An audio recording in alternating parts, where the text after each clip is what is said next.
So, as we had last left it off, the party came to the Maltokian Council to hear their decision in regards to whether or not they will be joining in the war, and they were disheartened over the loss of Suwampati, believing that war was impossible to win against the capital without a great hero like Suwon.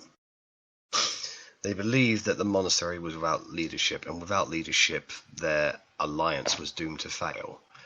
It was then when River and Mountain stormed in and showed a display of strength, fitting a Grandmaster, and it encouraged all of the others. But before they could make their final verdict, Niccolo Violo and two individuals known as the Royal Arcanist Knowledge and the Sunset Archfather stormed in with with a compadre of knights and mages. They held the council at hostage level, and Knowledge utilized an unknown spell that required a component of a crystal very similar to the crystal that lies inside of Cain's Infinity Staff. They then broadcasted to every sentient creature in the world at the same time an image and the voices. It was their intention that they were going to broadcast your surrender as well as Meltokio's declaration that they would not be rebelling against the crown. It was at that prompt that Lord Talasan declared that they would not be intimidated by the capital, and that they would not allow the king to stand by as he used his citizens as test subject for demonic hordes, and that Meltokio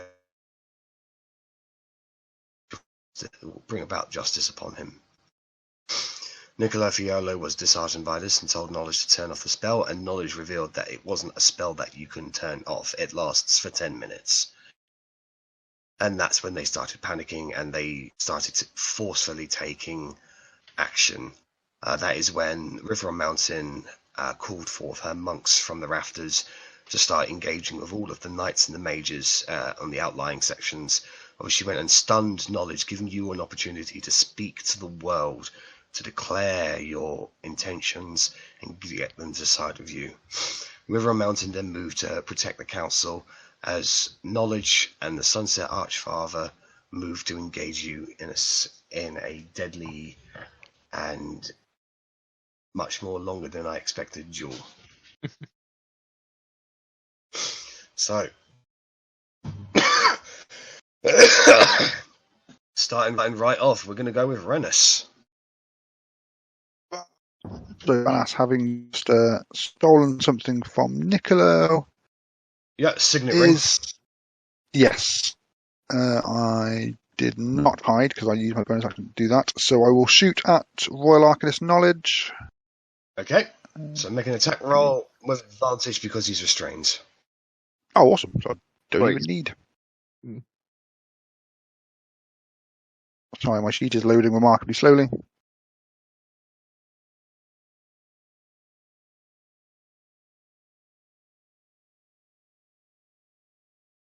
Now it's just, there we go.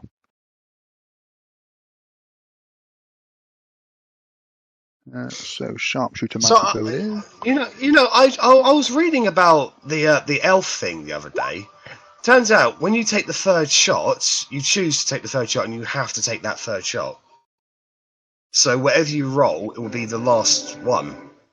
Right. Okay. So yeah, I mean it's supposed to be that I can roll with advantage, and then I can switch out the roll if I choose to. So I'm happy to do it that way from now on if you want. That's easier. I think that's what I read, but we'll keep it going as it has been. But I'll double read into it later because I thought that sounds different from what Rennas has been doing. So no, it's just I've just been doing it the lazy way. No, it's just the order in which you do it, but effectively it's picking the best. Well, like dropping the worst out of 3. It's just not done quite in that order. Anyways, that is a hit. So. Boom! Oh, look at all those bombs again. Back on form. Lots of 4s and 5s to balance it out, to be fair. So what's that? 51 points of piercing damage. Very good. And then I will duck back underneath these benches and try and hide. Okay. Alright, make a stealth roll, please. because I haven't moved, I get advantage. Or I've Mhm. moved less than my movement. Very good. Good. 32. Okay. Otti, you're up. I'm going to try and smack him and try and cut his tail off. Okay, make an attack roll at advantage. 26. 26 will hit. Go ahead and roll damage. Yep, that's 9. And I'm going to try again. 20, It's another hit. 28. And for another 11. Okay. So you cut into him. He does wiggle his tail around to the point where it's not a clean hit, but you do cut into his backside a bit, and you've certainly drawn blood. Progress. Yep, that's all I'm going to do. Okay. Arri, you're up. I'm just gonna go for I'm gonna go for knowledge. Okay. Do any of them? No, they don't. I dropped concentration, didn't I? I might as well do it again. I'll just pop Hunter's Mark on knowledge again. How far away are you from knowledge? You'll have to tell me, because I don't know. I am outside of silence. That's all I know. Yeah. Okay, no worries. Right, he is Hunter's Marked. Yeah, I would say I'm within 90 feet of him, which is the range on that. So, and I'm gonna squib him. Why not? And hope and pray that hits. 20 will hit. Yep. And 1d6. Is that magical piercing damage? Yeah. All right. So you guys are just peppering him with small little attacks, arrows, slashes. You are damaging him in his through his arcane protections. Cool. And then, because I haven't played with it in this fight yet, I'm going to do my grasp and arrow, so it'll make a nice load of flowers on him while he's being held by Bigby's fist. Aww. Okay. Beautiful. That's another hit. It'll be the attack as well as 2d6 for the poison damage, but he does get to the creature hit by the arrow takes an extra 2d6 poison damage. That isn't a save. I thought it was a save for some reason. The save is for the movement, so if they don't want to do 2d6 of slashing damage when they move, they got to do a successful athletics check. Yeah, otherwise athletics they last check. for a minute. Yeah, strength athletics. Okay. So that's 17. Let me get his... Where the fuck is he?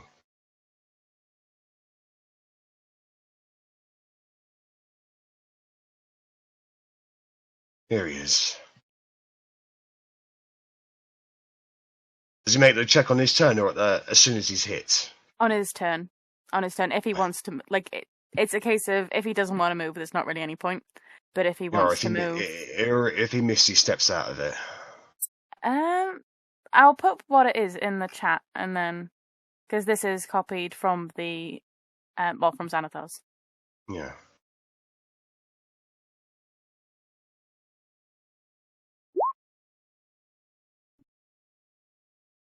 It doesn't say anything about. Oh no, it says say without teleporting, so Misty Step would actually be fine. Yeah. Okay, so yeah, he's as soon as the arrow hits him, the grasping vines spring forth and wrap around his body. So he's basically just I'd say he almost has full cover at this point with the amount of shit you've covered him with. Almost. Anyways, so it's the Sunset Archfather's turn. So he's going to look at the trouble that knowledge is in. He is going to cast a 7th level spell. Didn't he already cast 2 7th level spells, or is it a 6th and a 7th? He's cast a 6th and a 7th. Okay. Yeah, heal is 6, I think. Yep.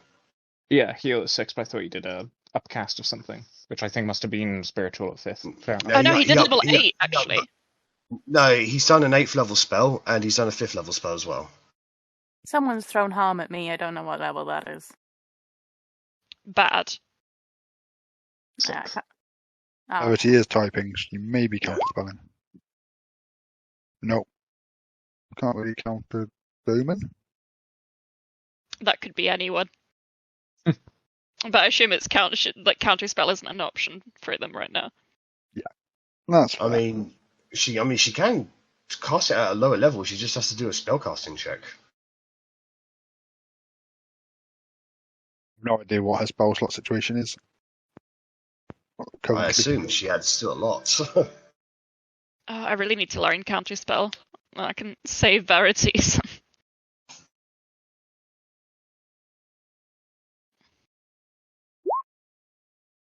Many 2s and 1s. She's been using the bonus action to control Bigby, hasn't she? So she hasn't been able to convert like she normally would. Yeah. I see.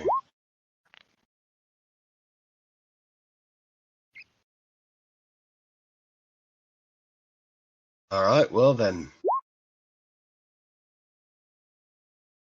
Because I also have a sorcerer and a wizard. I understand magic now. Alright, well, he's casting Dispel Magic at 7th level. What's he targeting? Knowledge. So that will end every single magical effect on him. That's just below 7th level. Where's Dispel?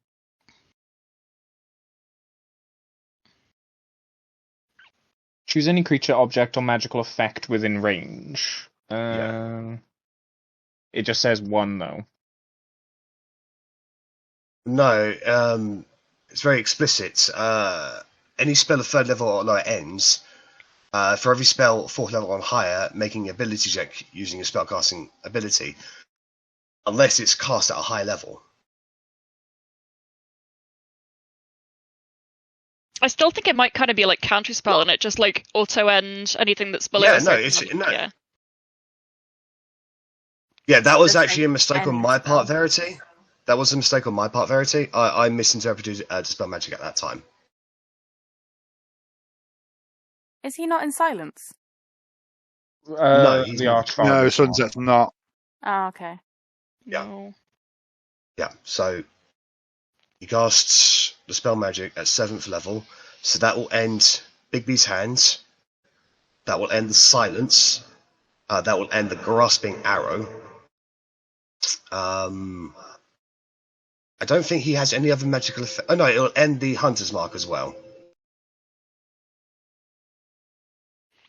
Isn't silence the whole area, or is he just going to be a pocket of non-silence Well, within that's it? the thing. Well, that's the thing. He's under that magical effect, so it will get caught up in it. So he's like, knowledge is the target. So any magical effect that knowledge is currently under, everything gets dispelled on him. That's how it works. Trust me, I've read about this for the last week. It really... Trying to save his shit, little tiefling. Well, then it's a better spell than I thought, so I'm glad I have it. Yeah, no, it's a good spell. It's underutilized. That's why. Anyway, and then as a bonus action, he's going to use his spiritual weapon to move over to you, Russ. He'll take a swing at you. So this is going to be +9 to this. Yeah, that'll hit. Yeah.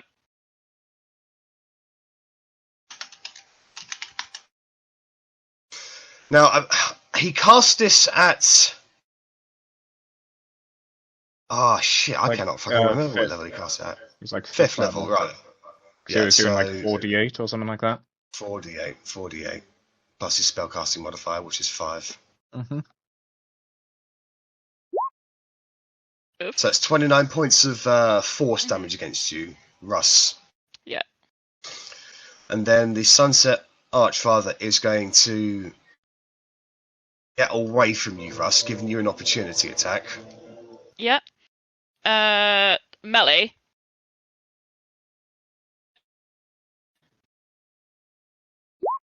Haha. Oh, unfortunately, that's a miss. Man. He shouts out to Knowledge. He says, "We're getting overwhelmed!" And he's going to run towards Niccolo. He won't get there all the way. Right, Russ, you're up.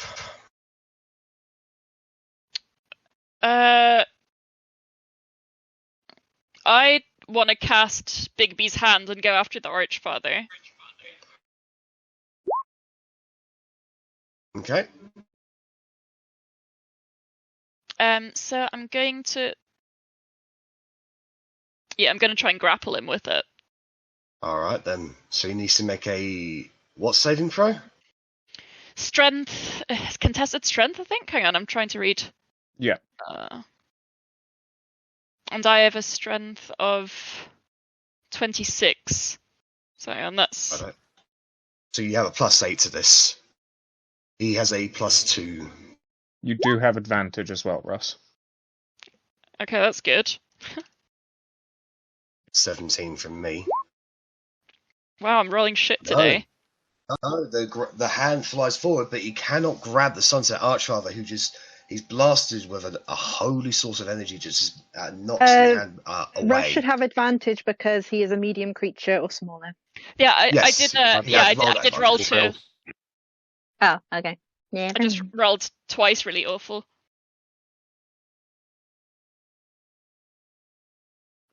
Oh, so that's my action. Yep. Bonus action, I'm going to inspire Verity. Or did I inspire Verity already? I don't know. I'd use it on a save. Yeah, okay, well I inspire Verity again. Alright, how do you inspire Verity? I'm going to be like, no pressure, but everyone's gonna see this. Make it ridiculous. Alright, so you are inspired to make something ridiculous, Verity. You're up.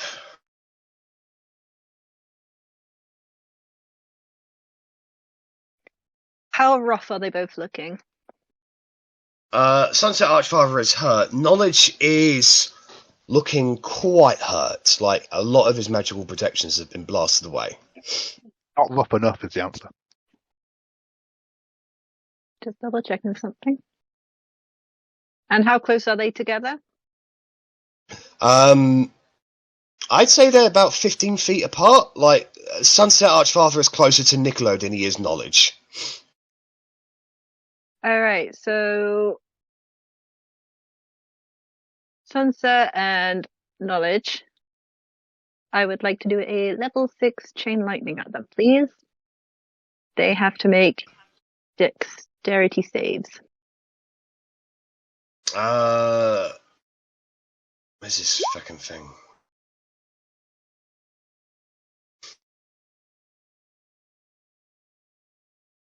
So, Knowledge is going to make an Arcana check to see if he can identify what spell you're casting. Natural 1. So he doesn't know, so he's going to just cast Counterspell at 3rd level. Okay. So it's a spellcasting check, so it's going to be an intelligence check. It's 6th level, so the DC is 16. Okay. I would like to use my final look to get him to re-roll that, please. Of course. Oh, nice! See, that was fucking beautiful. 40 points of lightning damage. And actually, I'm going to use 2 sorcerer points to re-roll 3 of those. So take away 4 from that. And instead, because I can only do a max of 3. Add 13. 36. So just add 9 to it. 49.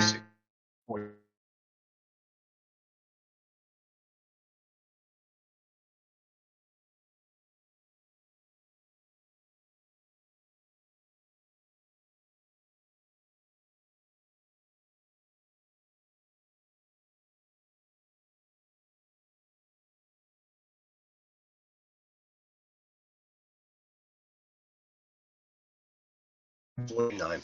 Oof. Of his magical protections. But you get the feeling that he is resistant to I that. had the feeling that, But then the shining lightning shoots off over to the Sunset Archfather, who gets hit with the full brunt of it.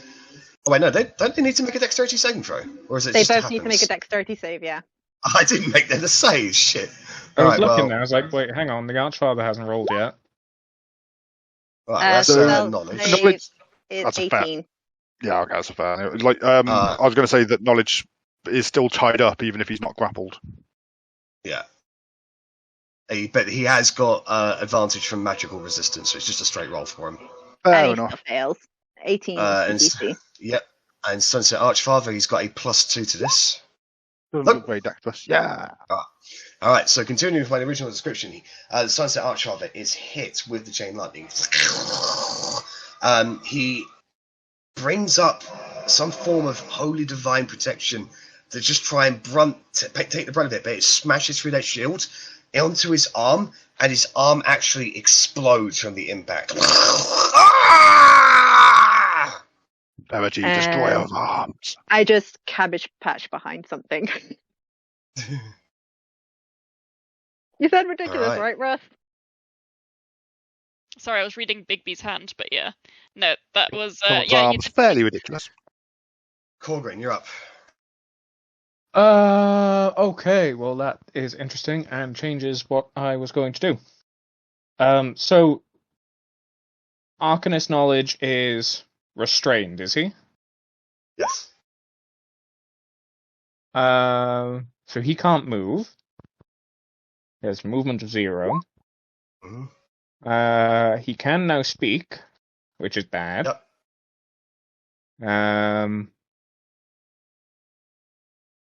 Okay. Well, he's restrained by his hands. Like everything, he can move. Then Yeah, that, it was his hand that was restraining him. So Yeah. that further changes things. Like- so I will. Like Otti wrapped up his hands with rope, so. So I will recast silence and have it on both the Archfather and on knowledge, because it is a 20-foot radius. Yep.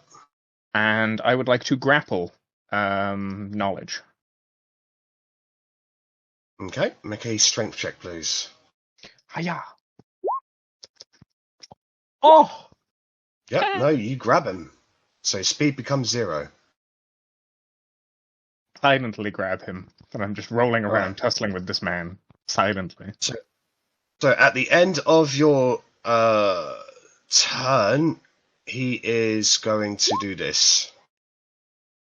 So he's going to fire a magic missile out towards everyone except Rennas.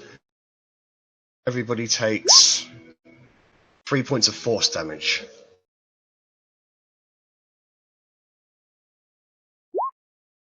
Good.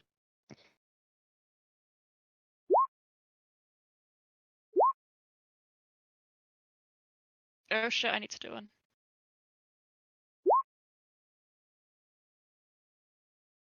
Okay. Everybody has not rolled below 15 on their con saves. yeah, the con saves have been insane this fight, and that's not like us at all. Yeah, it's just my attack rolls that have been garbage. Right, so for Royal Arcanist Knowledge's turn, he's going to try and break the grapple. 12. Nah. Okay. Alright, so he is going to...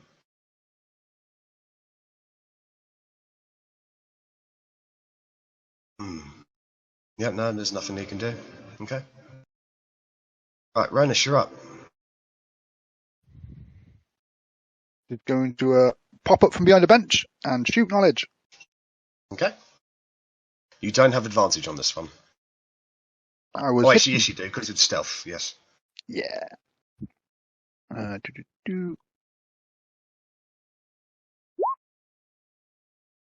I will re-roll one of the 70.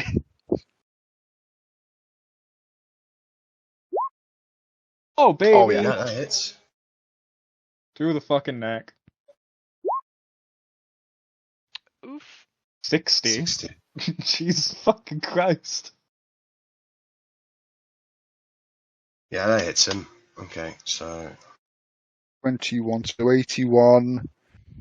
91 if the sharpshooter doesn't get doubled, 101 if it does. It won't be double, no. Okay, so 91. Okay. That's Yeah, a that reasonable hits turn. I'm happy with that. Yeah, no, that definitely hurts him. That he gets him straight in his neck. He starts bleeding out everywhere. At the end of your turn, he is going to do that again. I was about to hide at the end of my turn, just before it ends. Make a stealth roll.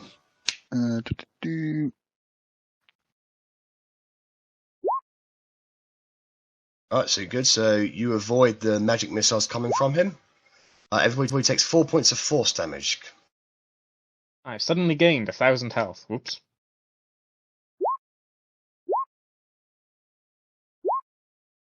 Oof. Close. Otti cutting it fine. Mm.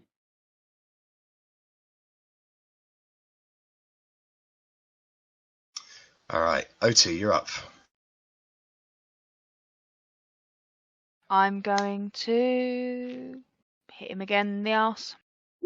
Okay. 18. It's a hit. Get advantage. He's restrained. No, he's not. He's grappled. Okay. Just the advantages from earlier threw me. Sorry.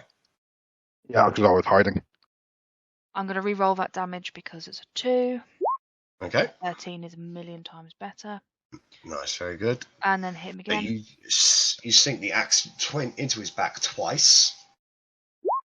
16? Oh, no, 16's a miss, actually, against him. I was aiming for his tail, but his tail's moving too much. Yeah. I'm just going to stand Right. closer to him to try and... Yeah, no. After that shot from Rennas, he's looking very hurt, actually. Like, very hurt. Blooded. Well, yeah, he's bleeding. No, wait. Arrabella, you're up. Okay, so I am going to re-put my hunter's mark on him, and I'll be fuming that he took it off. Not that he is actually the one that did it, but still. Yep. And I'm going to redo my grasping arrow, because the sword got rid of that too. So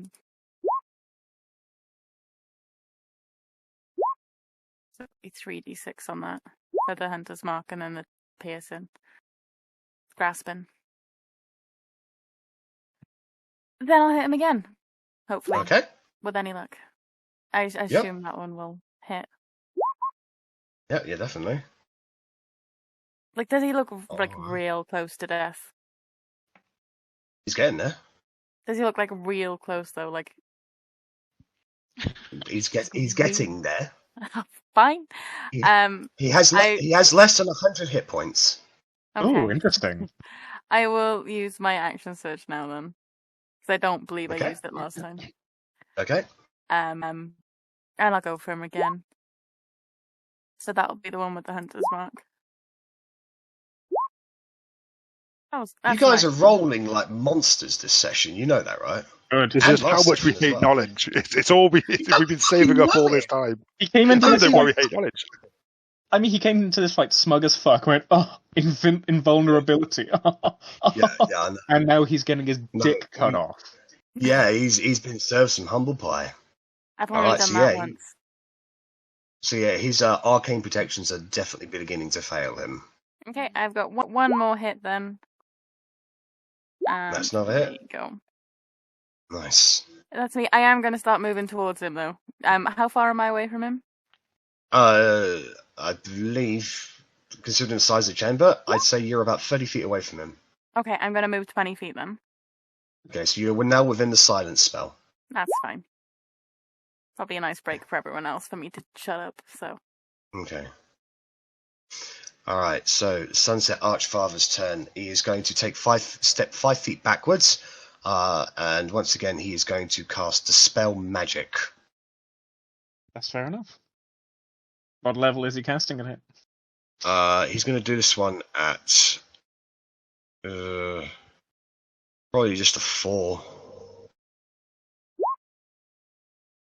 So Verity that will yelled counter. All right. Well, That's knowledge is going to. Okay, make a spellcasting check.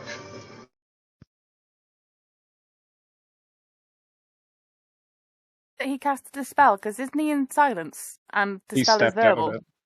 You Oh, stepped the out of it. Sunset bastard. Archfather's stepped out of it. What a D20 plus your charisma modifier. Yeah. So just a charisma check, basically.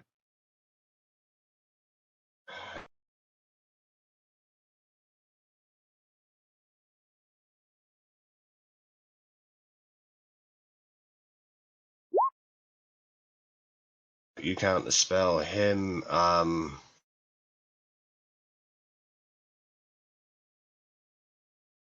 Yeah. Okay. So he's going to have his spiritual weapon go over to Korgrin and make a swing at him. No.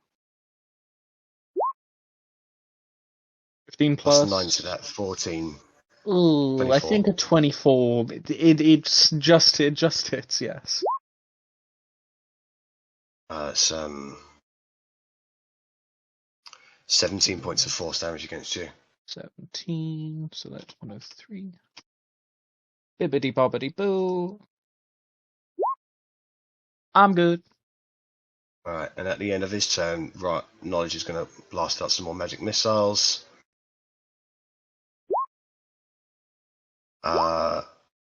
That's 2 points of force damage to everyone, and now Sunset Archfather is going to call out to the mages in the outlying regions asking for reinforcements.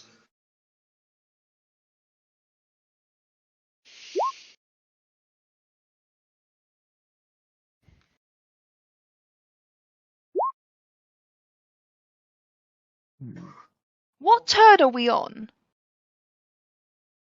I I guess have like no 7, idea. maybe? Something like that. I expected think this it's to last 3 rounds, and we're probably in like round 15 or something. And he's still got. It's definitely not 15. Yeah. It's Well, like it's like turn 7. 6 or 7. Yeah. Man. Okay. Was that 1d6 for however many Rounds mages it gets join the fight? No, how many rounds it takes for them to get there. Ooh. One So they'll be round. joining next round, yeah. Okay. Rush, you're up. Right, as my bonus action, I want to send my big hand to go and pound the Archfather. Okay. So that'll be Can you attack roll. D100 for me, please, Verity? Oh no. Oh no, my hand. No, what's happening, Verity? No! Oh, 6 is awful low. 6.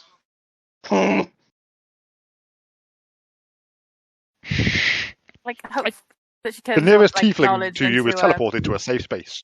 Yeah, or he turns into a potted plant. Literally, all I've seen happen is either Verity disfiguring herself or summoning a Garistro, and I don't know. 1, 2, I mean, that's about the gist of her 3, of her 4, wild 5, magic. 6, 7, 8. 2, 3, 4. Okay. Someone's learned a secret. Oh no, is it one of the bad guys? Maybe. Oh no. Is it a naughty secret? Well, hopefully it's knowledge I don't that's know. learned the secret, and that won't be relevant for long. Come on, we can do this. Okay. Anyway, your fist flies forward, Russ, but misses the Archfather. As my action, however, I would like to cast Silence over the Archfather. Silence. No, Arcanist Knowledge is going to counterspell that. Yeah, I can't do shit about that. Sorry, guys. I mean, All right. at least it was just that, I guess. Yeah. Well, at least we know he didn't Right. want it. Oh, actually, as my yeah, fuck it, I'm gonna go and hug him. I'm just gonna go near him. I'm not gonna do anything weird. Alright. Verity, it's your turn.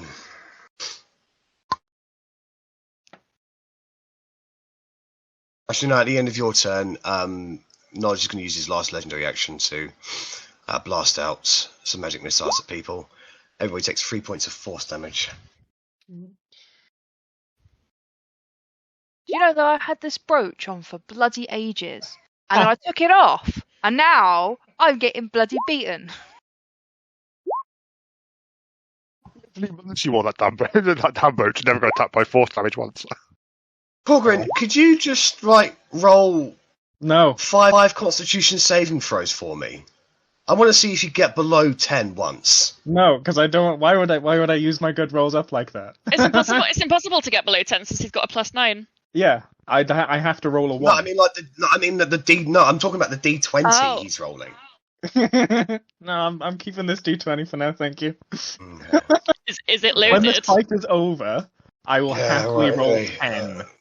Verity, it's your turn. Alright, so I'm doing some more spell point conversion stuff for That's my a bonus bonus action. action. And for my action, oh god, sorry, the thing keeps zooming in and out everywhere. 1, 2, 3. And for my action, I've got a guiding bolt knowledge. Alright, make an attack roll, please. That's a hit. That's 4d6, yeah. How close away are you from knowledge? I Verity was believe like I said I 40 got about feet. 60 feet away. You tried to so go you're like 60, but Yeah. the chamber wasn't big enough, so it was like 40 Yeah. odd feet. Yeah. Okay. Yeah. Okay, so that is 12 points of radiant damage. As it hits him, you get the suspicion that he's resistant to that kind of damage. Are you fucking shitting me? He's resistant to spell damage. No, I rolled a 2 on my the wild magic. Oh, wow. Oh, God, that and I do? was like doing so No. well. I remember 92 as a Garistro, so that was No close. Garistro. Okay, fucking hell. Oh. In that precise moment, Verity, you just inadvertently just shout out, Zawaldo. The world! Can you roll a d4 for me, please, and just add No. 1 to it? Don't tell me Verity's fucking pause time. She has. She's casting Time Stop. What the? D4. +1. So you stop round for 3 turns. Well, you stop time for 3 turns. You've cast Time Stop. You get 3 free goes. Wait, does that mean if anything I do that requires a save, they automatically fail? This spell ends if one of the actions you use during this period or any effects that you create during this period affects a creature other than you or an object being worn or carried by someone other than you. In addition, the spell ends if you move to a place more than 1,000 feet from the location where you cast it. So basically, you can use actions and move as normal for free for 3 rounds. Okay. As soon as you affect anyone else, if you attack anyone else, it's dark time again. What if I was to run around, grab potions from the bag of holding, and just feed them to everyone in my party for the 3 rounds? That would end Time Stop because you are affecting another creature other than you. Okay. I don't get this spell. It's 9th level, but I don't really understand what you can do with it. You Get the could- fuck out of there. Yeah. You could also play really gimmicky and drop a chandelier on someone, so you cut the rope and then it's gonna fall when time stops. Time starts again, kind of shit. Delayed Fireball Blast as well is a really good one. That's fair. Because I had a scenario in my head where I'd go round with and I'd place potions in everyone's mouth with the cork still in, and then with Mage Hand I'd kind of rip it out. But then I'd be somewhere else, so then it would still start time again, but I'd have prepped everyone ready. So this isn't necessarily a combat spell. This is more a creative utility spell of the ultimate magnitude. Well, I like what Korgrin was saying. Is there anything like dangling above Sunset or Alchemist knowledge that I could potentially cut? No, there's just like wooden beams up there. Oh no! Oh fuck! I don't have that level anymore. Fuck. Okay.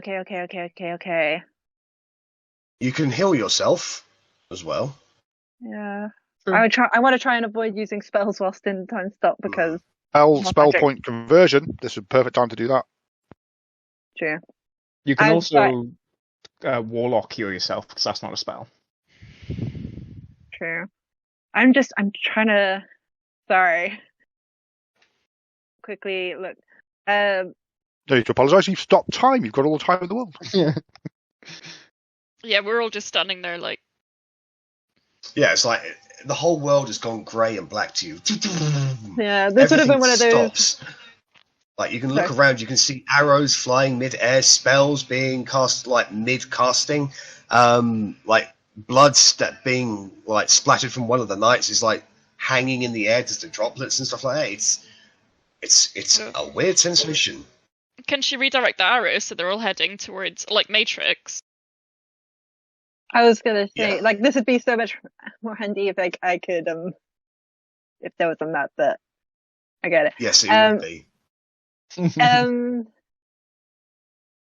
Would it be possible to run around and quickly, like, take away any arrows that might be heading towards allies?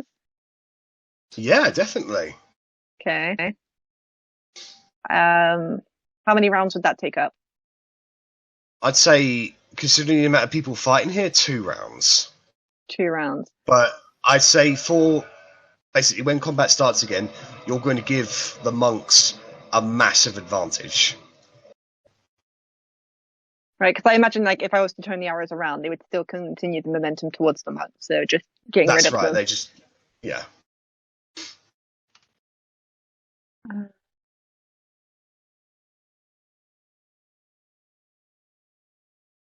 So you rush around, grabbing all the arrows out of the air and just putting them on the ground.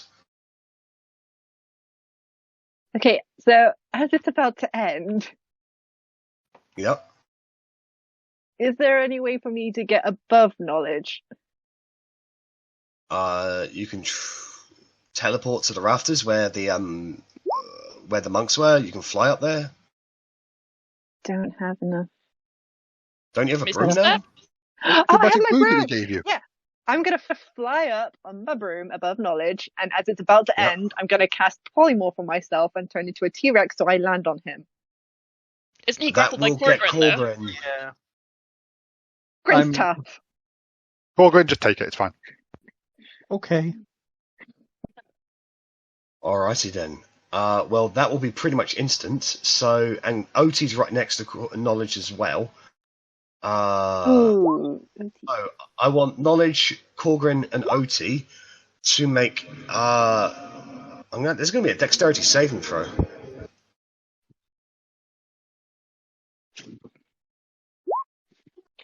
I don't know what the DC of this is.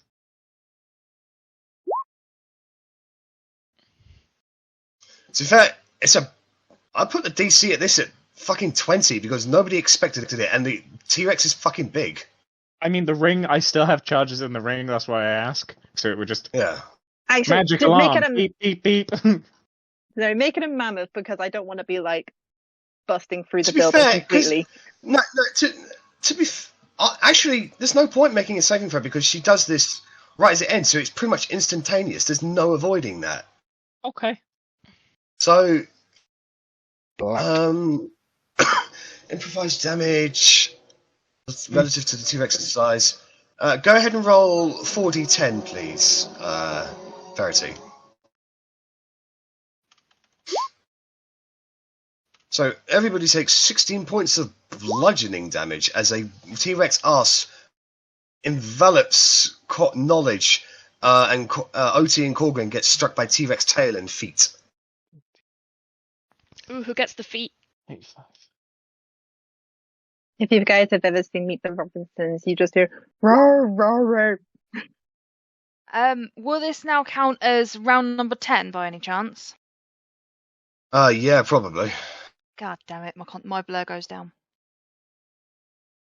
Alright. At least there's no more concentration checks for you anymore. Anyway, so that's Verity sense. So all of a sudden, from everybody else's perspective, Verity blipped out of existence, and suddenly there's a T-Rex on top of knowledge.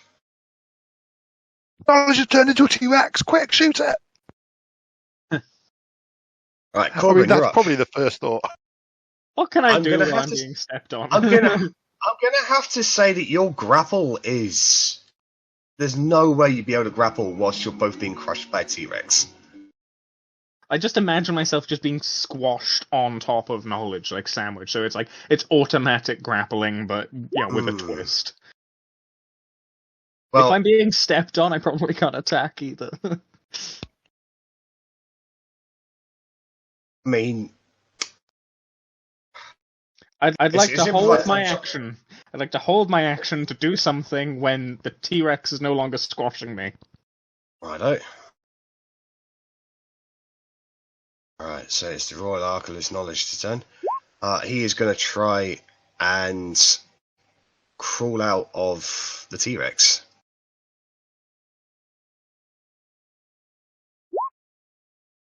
Ooh. You're fucking shitting me. Right, well, that's all he can do.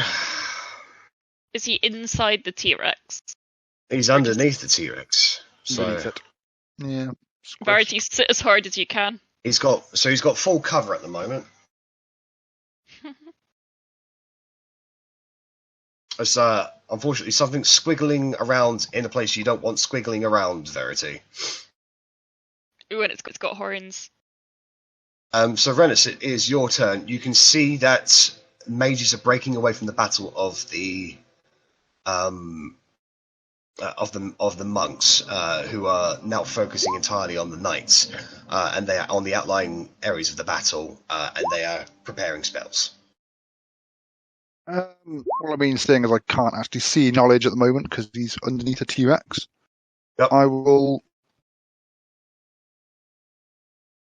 Yeah, no, fuck the new mages. I'm going to shoot the Archfather. Okay. Death Mantibow. I will stick with the 25. Yeah, that'll definitely hit him.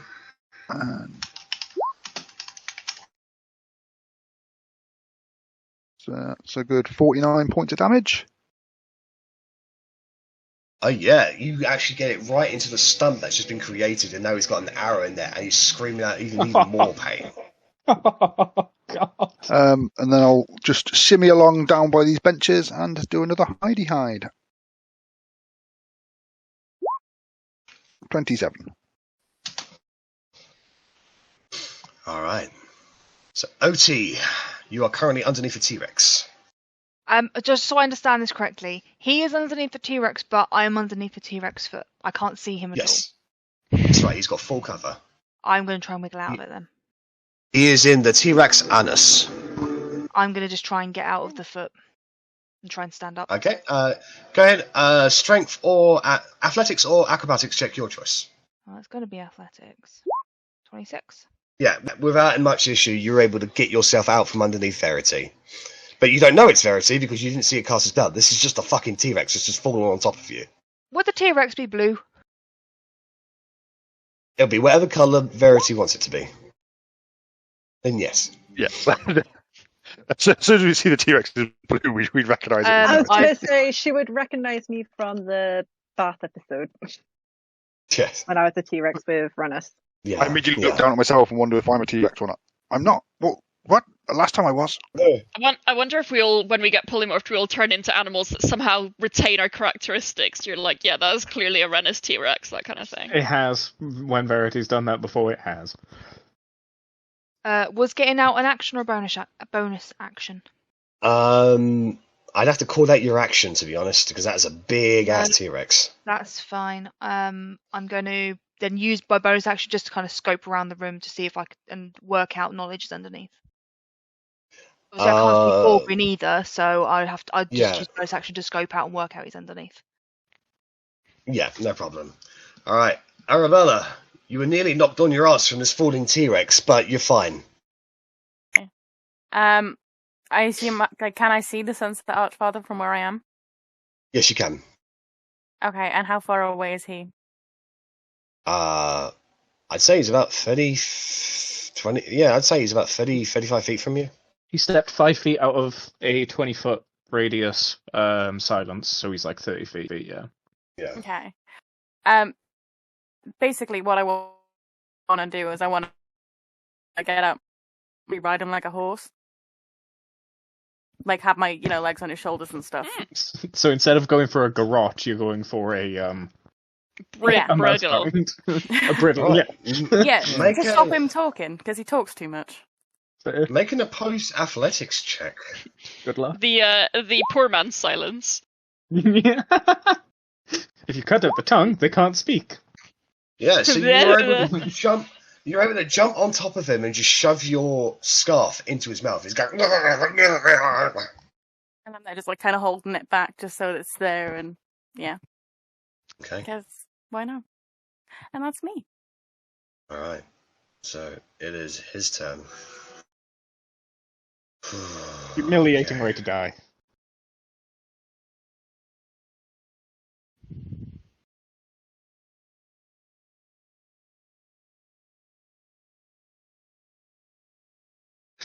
Oh, Jesus.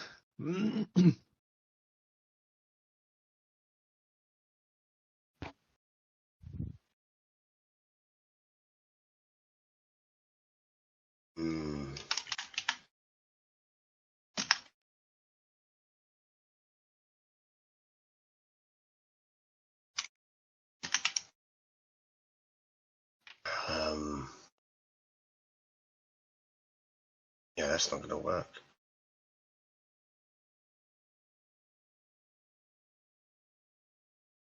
Now Jack has to worry about 2 lots of casters that are silenced. Well, I wouldn't classify him as silenced, but unable to make verbal component spells. Like, this is where you try to summon a demon but summon a lemon because you can't get it out properly. Yeah. Just That'd try be really speaking cool, through your though. fist. Honestly, if I could summon a lemon, I might. Maybe not in combat, but, Depends on Something. where in combat, I summon a lemon into the enemy's heart. Yeah. Petition to add that to the next edition. I summon a lemon into my hand and make lemonade, because that's what you do when life hands you lemons.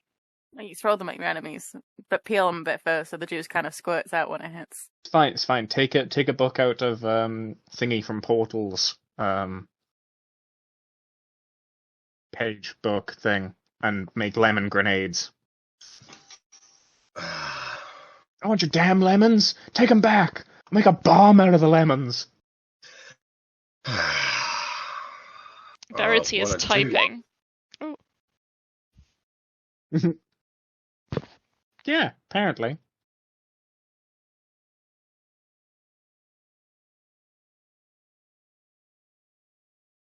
Could you have polymorphed into a lemon? Probably not. Is that a true polymorph thing? Probably a waste of a true polymorph, but I resigned myself to lemon. Like, what if you just wanted, If I then make lemonade from you. super stealth? Just put yourself as a lemon in a fruit bowl. Oh, true polymorph is you're a lemon forever. Oh. Oh no. Okay. Right, so You here's would the like the thing situation to I find turn myself in. I know exactly what the Sunset Archfather wants to do, but I don't want to do it because it's going to make this battle last a lot longer than it needs to. Is he going to heal? He will be healing at 9th level with mass heal. Can he do that? Yeah.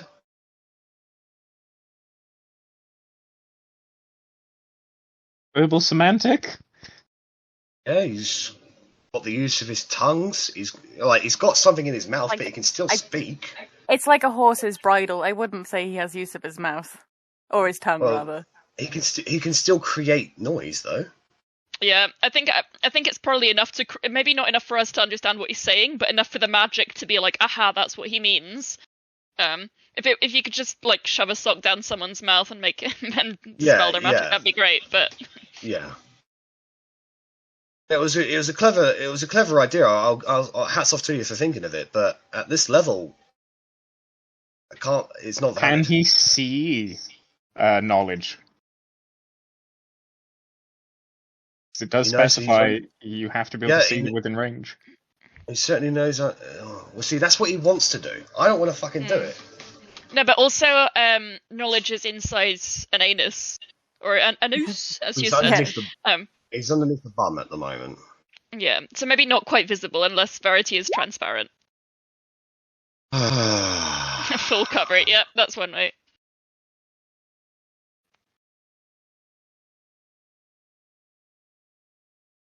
We're really making Jack's life hell today.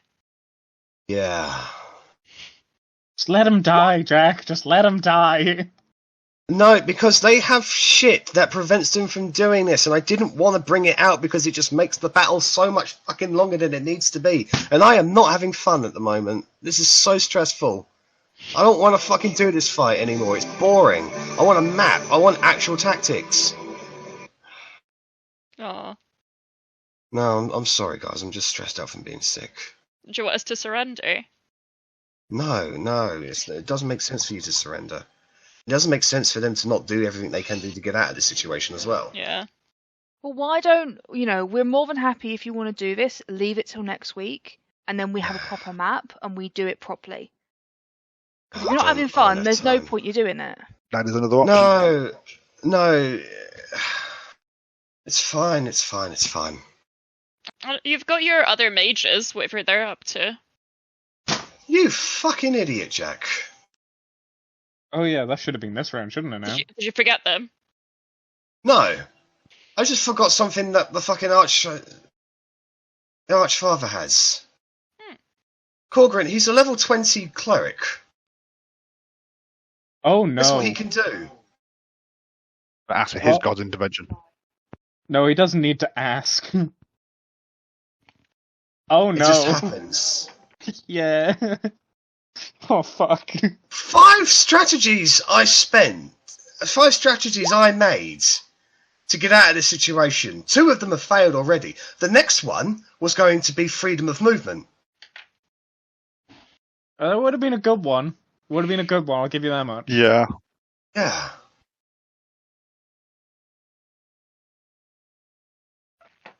Oh, Am man. I about to get killed? No. Because I know what he's going to ask. Is he need to... Is he going to turn into a lemon? Or maybe like a big bird and fly away? That's exactly his plan. Well, alright, so I'm sorry for the delay on this turn, guys. I just need to check to make sure what exactly Leoviata would do if he was summoned. All to the almighty power of the Unforgotten Knights.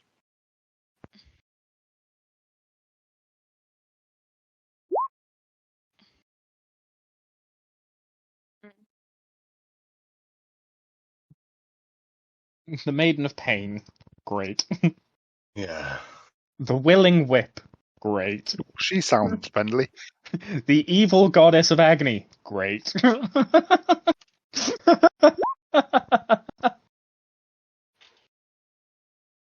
Alright, so... I have... Alright, okay. There's a commiserate prize to this. Because I know exactly how Leviatha would react to this. And rest assured, it's not going to be... It's going to be painful. It's going to be real fucking painful for the Archfather. Sunset Archfather just struggles against Arri for a moment, like spins around on the spot and just gets his mouth clear and just goes, Leviatha! Get us out of here! And at that precise moment, the windows smash. And the glass flies through the room and immediately embed themselves into the Archfather's skin. And at that point, a red-like portal opens up behind him.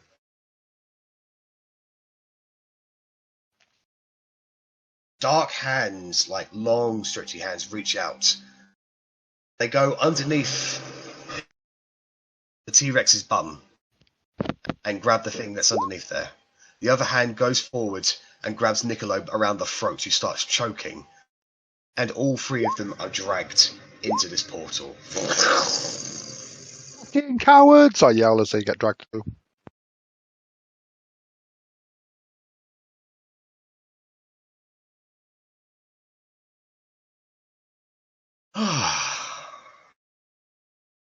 That was so much more complicated than it needed to be. You could have just let us kill him. That wouldn't have been complicated at all. I could have done that, but there's no. No, that's fair. Yeah.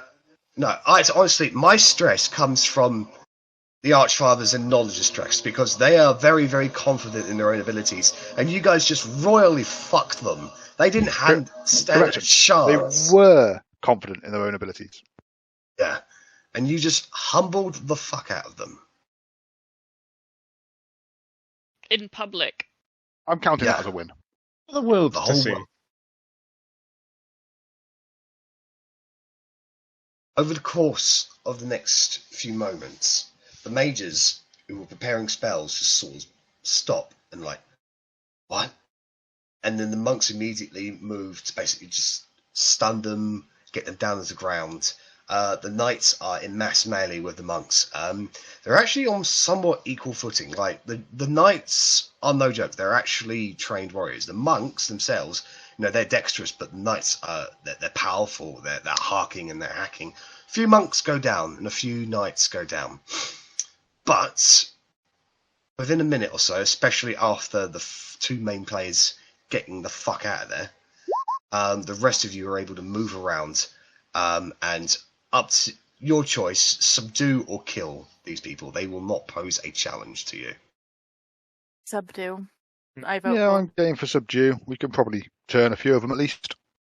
Yeah, so Verity, your arrow thing actually turned the tide on one section of the entire council chambers, in that several monks who were about to be fired with arrows were fine, and then they were able to move on to basically Neo style beat the shit out of some of the more cocky looking knights.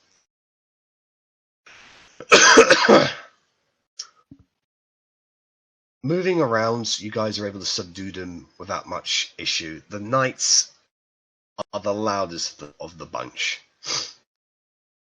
but by the end, I would say you have got 10 knights and 7 mages in custody. The others fell in battle.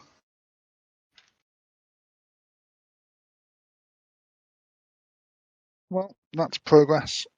I do apologise if that seemed like a bit of a cop-out. I know you guys really wanted to kill them, but they, honestly, at high levels, they just have options that other lower levels. The knowledge of the Archfather being tortured by his own god does kind of make me happy about it. Yeah. When you worship the goddess of pain, expect fucking pain. That's my level of thinking. They're both just level 20, and we're level 16, are we? Yeah. Yeah. It's kind of disheartening that there's 2 of them and 6 of us, and we still struggle a bit. So that's just kind of how powerful they can be, I guess. Yeah. Compared to the last time we faced knowledge, mind, you can see how far we've come. Yeah, being able to stop invulnerability was what made the difference. We couldn't do anything about it last time, and it was just ridiculous. It's just okay. He just storms through, and nothing you do works. Oh, okay. Yeah. 10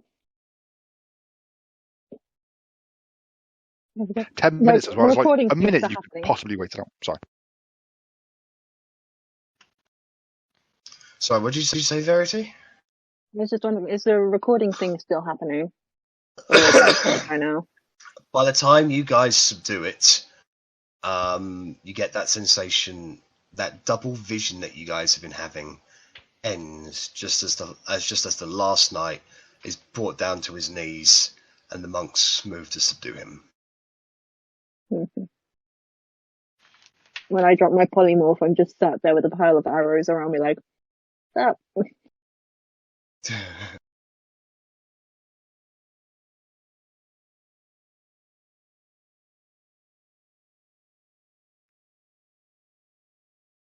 As we had last left it off, the party had defeated Royal Arcanist Knowledge and the Sunset Archfather in combat being publicised to the entire world.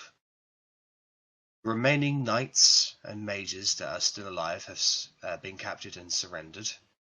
And the councillors are beginning to crawl out from underneath their chairs and tables now that the battle is over. You can see Lord Camber just looks completely white in the face. He is not used to seeing blood at all. It looks like he's about to cry, if in all honesty. Lord Talasan, the first thing he did, as you notice in the fight, is that the very first knight that went down, he rushed over to him, picked up his shield and sword, and joined in the fray alongside the monks. He was clunkier than the monks, but you could certainly tell that there was technique and style in how he fought. He's a warrior. Lady Fuseru actually pulled out a spell scroll and just completely covered herself in like an aura of arcanic blue, like a kind of like a permanent shield around her, like a variation between mage armor and shield. She just protected herself the entire way, but you can tell that she's shaken up as well. She's not used to seeing such direct action. She just her general nature. She is the type of person who, Games of Thrones it. She plays from the backgrounds and sends people off to do her bits and pieces, whilst only getting reports by the end of it. So seeing actual bloodshed, actual fighting first up has shaken her, but she still remains her.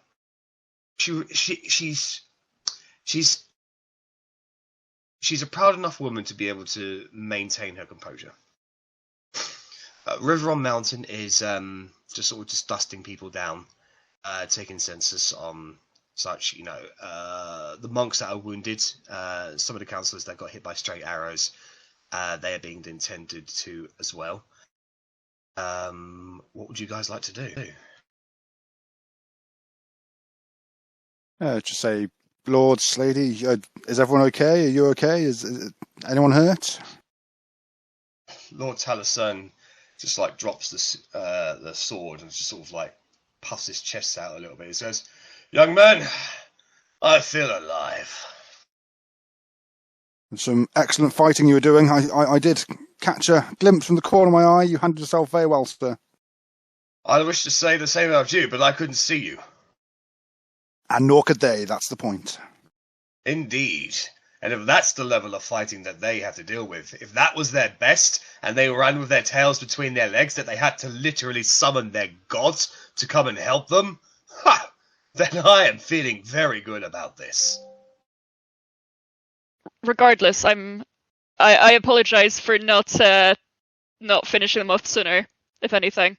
We would rather not get all these people involved. Well, regardless of your imagined failures, the fact of the matter is, the entire world just saw what you did. We saw what you did with our own eyes. And any doubt, any inhibitions that we had previously, at least in my heart, they are gone. People are heroes. People are leaders. And I'll be honored to follow you into battle. Be an honor to fight alongside you. Fortunately, I keep my men a little frosty. I paid a little extra to make sure that they're well trained and well disciplined. I can promise you my own personal regiment company from my lands. A good 2,000 soldiers to your banners. I think that is suitable. Excellent news. Thank you very much. Much appreciated. You'll find that... Indeed. You'll find that they're not as good as the Augur's monks. I mean, nobody is. But for the rank and file, well, my men run circles around them.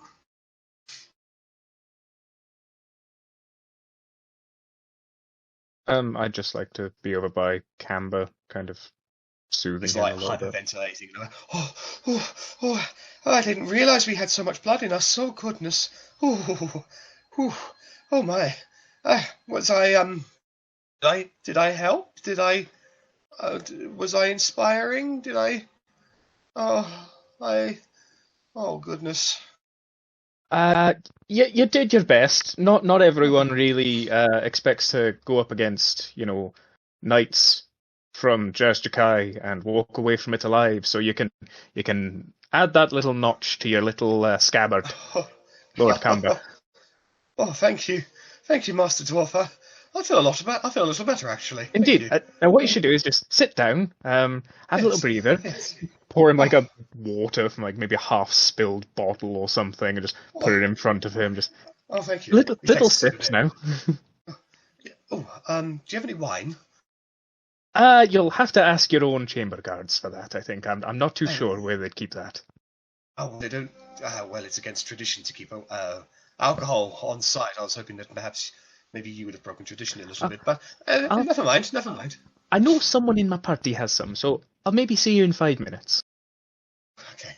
I have to say, Master Dwarf, your tactics, your brilliance was awe-inspiring. I've never seen such ferocity. That man ended the elements to his will. Magic was his plaything, and yet you got right up next to him, and you made him seem like no more than a helpless child. You're very kind. Unfortunately, we've dealt with him once before, a lot less prepared, but we're quick. We're good learners, and there's synergy between us. Wow. Certainly. I mean, forgive me if this is very forward, but I've never met someone with such bravery. And well, it is in my name, Korgrin Bravebeard, at your service. I see. Well, hopefully I can lead by or follow your example. Are you a leader of your people, Master Bravebeard?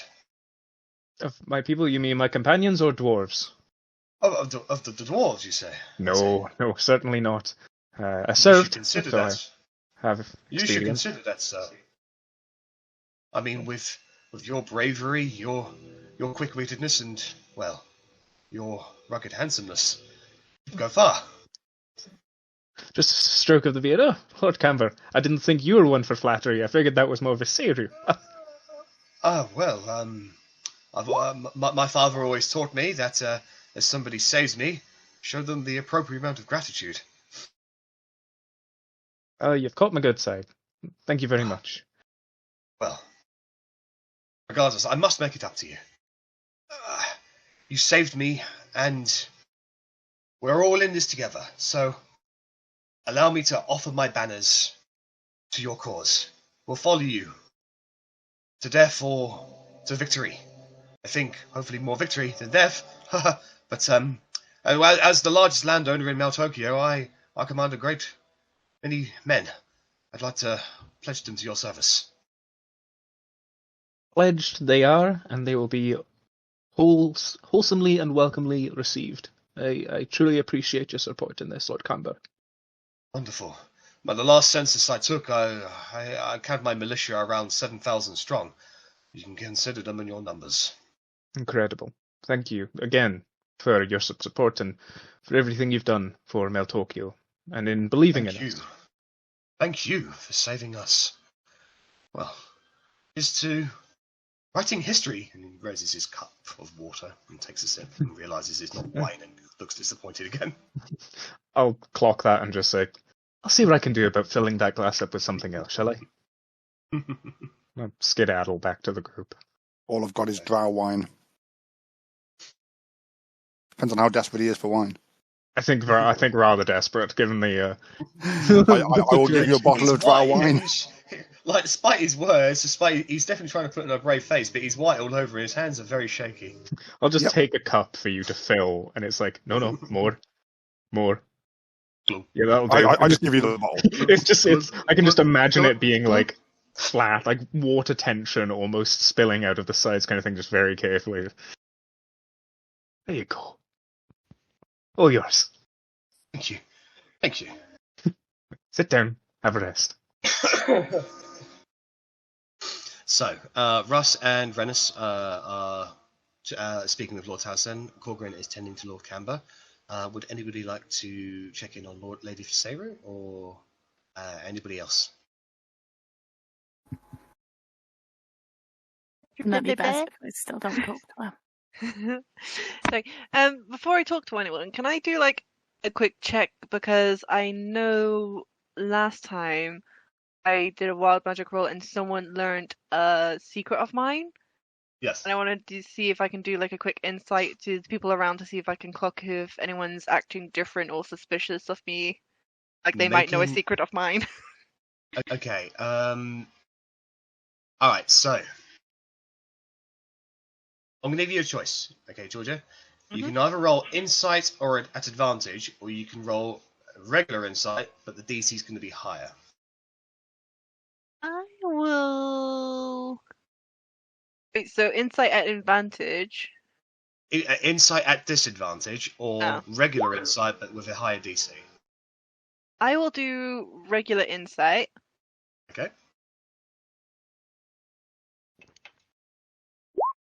Woo!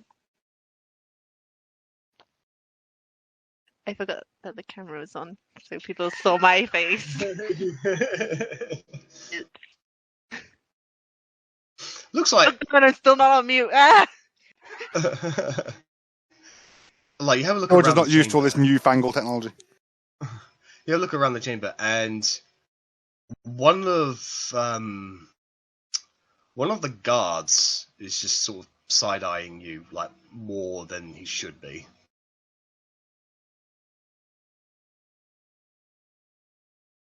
Okay, so like I'm gonna clock him for now. Like, try to remember.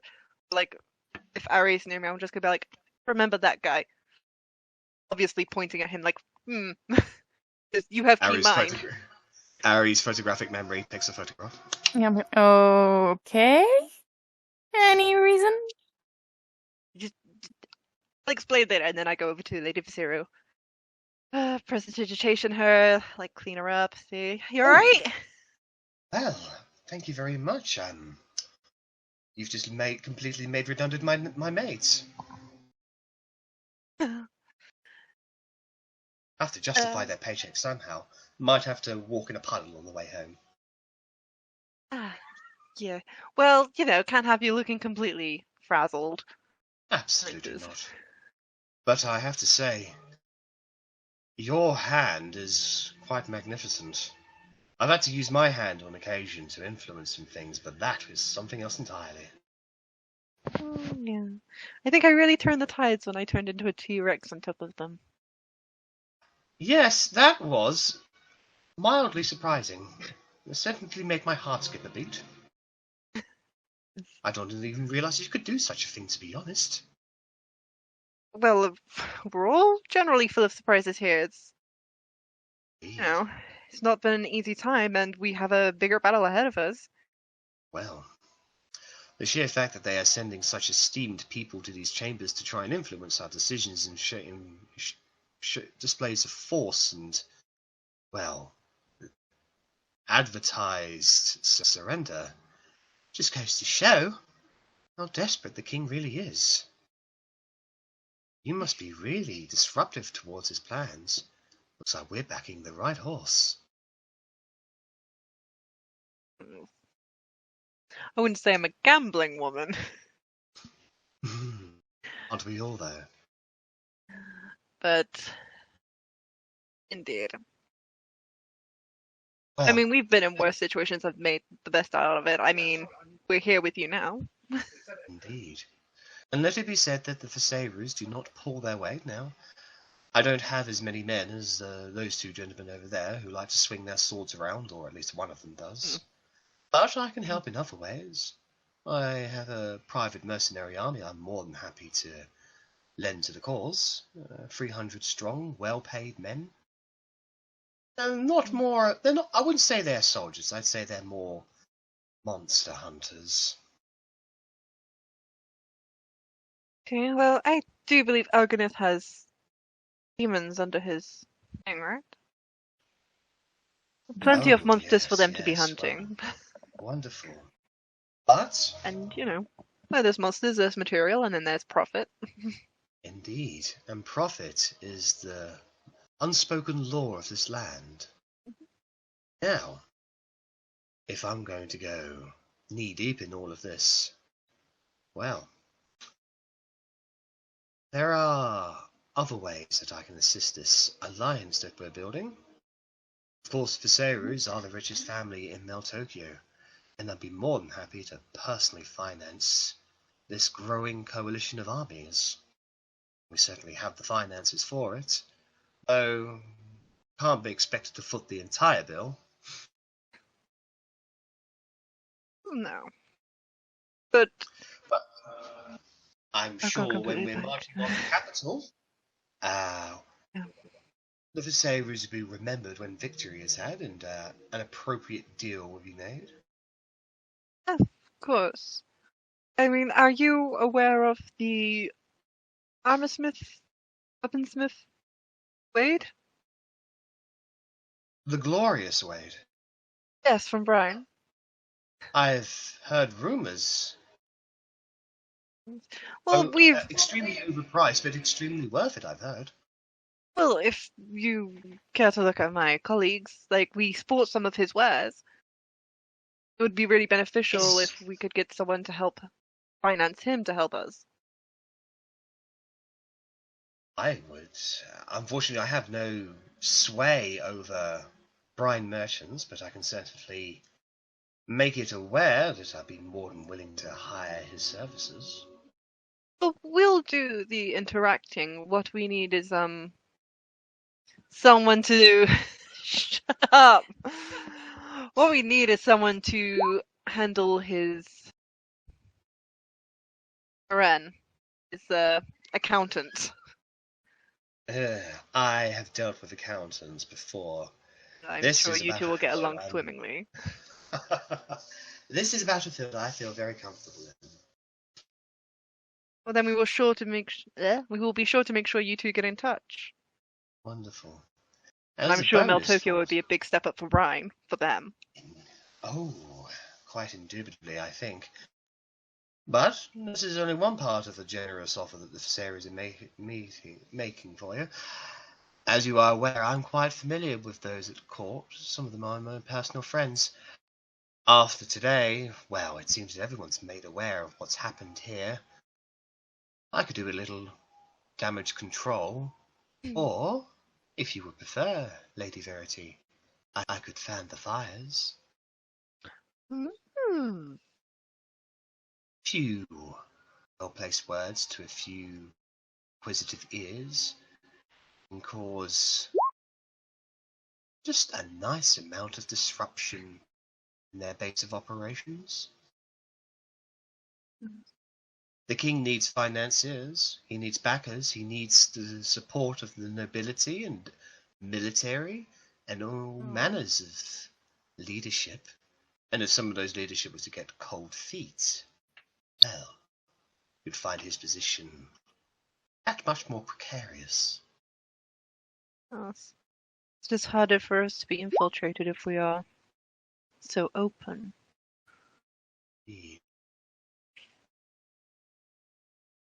Otherwise, I can attempt to stifle the knee-jerk reactions of some of them and get them to stand down a little bit more, slow the time that they could potentially prepare their forces.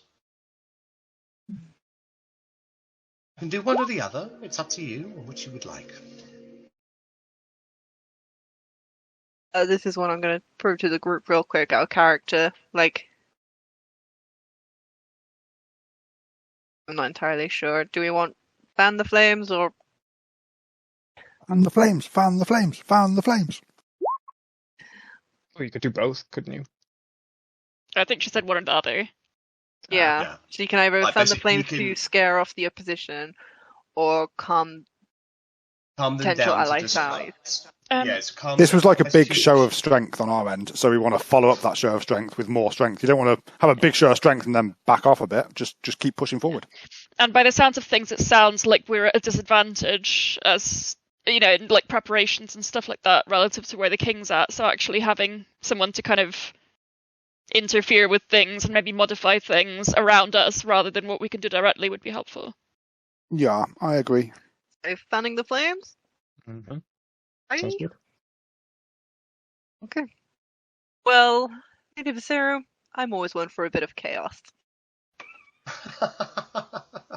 Wonderful. Well then, I shall make it rumour the unsavoury dealings that the king and, I don't know, Edgar are doing behind closed doors in the bedchambers with I mean, little there is no court without gossip. Indeed. If people were to think a certain way of certain influential individuals, then have you ever heard the phrase Maltokian whispers? It's where. Have you ever heard the phrase of Maltokian whispers? Is it like that game? It's where one whisper. person says something, and then somebody else mishears it and says something else, and then so eventually It becomes you get exaggerated. something Yeah. completely different and far more chaotic. Well, I think I can trust your judgment on that. Oh, Lady Verity. She flicks her nose. You leave that to me. She gives you a wink and a smile. Anyway. Yeah. I'm gonna go and see if I can find that soldier again. As I disappear into the crowd. He's just keeping guard on the captured knights at the moment, so like he's got a spear down on them. Along with a dozen other people. I'll elbow Rennas and I'll be like, "What's her deal with that guy?"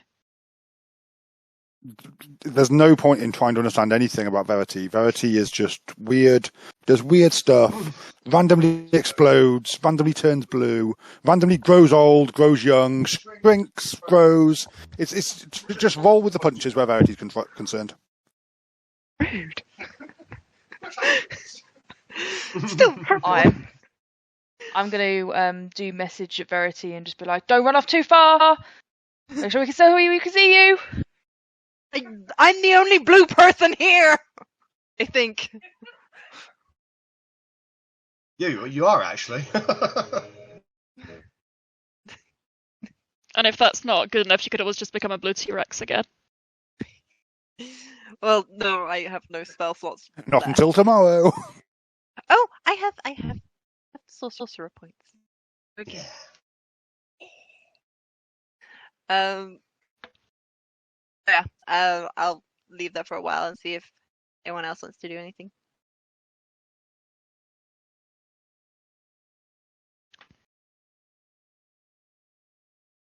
So what sort of state is the room? Is it like everyone's calmed down? The knights are all. Yeah, everyone's calmed down. No one's resisting. No, like the knights are the knights and the mages are basically being silent. The guards, once things are back to normal and calmed down, the guards eventually like place them in manacles, tie them up with ropes, like lead them in one of those one of those lines where everybody's tied to the person in front of them. They lead them out like that to the nearby dungeons. Sounds good. The general room itself is a tip hole. The magical battle you guys had with Knowledge and the Archfather, just like the property damage alone raised a few eyebrows, but considering that they started it, they don't blame you at all. Anything, it was the most excitement they've ever had. I'm sure Vaseru can cover the bill of the damages. It's fine. She's not your sugar mummy. Yes, we can. Yet.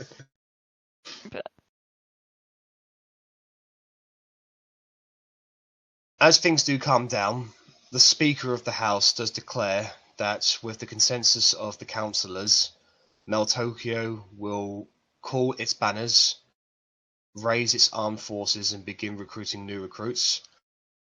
As it stands right now, the armed services that it can bring to your cause is 10,000 strong. Yeah. It's a nice healthy bit of war assets we've got.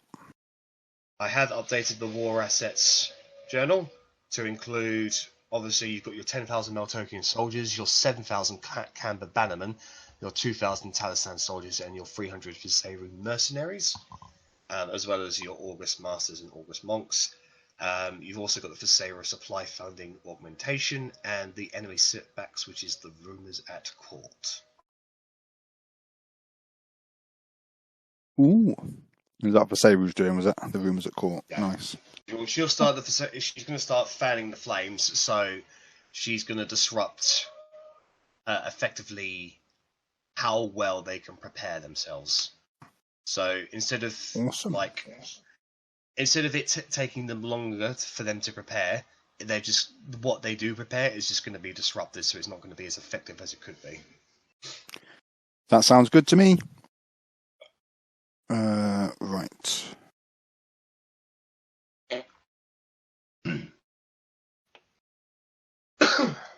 So what's the plan now? We're probably we're gonna have to get out of Meltokyo relatively soon, I think, and prepare to bring this war elsewhere. They've got their army coming up. They can hold the city for a while, and then we will. We're gonna have another night here, and then probably set off in the morning. Would that be a plan for people? Yeah, we need the rest. Finalise all the details with Meltokyo.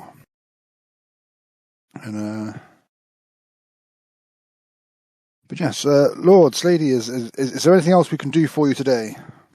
We are at your service.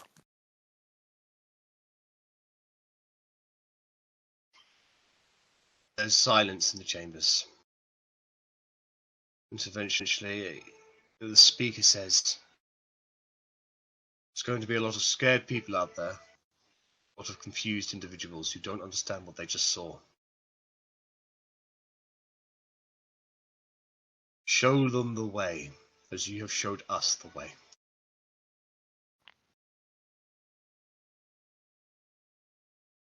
What would be a good, impactful thing?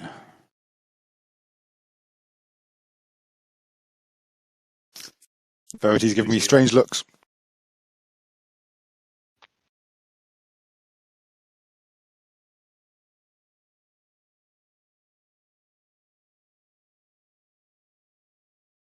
I'm not... Carry on.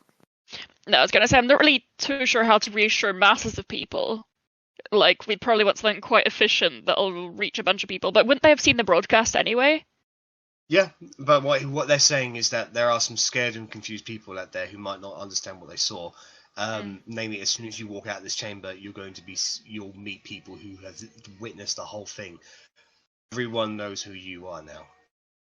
What I was thinking is the knights and the mages they're leading out in manacles. Is there like a crowd gathering around them, as there normally would be in these sort of things?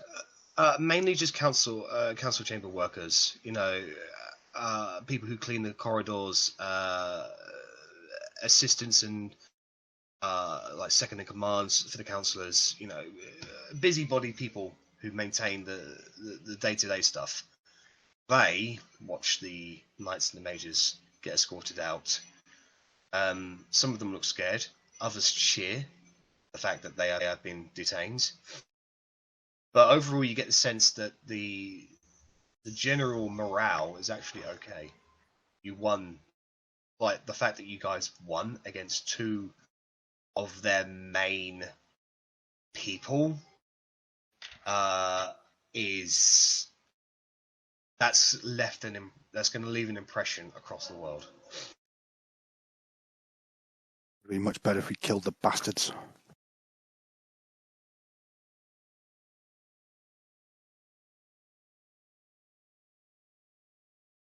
So, we just want to take this as it goes. See if people are outside, we greet the crowd. If not, yeah. Then... Yeah, that sounds like a plan. There'll be like the town squares where people are going to be gathered right in the centre, roughly where we are. So, if it's all the same to you guys, I'm gonna go up on the rooftops. I've not been the biggest fan of large crowds since we got to Jarashtakai. Well, I would go on the rooftops, but last time I went on the rooftops in a large crowd, some fat guy died. Yeah, well, I'm little. I get lost easy. We could get like a balloon and tie it to you. No. No, you can get a holder, and I'll go on someone's shoulders. But other than that, no. How is that less embarrassing than a balloon? Because if you get me a little standing platform, that is like, you know. Yeah, okay. Yeah. If you didn't have to attune to them, I'd offer you the little flying booties. But no, in my luck, I'd end up with my feet in the air and my head on the floor. Still a look.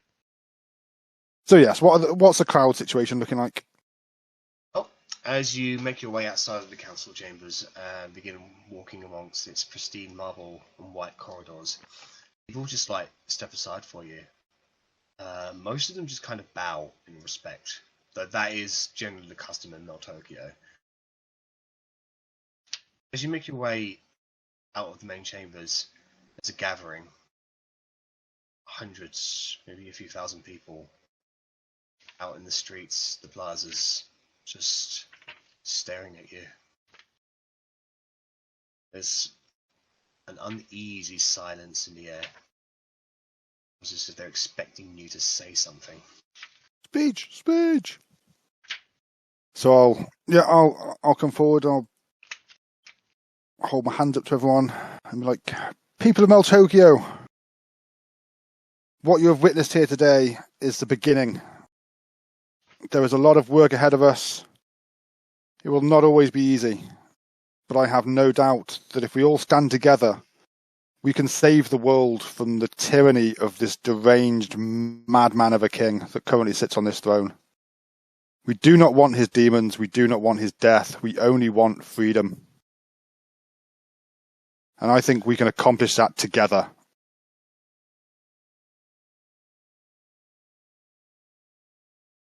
Silence.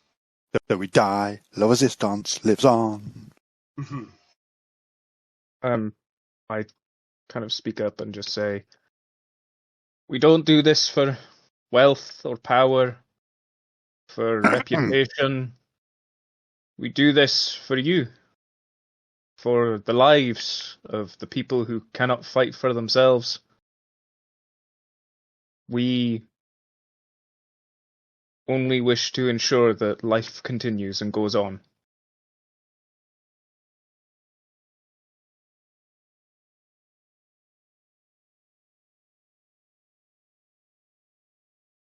There is a slow murmuring amongst the crowd.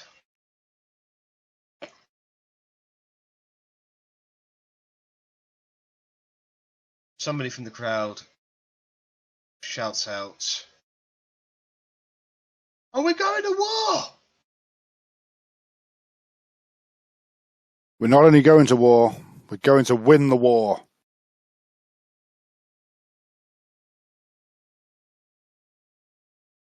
There is a sense of, like, there's an impact in those words that kind of just spreads across the crowd. And you see their eyes kind of light up a bit.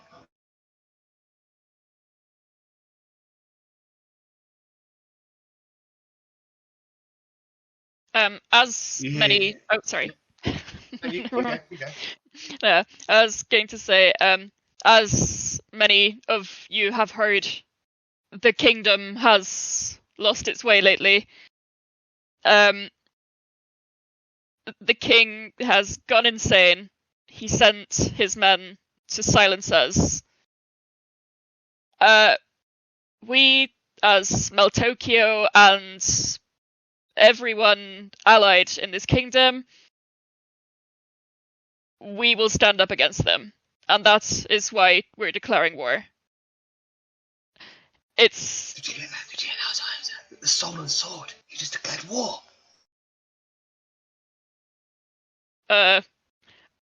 I believe war was declared a while ago. But I guess now it's official. But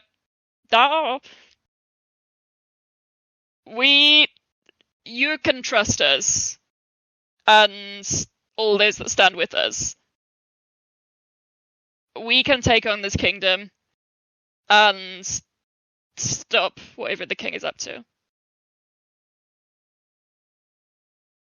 I'll fight for you, soul and sword.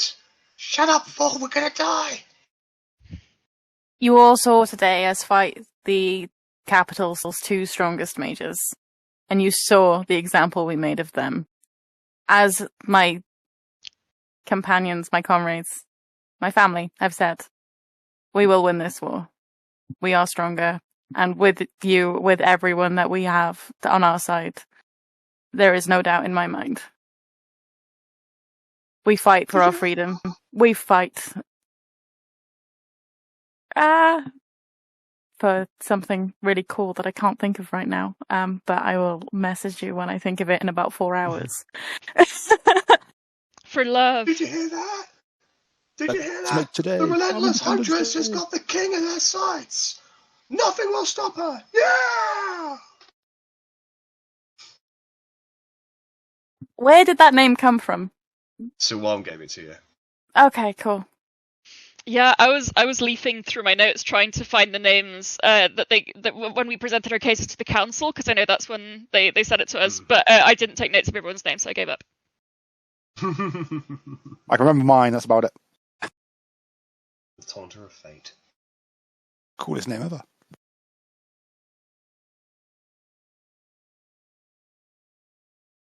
Do we all have to fight? Does everyone have to fight? The more people willing to fight, the better our chances. It's that simple. No one will be forced to fight, but no one will be forced to fight. But there are many things you can do to support the war, or even if you don't fight, you can grow crops, you can feed the army. There are many things anyone can do. Do your part. The voice of Merlin speaks. He's a star-spangled man with a plan. The Taunter of Fate sings. One eye. 1, 2, 3, 4. We all need to work together to win this battle, this war. But you do not have to fight if you do not feel able to do so, or you do not wish to do so. All but right, please I'm going do. to see ya. But please do support your kingdom in any way you can, in any way you're asked. And this will go a lot better. See, out of the crowd, that Arri, you actually see that same orphan boy that tried to pickpocket you when you first entered Mount Tokyo. He just sort of walks forwards. He's got like a relatively big stick. He kind of talks over the crowd and says, "I can fight. I'll fight." He's like no options. I'm sure the king's quaking in his boots already. Mm-hmm. And I'm sure you're very, very good with that stuff. But we have, I have a much more important job for you. Why don't you walk with me? Walk with me, and we'll talk about it. If you stick your hands in my pockets, I will break your fingers. Oh. Did you hear that? The relentless huntress is threatening a child. Oh. She's a monster. But she's a monster pointed against the king. She works for us. Yeah. I'd like to think that they would have seen that I was joking about breaking a child's fingers, but the mob's very, very fickle. Yeah. Very true. But I've got the child with me. I'm basically going to take him to the Tippers HQ because I've already kind of referenced him to them, and I think that he would be good for them. He's got potential, you know, and it hopefully takes him away from being smacked. Well, the more perceptive of you who are aware of the Tippers, at least, you're aware that they are watching. There are Tipper there are Tipper individuals with their insignia cloaks and hoods on the rooftops watching this. One of them you would assume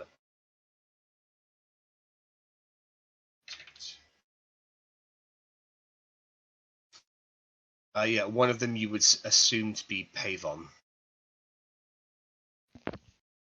If you need reminding who Pavon is, she is the leader of the Meltokian Tippers.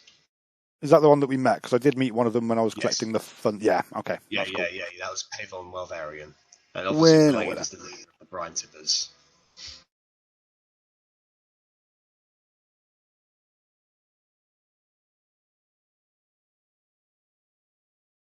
The crowd begins to disperse. Then there's electric feel in the air as you guys move onwards. Like they kind of like passing the Red Sea. People just move out of the way for you, really. You've never had this kind of attention before, but people are staring at you as if you're something else, like an alien. It's very disconcerting. I like hiding, not having hundreds of people staring at me. A dragon, something they've never seen before, something awe-inspiring. I just kind of put my hood up, because same as Rennas, I'm not used to being stared at. You see a couple of about 14, 15-year-old girls copy you, and you get the feeling you just started a fashion trend. Oh, Arri started the hoodies. I We'll feel be hanging around on street corners. More tippers? I feel Russ would probably like the attention, but it would be quite a huge contrast to how he was previously seen in Tokyo, so it's still kind of weird him out a bit. I'm just mentally going through how much harder it's going to be to pickpocket people when they recognise you from 100 paces. Outrageous. Fame is not good for a life of crime. Otti, as you guys are walking through, couple of half-orcs actually they don't walk up to you, but they make their presence known to you, and they give you like a nod of the deepest respect. And so like some of them say, thank you for changing our image. We support you, Paragon of Justice. Thank you. And I'll nod back and say, thank you for being good people, and thank you for proving that it is a minority who aren't. There are more half-orcs than you thought there were. It seems that with an icon to rally behind, they now have the confidence to make themselves known. I mean, your best estimates, Otti, there was only probably maybe about 2 dozen, maybe 3 dozen half-orcs in Tokyo. There are hundreds. They all now have the confidence to come out with the rest, now that they have you to show them the way. Yay! And slowly but surely you see people's perspectives change. Like, half-orcs, people expect them to be brutes, savages, just like their orcish parents or ancestry. After witnessing what you did, how you have acted, and how now these people are just part of the crowd, like, there is a wave of acceptance amongst the regular folk that can only be described as miraculous in and of itself.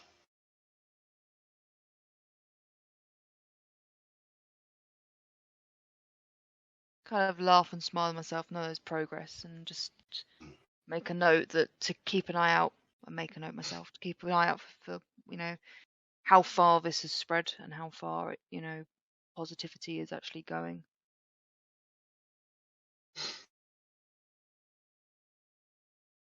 Verity, you notice a whole bunch of young kids are already painting themselves blue.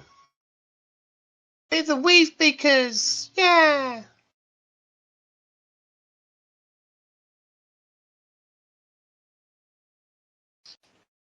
Oh no. Oh no. See, I wanted to be flying on my broom, but I feel like if I do that now, someone's definitely gonna try jumping off a roof on a broom.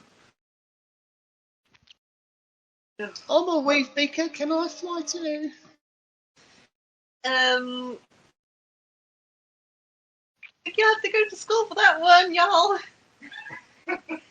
Stay at school, don't do drugs.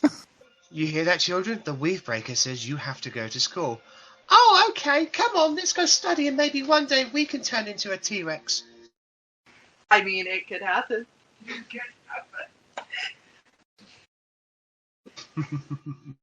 I mean, I am literally the definition of stranger things have happened. My mic's up there. Hello.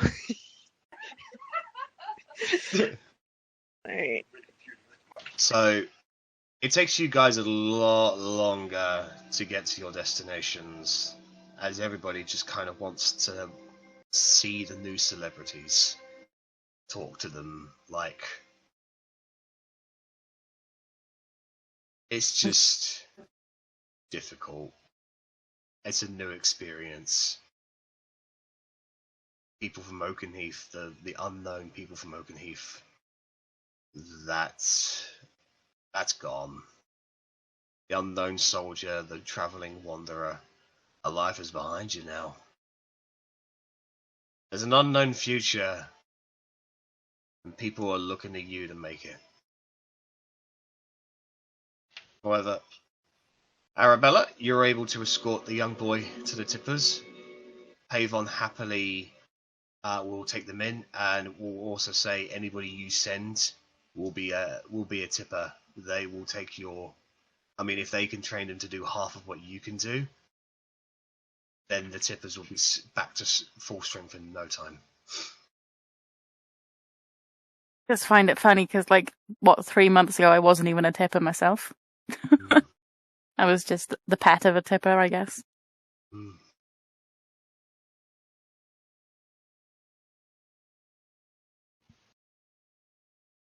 So, what would you guys like to do?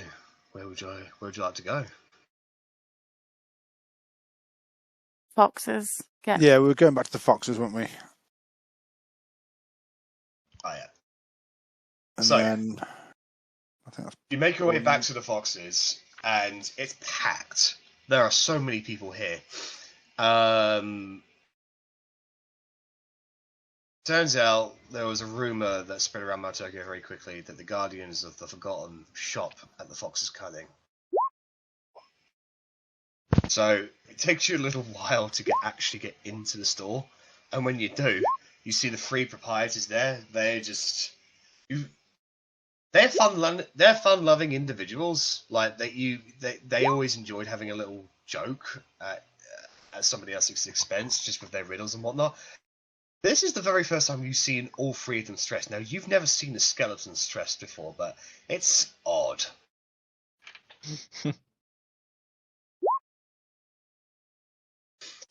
Business seems to be going well. Business is booming, says the actual fox. The one that looks like a fox. It turns out when one of your returning customers are in fact world-renowned heroes who fight and win against the Royal Arcanist and the Sunset Archfather. Turns out people want to come get amulets of protections, and well, you guys have explored the store enough times, and you've touched many items, and well, quite frankly, these people, they're believing that any items you've touched are blessed with magical protections and good luck. So we're charging them at a premium, and people are paying up. I imagine that means you'd be able to cut us quite a healthy discount, seeing as we brought all this business to your shop and you've just explained that you're making more money than usual. You'd think so, but you're already taking an item for free, so I think it evens out. I mean, the free item was a whole separate issue. We solved your riddle, we get the free item. We've also brought in shitloads of business for you. We should get a bit of a discount. Fair's fair. I'll have to discuss it with the others when we close up shop. It's a bit too busy to discuss such a thing now. Very true. I will give you that. It is very, very busy.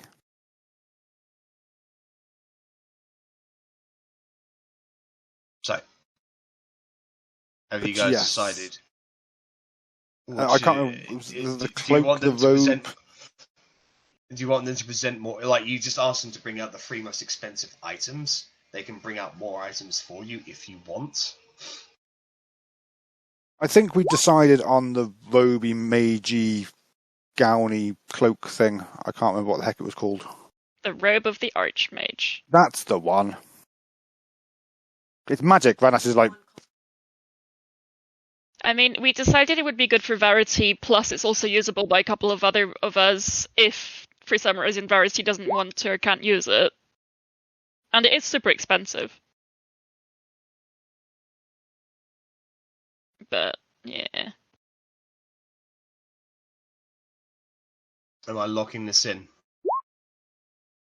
Would you guys like the Robe of the Archmagi as your I think so.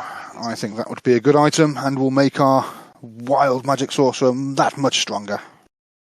Okay, so the fox brings out the blue encrusted robe that it quite literally shimmers with a blue aura. It looks quite similar to what Knowledge was wearing, actually, but this one's cleaner. As in, not used before.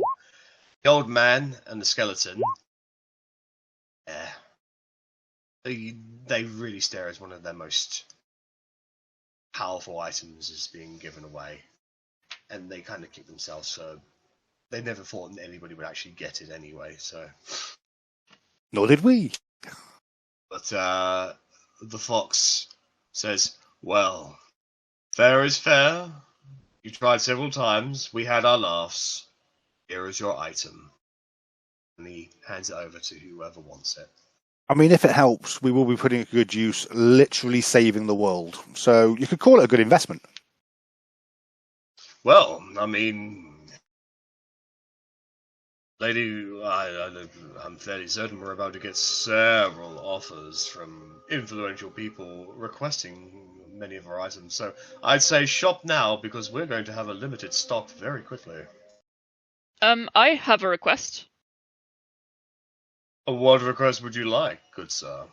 Do you happen to have any real rings of spell storage? Because if you do, I would happily charge up one of them with my magic for a free ring in return. Just imagine what you could sell that ring for with one of the forgotten spells inside it. I have You want to charge up one of our rings of spell storing for us to sell? If you'd like. I mean, I'm not going to say no to high level magic for free. Only if we get enough in return. Oh, so you're asking for a straight up trade? A favor. What favor did you have? Our own ring of spell storage. Or something else, we could discuss it amongst ourselves. Oh, so you want to pay for a ring of spell storing by charging up another ring of spell storing? Yeah. Are you telling me you can't get double price for that second ring with one of our spells inside it? No, we wouldn't. Worth a try. Oh, how much do they cost? I thought it was like a rare item. Is it rare? Yeah. It is a rare item. Okay, yes, it's pretty. Yeah, they'd actually charge a ring of spell storing at 6,500 gold. Oof. Russ? Mm? I already have a ring of spell storing made by Wade, and I need to unattune from something to put this coat on. So. Oh, I wasn't looking for it for myself. I was hoping that one of you would want to use it, and maybe me or the dwarf could offload our spare spells at the end of the day. If yeah, you know. Sorry, Korgrin, say that, the dwarf. But no, I have Loic's ring of spell storing. I don't think we have unlocked any of the traits of it, if it had any. Yeah. I think both were unlocked. Because they were sent to me. So I'm pretty certain both were unlocked. You can expand... Oh! So you can expend a spell stored inside the ring and have the components of the spell, if any, appear before you. And the ring can be used to store the soul of a creature that has not passed beyond their physical body and is inoperable or destroyed. Isn't Arrabella in there? Yeah. Alara's in this thing. Mm-hmm. Ah, She has been the entire time. Mm-hmm. I forgot about that. I felt like I had somebody like something off mine, but I was like, I couldn't remember what it was in. Still so- hadn't decided whether we Oh, were well. just going to let her go or if we were going to give her to. I was kind of the mindset of just freeing her, but then we were kind of like, oh, what if we gave her to Catan, and we just never resolved it. No. Yeah, so we just left with the ring and just buggered off and did our own thing. Yeah, sounds fair. The ring currently has a lady in it and a counter spell. Oof, what, a lady? Yeah. Can we unload her?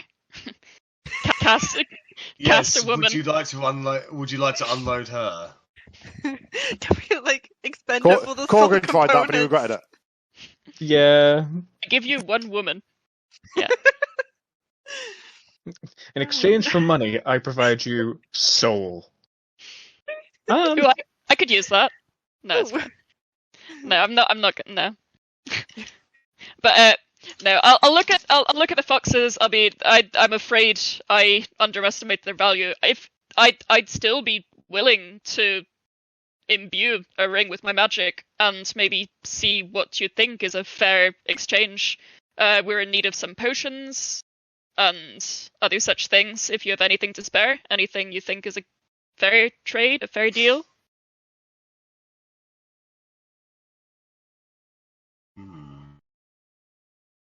Does the Fox's Cunning have all uncommon and lower items? Is that what you said before? Yes. Yeah, that's right, yeah. So I could get a replacement Hat of Disguise after that thieving little bastard never gave it back. Yeah. Yes! I would like a Hat of Disguise, please. That'll be 500 gold. That's a bargain. Yeah, that's not bad. Yeah, like... Generally, uncommons are relatively cheap. Well... They're cheap for rich people.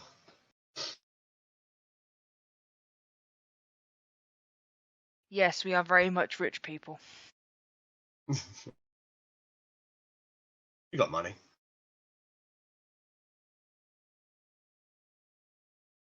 Right. So, they'll knock off 250 gold if you charge one of their rings for the spell, Russ. Okay. I think what I'll offer to them as I'm trying to think, like as a memorabilia of the fight, I think I'd like to charge a ring up with silence, because kind of key. And No, silence. No, it's got to be a high level thing, right? They're not going to have silence. No. I think it's like 5 levels in total, right? Yeah. But no, I can do a high level. I could do. I have a level 5 slot left. I've got Arcane Hand, Mass Cure Wounds, Hold Monster. Whatever you would like. Whatever you would like. Just that second level spell, they'll be like, nah. Oh yeah. All right. What would be? Yeah. All right. Let's cast a big Bee's hand into it. Alrighty then. It has been a staple of the party. So they will certainly they'll knock off 250 gold for a purchase you'd like to make. So. All right. Well, we do need to load up on potions. I think we've been here before for potions. I think we kind of bled Meltokio dry of potions, if I remember from what Jack said. Yeah, What we do everywhere we go. And diamonds. Yeah. Ah, yes, we need to run into Philly Durzan Diamond Merchant on his way here. Mm-hmm. When you say it like that.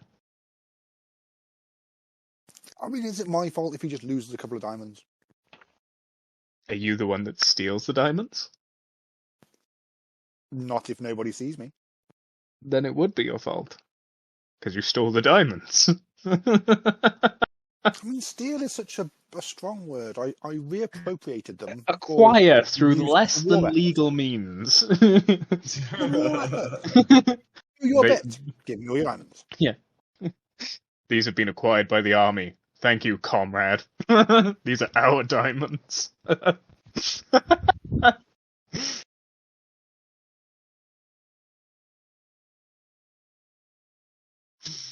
I was just trying to have a look through of like common, uncommon, and rare magical items. I can't think of anything that was particularly useful that I can think of.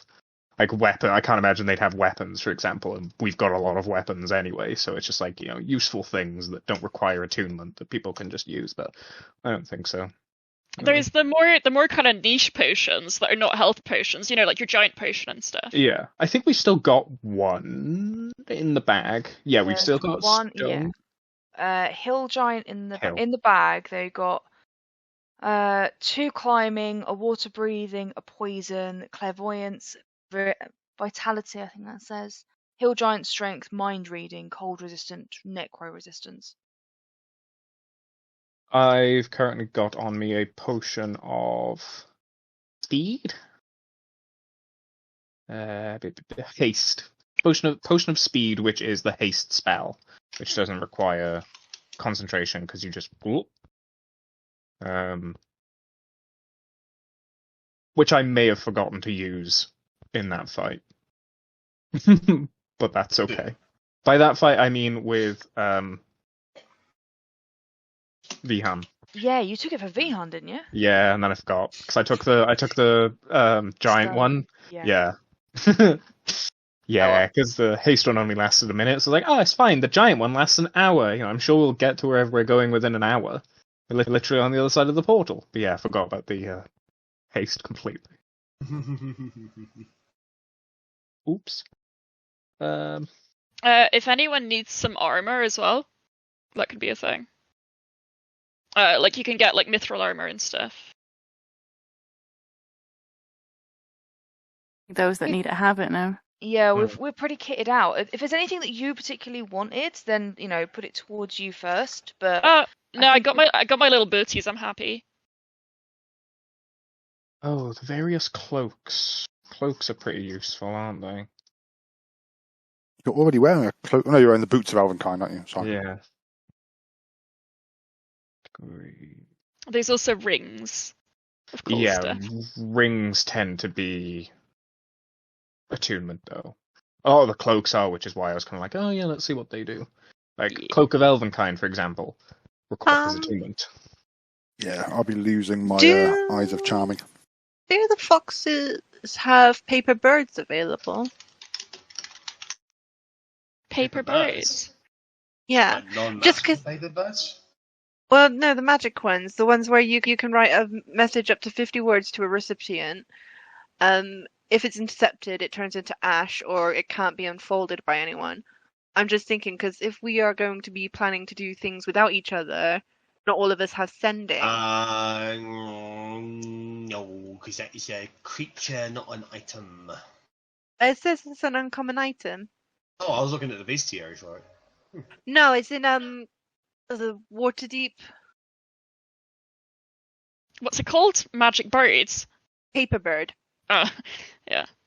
Yeah, because it looks like a little paper crane.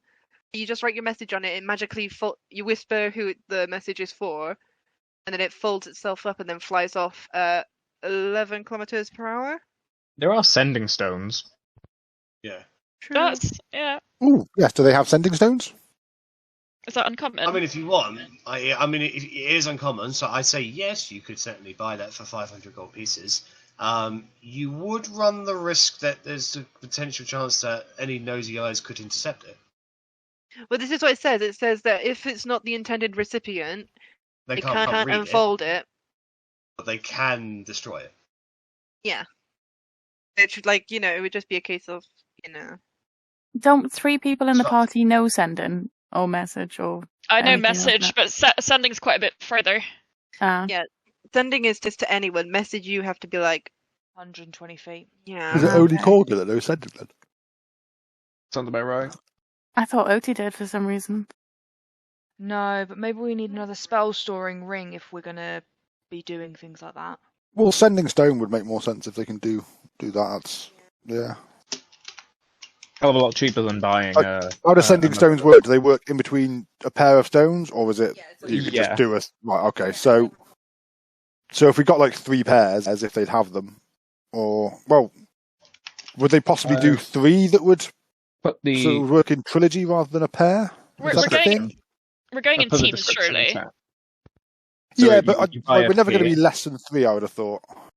You buy a pair of stones, and then you literally use the spell sending through them, but it's only once per day. Mm-hmm. Well, it sounds like a good idea to have them.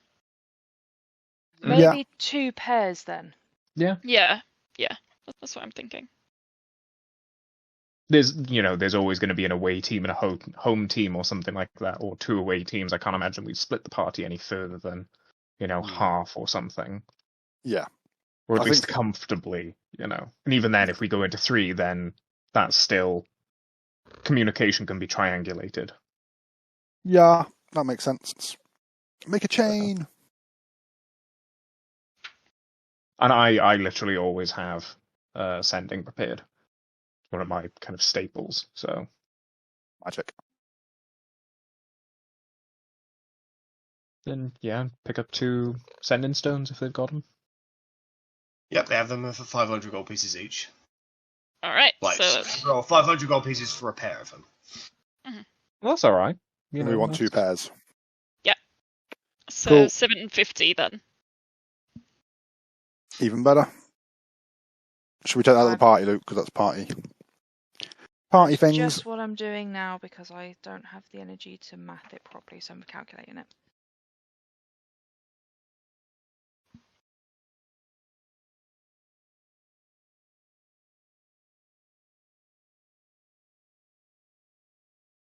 Right, the money's at the bag, so whoever wants them. All right.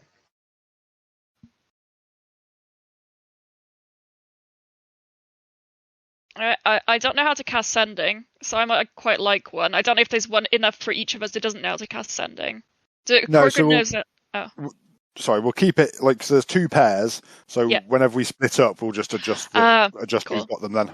Cool. I thought you meant we were splitting up stones. Now I was like, oh. No. So be a maximum of 3 groups that we're ever in. I don't think we're ever going to be in more than 3 groups. So worst case is one group has 2 pairs. A stone from each pair, and you have to relay messages through them if you want to speak to the other one. So it's all doable. Mm-hmm. Not that you can really relay messages through when it's only one day, but for now because they're central at least. Yeah, that's fun. So back to the monastery to crowd around a map and work out where the hell we're going. The only reason back to the monastery is I figured it'd be a bit quieter, maybe without a huge crowd following us. Learning all our war plans. Who knows? The king could have spies right here in Maltokio. I mean, money talks.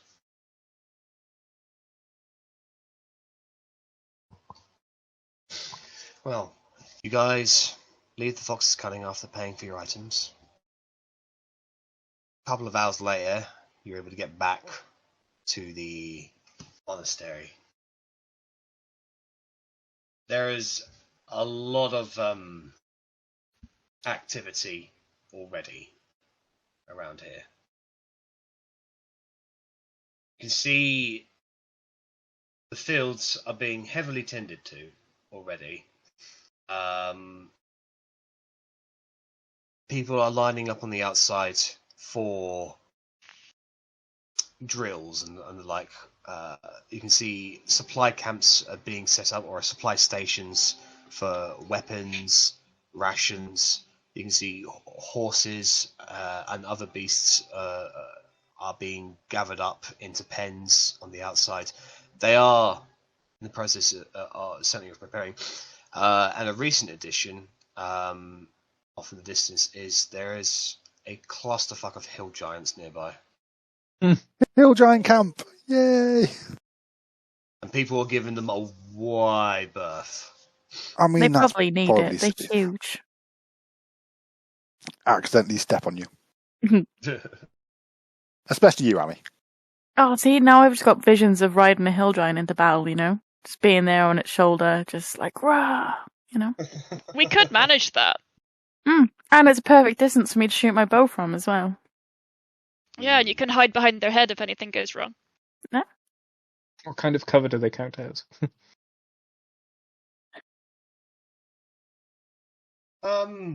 Flesh cover?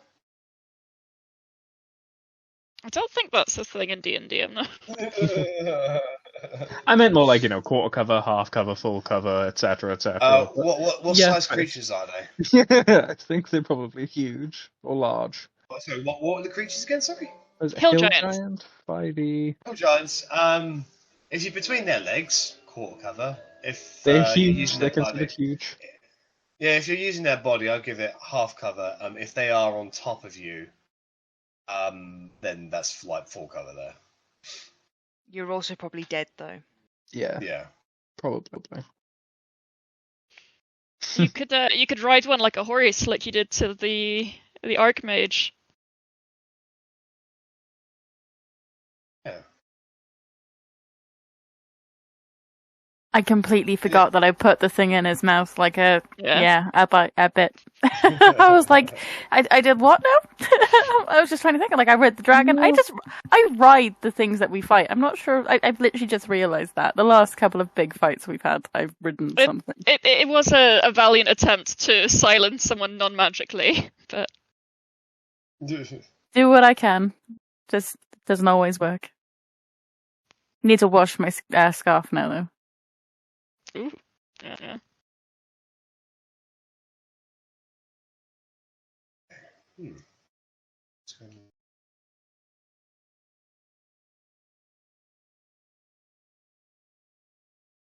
Okay, so you guys, having made your way back to the monastery, you make your way up to your intended to your rooms where you have been staying for a little while. You're able to sit down, and for the first time in hours, you actually have some peace and quiet. As much as it were, I mean, you can still hear literal hundreds of warriors preparing in the valleys below. You can hear hustle and bustle in the corridors outside as people rush to get wherever they need to go, as well as the regular training regiments of some of the younger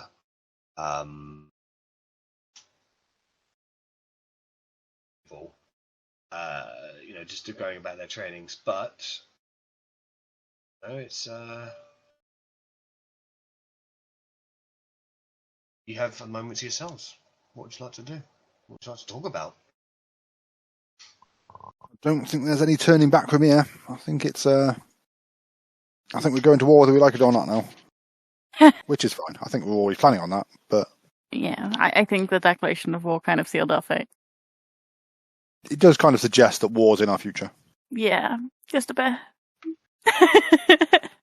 I hadn't realised our fight would be so persuasive. The broadcast was a plus, but more fool them. I'll admit I don't know if I want to be this easily recognised forever. It's nice for now, but I tap my new hat. Yeah. Yeah, it's weird as hell having a fight, seeing it in your head as well as seeing it through your eyes, though. Not a fan. Yeah, kind of. It's like, is that what we look like? Like, it's perfect. Jeez. Yeah, but you see, I spend half my time hiding behind things, and the problem with hiding behind things is you then can't see. Well, I could hide behind things and still know who everyone was. It was perfect. Have you ever heard of peepholes? I mean, where exactly do you think I'm hiding? I'm not spying in the girls' locker room here. I'm at war. Oh. Point taken. Though maybe someday we'll find you a magic eye that allows you to see through surfaces. Yeah, magic. Yeah, spell. Or just buy you a screwdriver. I don't know. I spend one action every fight we have. One action putting little holes in all the scenery so I can hide behind it.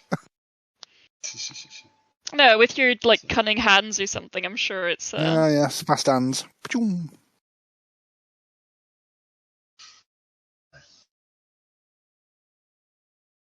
guys have a decision to make. Where we're going? Is that a Yeah. decision? I mean, you'll sleep for tonight. You'll get your long rest.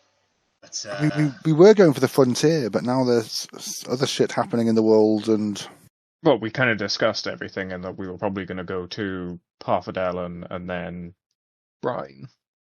Yes. Thought we were going to do Brine first. Well, that was the thing, because people wanted to go to Half-Orc first to see and catch up with Loic and etc. But we needed to go to Brine soon to make payment with Harren. How many days have we got the portal for, George? You're on mute. I'm not sure. She's looking, and she's blue. Oh, okay. Dabba dee dabba die. Is Harren Wade's treasurer then? We have 5 days left. Okay. Correct. Yeah. I suppose you could say that the Harren is Wade's treasurer. Accountant, or yeah. Maybe his handler. I definitely go with handler, because Wade would run wild without Harren, which would be fun. But I imagine it'd be a bit much. Yeah, we got 5 days left with Harren. So currently, for one, with this new robe, guys, mithril breastplate was lovely, but I don't need it anymore. I'm sorry. True, you do now get a better AC from the robe. It's 15 plus my dexterity, which is 2, so now it takes me up to 17! Whoa. Yay! You've now got the same AC as me. I do have the Ring of Spell Storing and a Pearl of Power. What's the Pearl of Power? It gives you another 3rd level spell slot. Well, I was thinking for the Ring of Spell Storing, if someone like Arri has any spare spell slots, because I know, just because you died that one time, or you almost did, I was thinking having stuff that gets you out of situations or healing spells would help, but... I don't have any spare attunement slots. Yeah. Yeah. I technically don't, but I could adjust things. I've just taken off my Eyes of Charming. I don't really want to lose my gloves of climbing and swimming, mainly because I want to swap them for the gloves of missile snaring. Yes. Well, you don't have to ditch them. You can put them in the bag of holding. Well, yes. I mean, kind of one and the same. Does anyone want any of those 2 items that I have? I have one attunement slot left, but I don't really know what I would use it for, because I don't tend to run out of spells because I don't cast every turn. True. But I've put a counter spell in it. It still has a counter spell in there. Yeah. I'm just thinking. It could be a way of kind of sharing spells that. Oh yeah. That all of us don't know. No, I completely agree. It's just then who would use it, basically. Because it is. Don't get me wrong. Yes, Ring of Spell Storing incredibly useful. It's just literally who would end up using it. Like Otti, how many attunement slots have you got? And I keep swapping things out. I have 2 that stay, and then I have 1 that keeps being swapped out. Because I did have the Brooch of Force Power, and then got rid of it for the Brooch of Mind Reading, and then didn't use either of them. And then got attacked by magic missile like 20 million times in the fight after you take it off. Yes. So I could take it. Can other people put spells into something that I'm attuned to? Yeah, yes. That's the point of it. It's kind of like Korgrin could lay a spell, just cast a spell into the ring. I could cast a spell into the ring, and then you can just use them as if you were casting spells. Because I got to say, I have 1st and 2nd levels. I don't use them. I don't use any of my spells. You can cast a 5th level spell with this. And like, there's a It's- counter spell in there already. It's up to a total of 5 spell slots. That's if I remember correctly. So it was. It's 5 levels, so it's either 1/5 or Yes, 5 first, that's what I mean. or a second and a third, or yeah. Yeah. So it has a 3rd level in there at the moment because I put a I counter can give spell you in. a pass without trace. Or Misty Step. Literally the only use I have with my spells. Unless you want a Hunter's Mark, randomly. A level 2 Hunter's Mark. Doesn't That- do anything different. It does not. It has to be level 3 before it lasts longer. Okay, so I'm giving the ring to Otti, and I'm putting on Robe of the Archmage. Whoop whoop. I might actually ditch the whatever it is I have, the amulet of detect thoughts, just because I think we're pretty screwed as it is, and it's kind of taking up a slot, and I'm not sure because I'm pretty sure Edgar could spy on all of us, right? Yeah. You can It's especially not- spy on me. I think I'm no longer the specific target, and I think it's kind of everyone He knows does like to everything. chop and change. Yeah. I'm slightly better at So- wisdom saves than I was, but it's still got my dice rolling So, Yeah. but face. and- So. because someone the decides to leave a yeah. blood note behind. yeah, the fire elemental still has potential to be fun, so I think I'd like to attune to my fire elementals and my winged booties.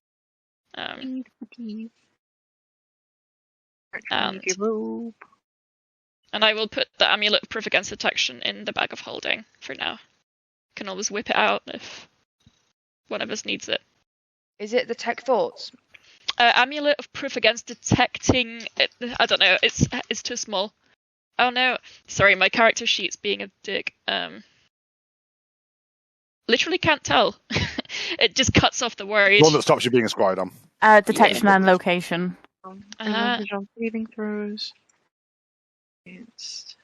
Yeah, Verity, could you read out what the robe of the Archmage does again? I didn't pronounce that right at all. That was Yeah. butchery. If I'm not wearing armor, my base armor class becomes 15 plus my dexterity. I have advantage on saving throws against spells and other magical effects. That's good. I'm writing this down. So,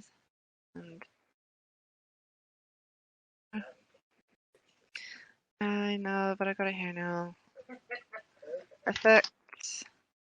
And my spell save DC and spell attack bonus both increased by 2? That is nuts. Yeah, your DC is already 17, isn't it? 18, I It's think. 18. So it's 20 now. Fuck. And the knight will Jesus. still roll a natural 20 to dodge the disintegrate. Undoubtedly. I just got to throw stronger things at you guys, that's all. No, just Verity, it's fine. I'm still little old non-magical Rennas. Do we find that anyone actually? Yeah, you are the damage dealer. Don't you fucking non-magical shit me. You got magical deal. You have magical weapons. Don't forgive me that fucking shit. Hey, and I have spells that every time it's just the problem is Rennas keeps fucking off during fights and going to hide somewhere, but actually I have stuff like greater invisibility and stuff where actually I could just give you advantage every turn. Let's see. I get advantage every turn anyway. Yeah. But no. That could well be useful. How do I change that? Blah, blah, blah, blah, blah.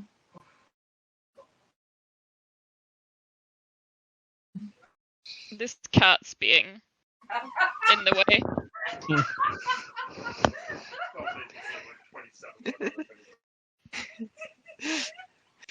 I'll be like Corgi with a dodge action.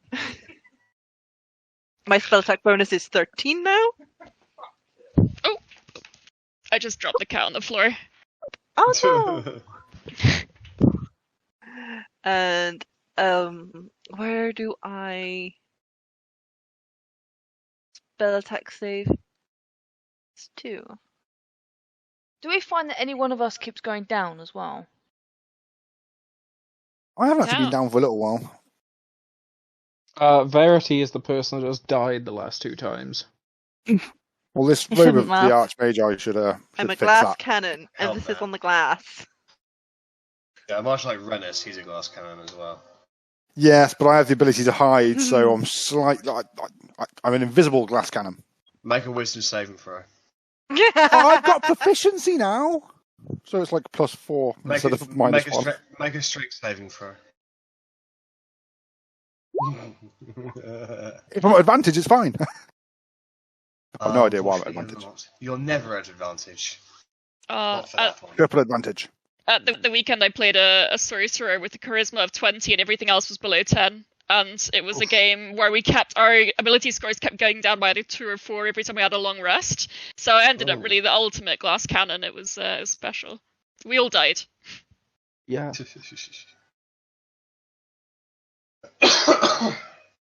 I wanted to give because I bought 2 scrolls of Featherfall, and I wanted someone else in the group to have one. Just so I'm not just hoarding them, and someone else can use them if someone falls or whatever. So does anyone want to wear a scroll on their person? I can't use scrolls very well. I already have Featherfall. Yeah. Okay. It has to be one that someone can cast anyway, right? I don't understand. It's a first level spell. So anyone can use them, but there's a higher DC to do it if you can't cast that spell. So because I can't cast any spells, spell scrolls aren't really my thing. I can use any magic item, but not spell. It'd be like a DC of 12, I think, basically. Okay. But you've seen me roll. Oh no, I completely agree. It's just like for kind of a numbers perspective. Yeah. Oh, it's cool. I'll hold on to it then. Yeah, because you could always cast it on someone. That's the thing. So yeah, and it is a bard spell. So yeah.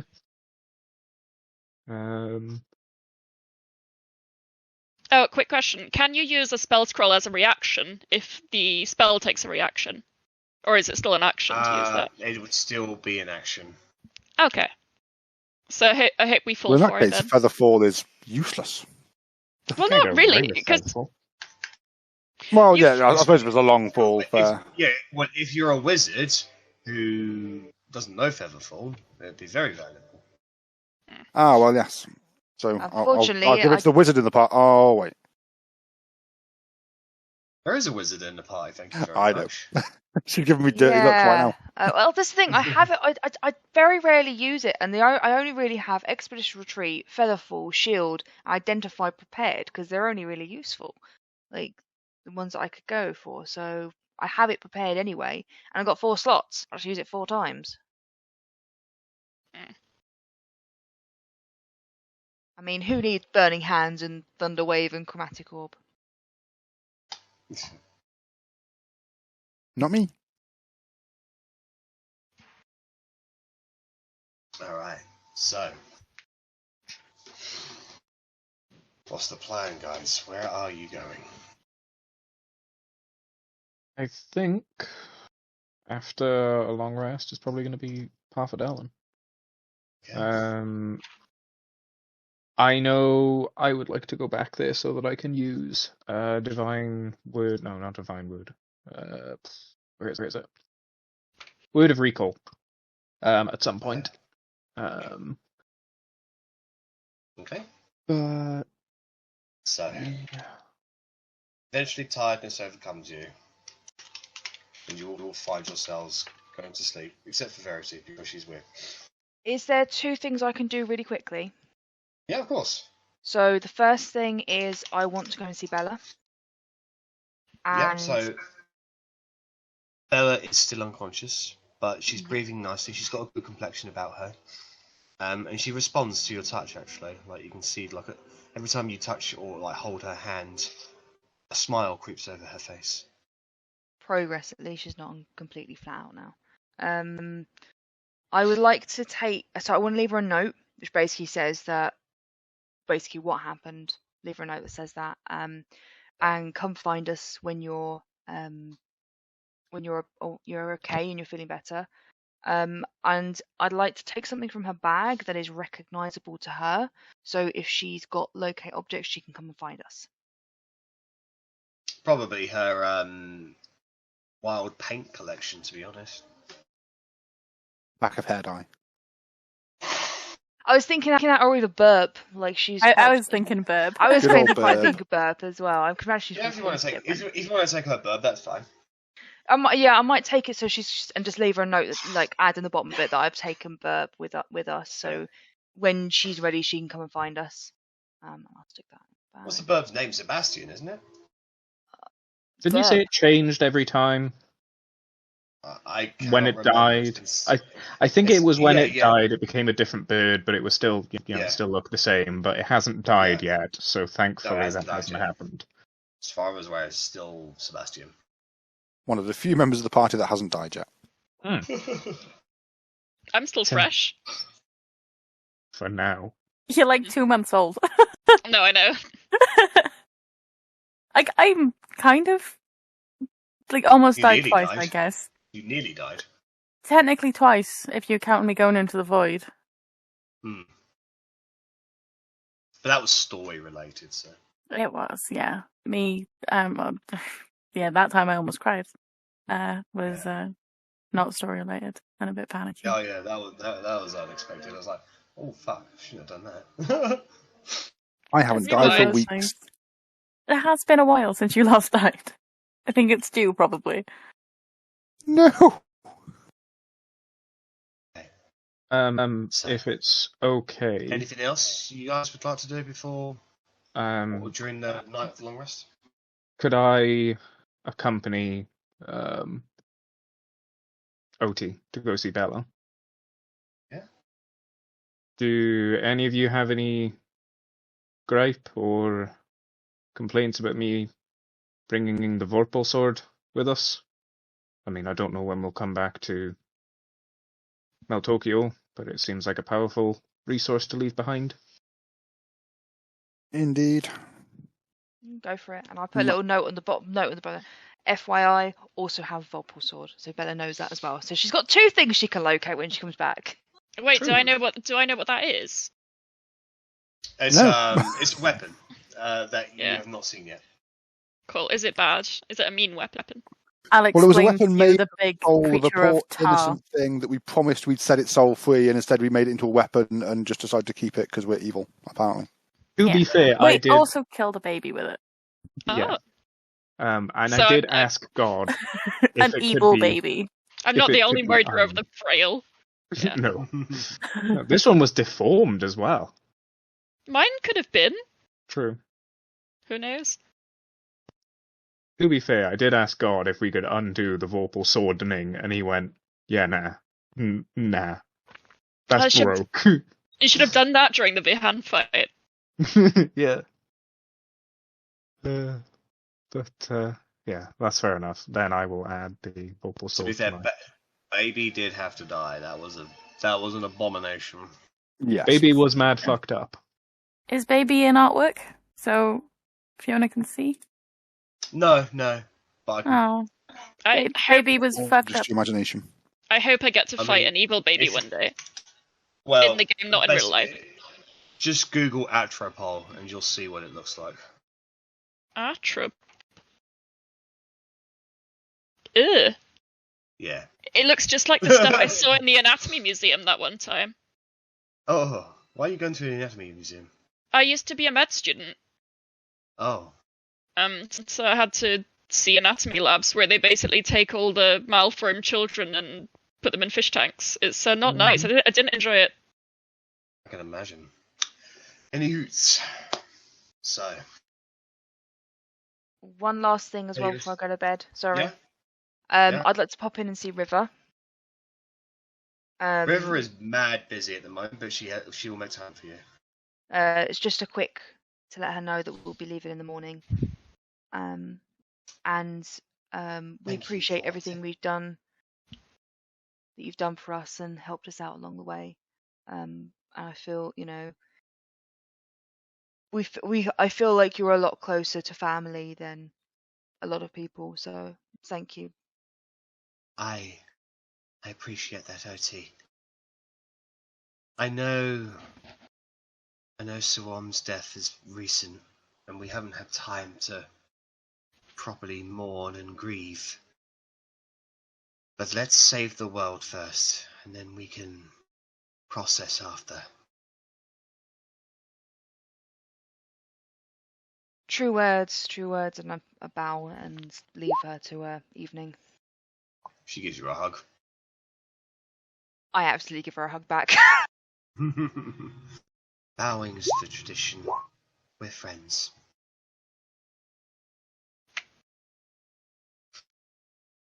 Yeah, that's fine. We're friends. And then I go to bed. She will tell you as well. If you have a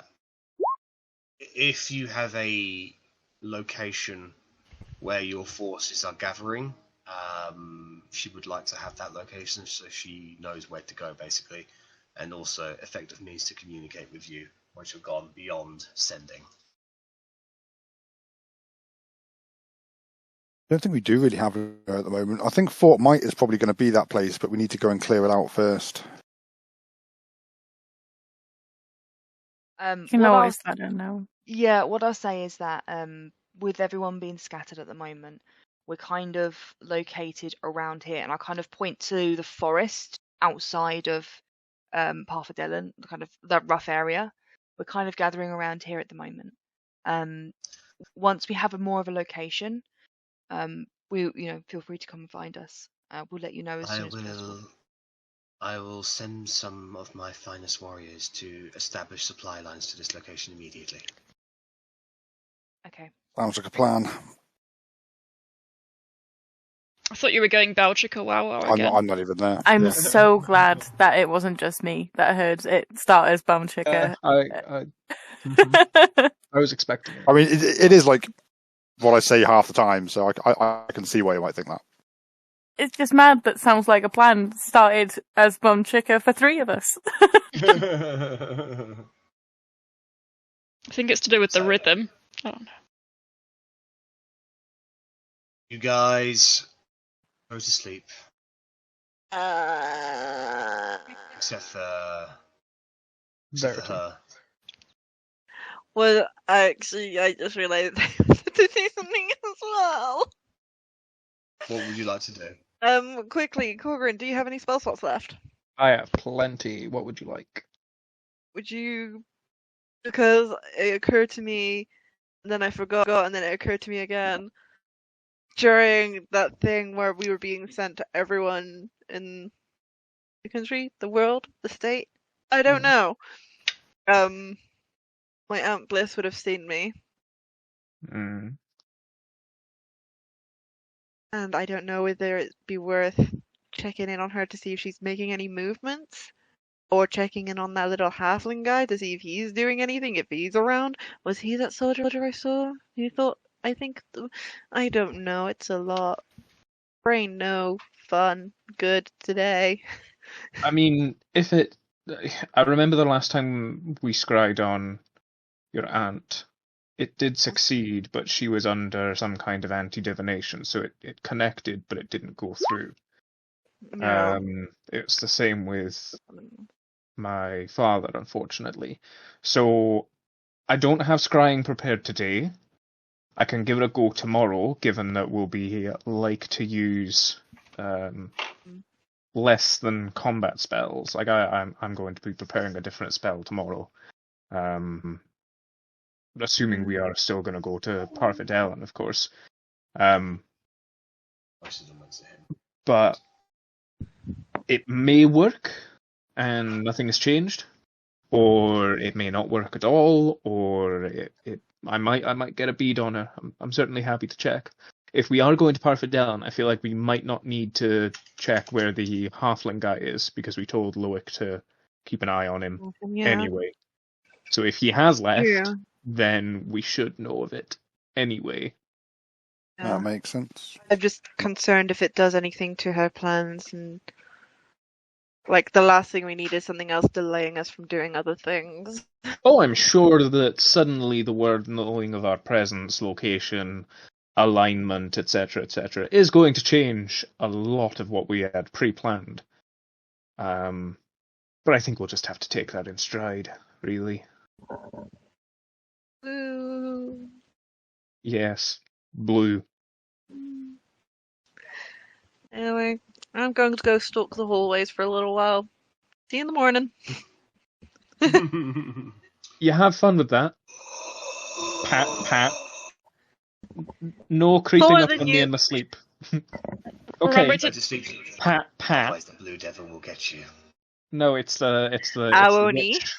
It's the witch that will take me to the sky, and she tried and got guiding bolted for that. Oh god. Lest we forget, there's a doodle of it. So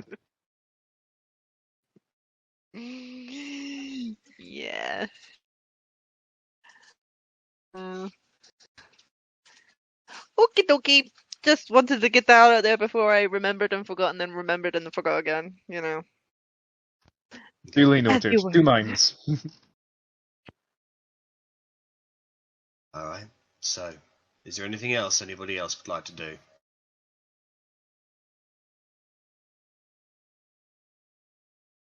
All right. So, you all turn in and go to sleep.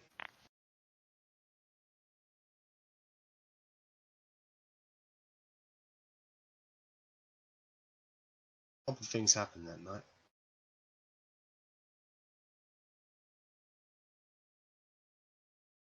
Korgrin, what do you usually dream about? Ooh, that's a good question.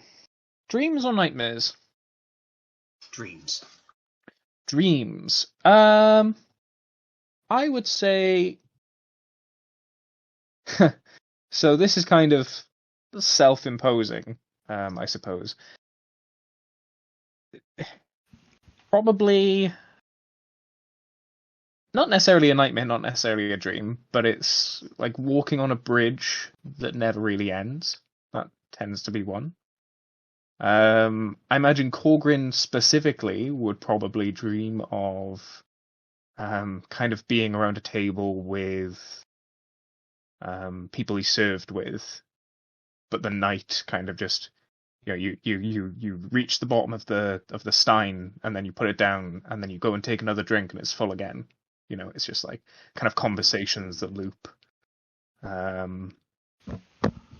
Probably walking the streets of Philly Durzan and like as a kid getting lost and then suddenly like, oh, back home.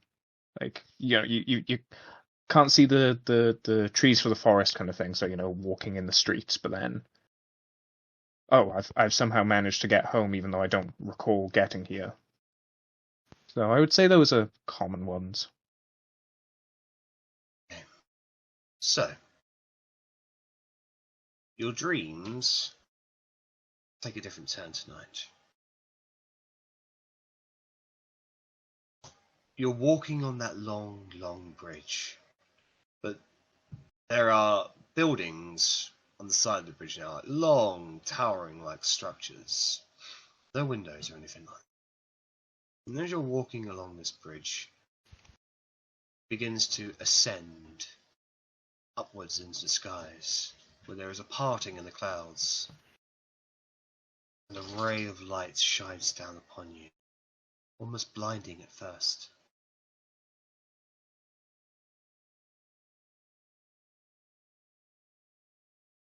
Skies begin to shape, and they turn to snow clouds. Suddenly the area becomes colder. You look around for shelter from this increasing storm. You see your old house back in Fididerzan. Though it's different. It doesn't look like what you remember it to be. Distorted in a way. The door is open, and there are bloodstains on the walls and the doorknob itself. Looks like there's been a struggle.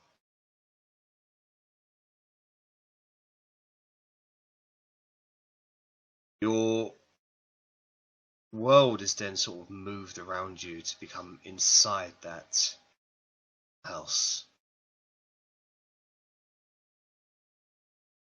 And there is there's your kitchen table there. Simple standard wooden cuts and cutleries, knives and forks. And there is a singular tray on the table. It has a few flies buzzing over it. There is a like one of those food covers, like a half dome kind of things on top of the platter.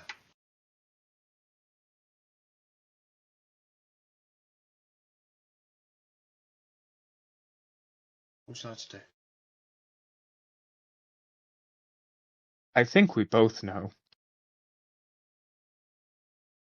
Reach out. I imagine it's kind of lucid dreaming where you move very slowly and it's just...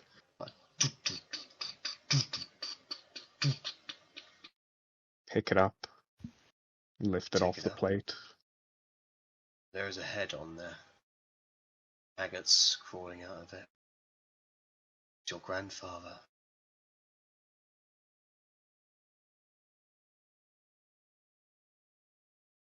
There is a sudden collapse of the roof.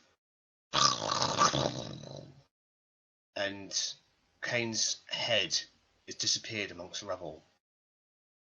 On top of this rubble are a selection of books. Kane's books. They're open on very specific pages that make absolutely no sense to you whatsoever. You just hear a whisper in your ear. What do they say?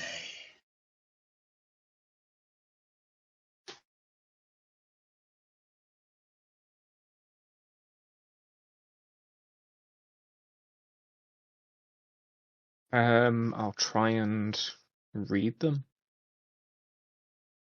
Make an try Arcana and check, please. interpret them as best as I can. Ooh, Arcana is not good. Can I cast spells in my dream? No. Okay, understandable. Here we go. For a You +1 can't- modifier, that's not bad. You can't read them.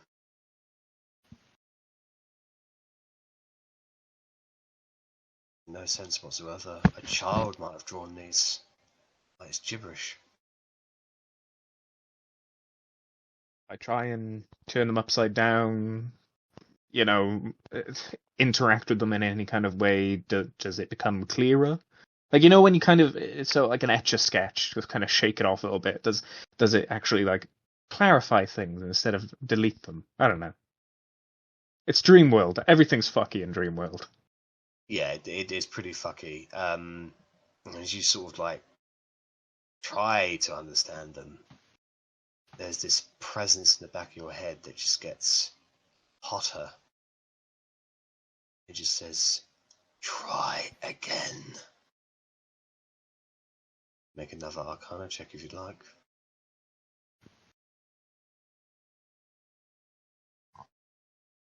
After the Arcana check, could I do an Insight? Yeah. Worse, cool, of that. You still make absolute no sense. Oh my fucking god. This is a fucking weird dream.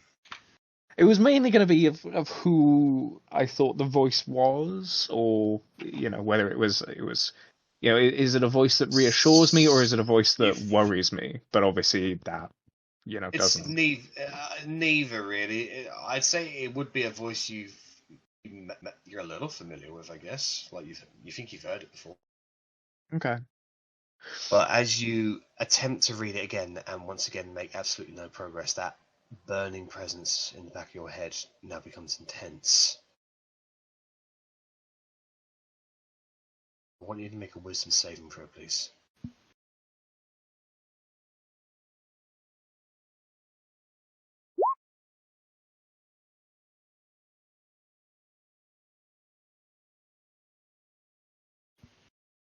You feel this presence in the back of your head, and your body shakes itself awake, and you find yourself back in your bedroom in Mount Tokyo, sleeping on the floor, and you just had a A weird dream. You can remember the dream quite vividly. Like, almost like it's a memory for you. But there's that presence there that tried to harm you. I'll, kind of light a candle or go into moonlight and just make note of the dream. Dream journal. Just to keep track of it. Alright. Speak to the others in the morning. Okay. About it. And then once that's done, just try and go back to sleep. It's difficult, but eventually you do go to sleep. Interesting. Verity. As you're prowling the corridors, roughly around halfway through the night, like in the very, very early hours of the morning, a voice comes into your head.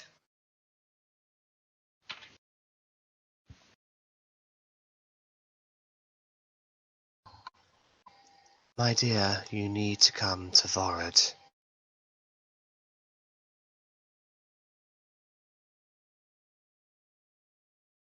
Your services are needed. You have a use. I will not be able to send this message again.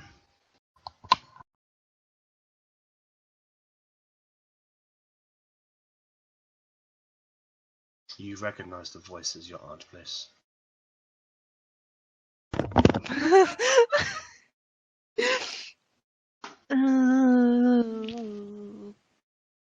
Is that my aunt? I'm just thinking now, maybe because Korgrin's met my uncle.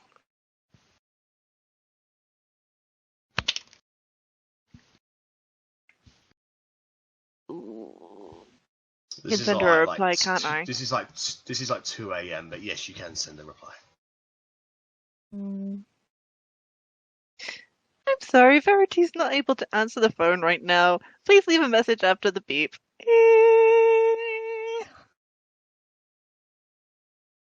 What the fuck's a phone?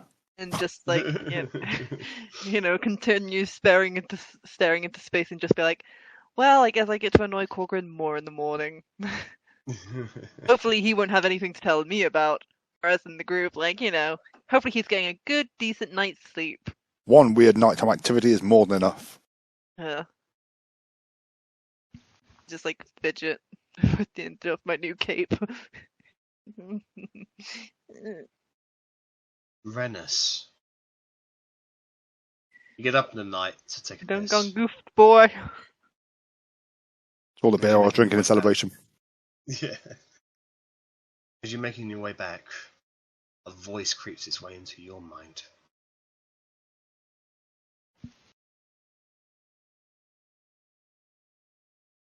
Rennas, things are happening.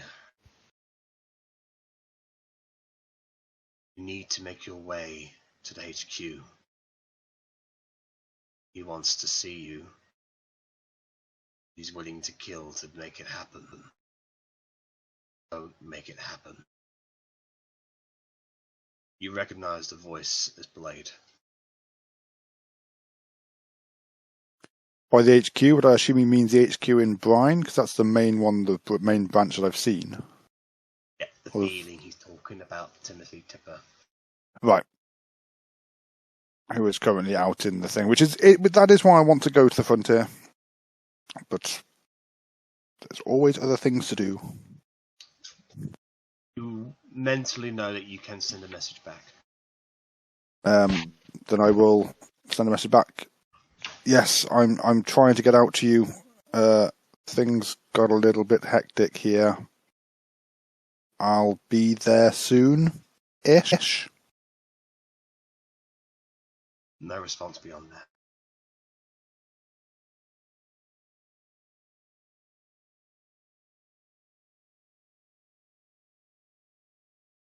And I return back to bed, I guess.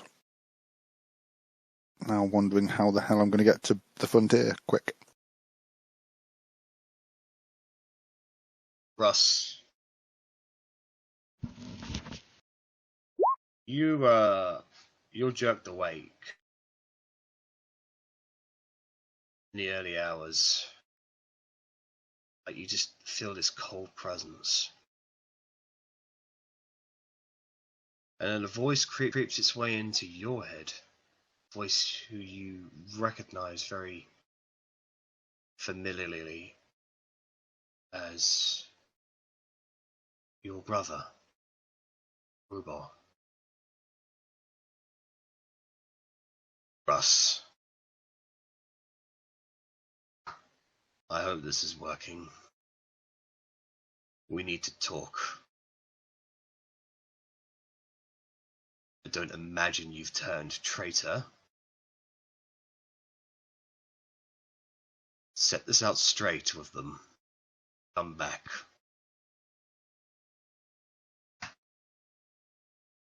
Or I'll make you come back.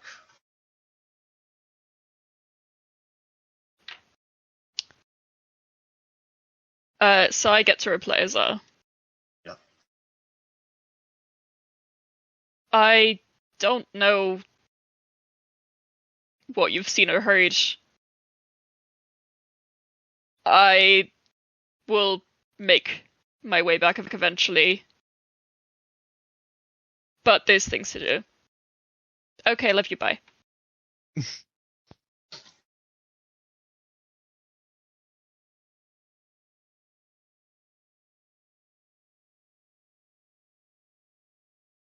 Otti.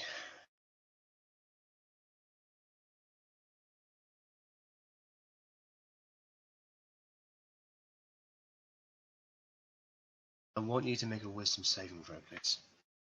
Oh, jeez. 17?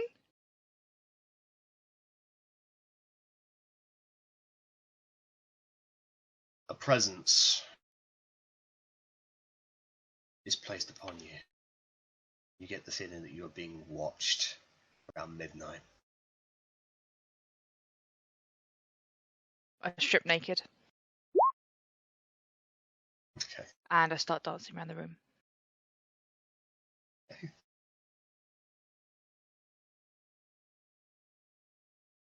Beyond that, there's no other interactions, and whoever was watching you likely got very red-faced. Was it for a long time, or did it stop once I started taking clothes off? It did last for the full 10 minutes. Ooh. Okay, I'll make a note of that and let everyone know in the morning. Alright. Just relive it twice. Arri. At some point in the evening, you are jerked awake by a message coming into your head. You recognize the voice as Princess Ariel Windward. I am making good on my deal. Things are happening. You must act. 2 days from now, at precisely 7:04 p.m., have someone scry on me.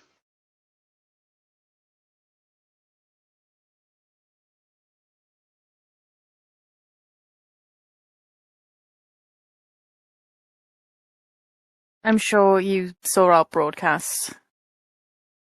I'll try to ensure the scry. PM, I assume? Yeah, she did say PM. Cool. Just writing it down. Mood. Not only did she say it, you perfectly remember it word for word. Yes, keen mind for the win. Stay safe. Is how I'll end it. Yeah.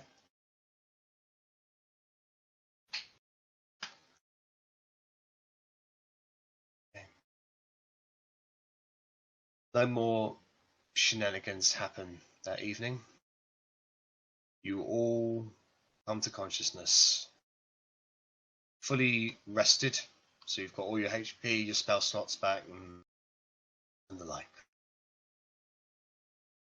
Did anyone get did I get scrying at like the 6 o'clock scrying, the sunrise scrying that we were used to? Nope, that's not happened for a little while actually.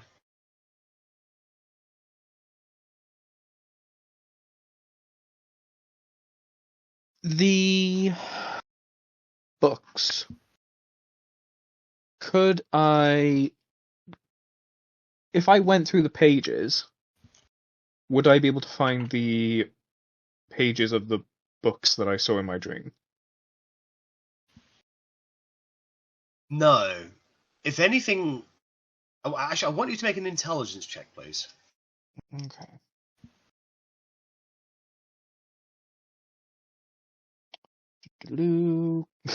Can I have guidance for this one?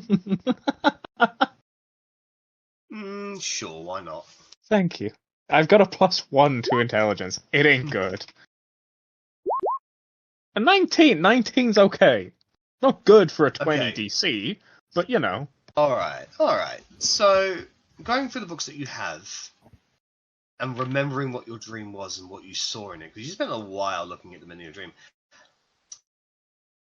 The stuff you saw in your dream was somehow more complicated than what you have in your possession. Okay. To be fair, if you vocalize what you saw to us, I'd probably hand you my parchment and my pen and quill, like a quill and ink pot, and see if you can recreate them. I mean, yes. I was going to. That would be one fuck of a stress for Korgrin too. We're talking about equations. It's like it didn't make any sense to him at all. It was gibberish. But it kind of just confirmed what I thought. I will obviously raise it with everyone, but it kind of just confirmed what I thought in that there's information out there that Korgrin doesn't have that someone wants Korgrin to interpret, being a descendant of Cain.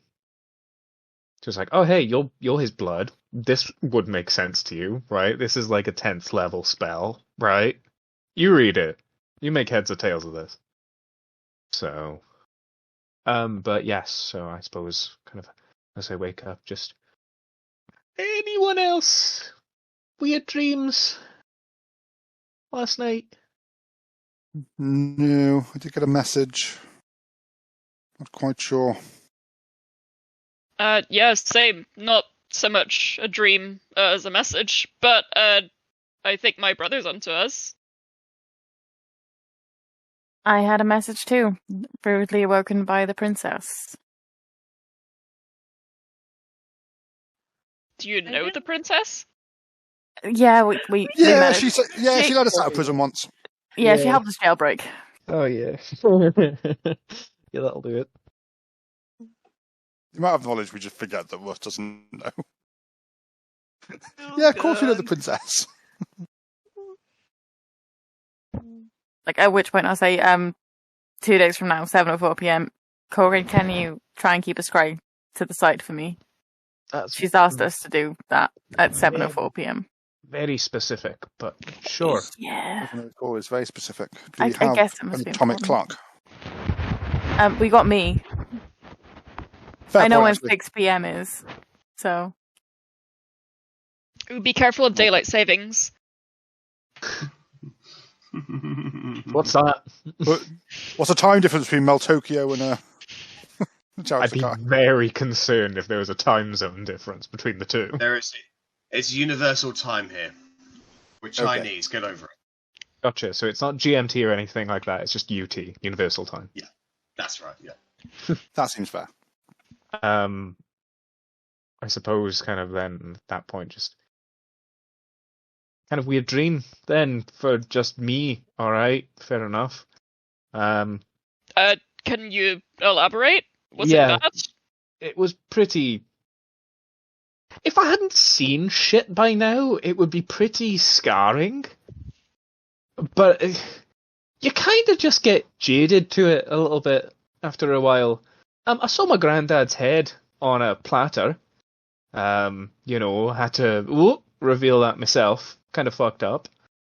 And there were some books, kind of like the ones that I've got from Ancestral Home in Jakai. But these were more advanced, which I kind of had a feeling that there were more advanced ones than these out there. But it's kind of like magical equations and theorems that Kane wrote of the various arcane schools.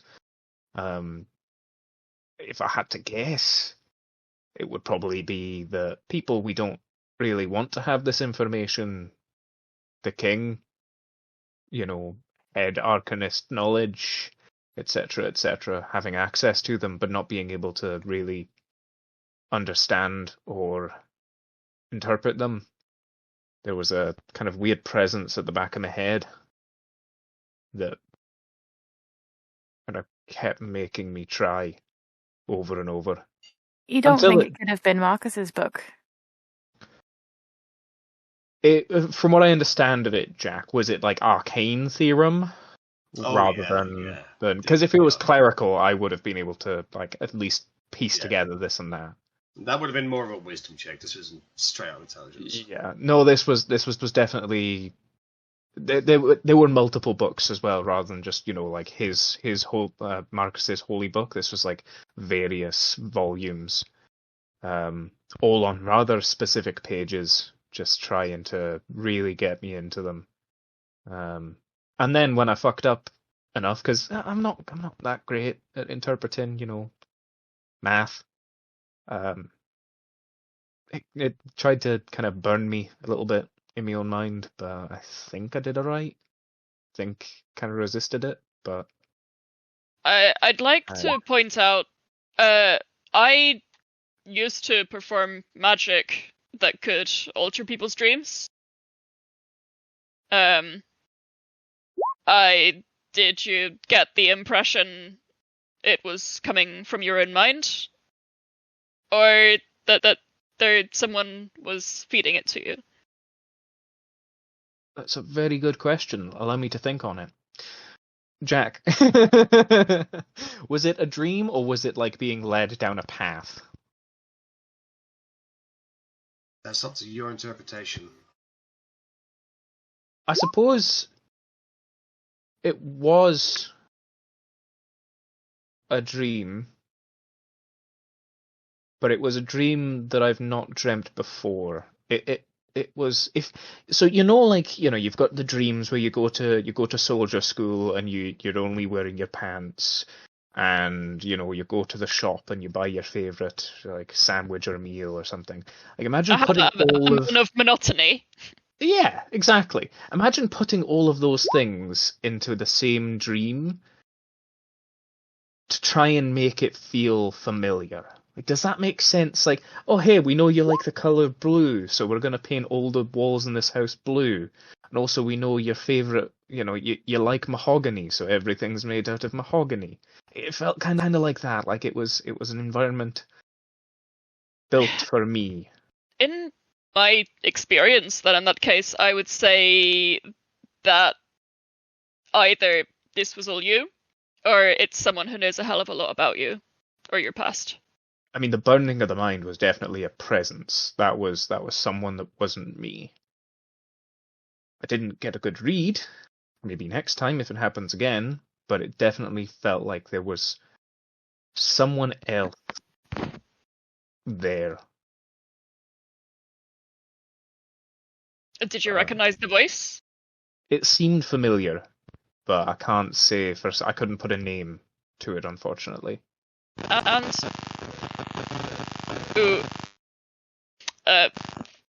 that's new. Yeah, Jack, you're buzzing. You've stopped now. You're okay, but kind of like new static. Yes. Oh. Yeah. You've leveled up. You've now acquired a steel subtype. Korgrin, would you say that you would recognize these books if you saw them again? Do they likely exist? Oh yes, very, very much so. I kind of reach into my bag and I pull out just one of the Kane books. Like I say, so Kane, incredibly powerful wizard, maybe most powerful wizard in, Windward, wrote various books, generated what I think was a whole new level of arcane magic, like a whole new spell level. But it was a lot of theorizing. And this is only one of the editions, and it doesn't detail how he finished his spell. So I imagine there's probably something out there somewhere that goes into further detail. And this was one of those books. It was like it was being put down in front of me and I was being told to read it. So I think very much that there is a copy of this book that is more advanced, has more notes, is more ripe, I suppose. Definitely matches Kane's handwriting. Does it match Kane's handwriting, Jack? But did it? Now that you have a chance to look at the book again, yeah, it was very familiar. Very similar. Maybe a. You know how you change how you dot your I's and dot your T's over the years. Now imagine if that was, a dwarf and you lived like 300. As long as it's not like fancy tiefling handwriting, that's No.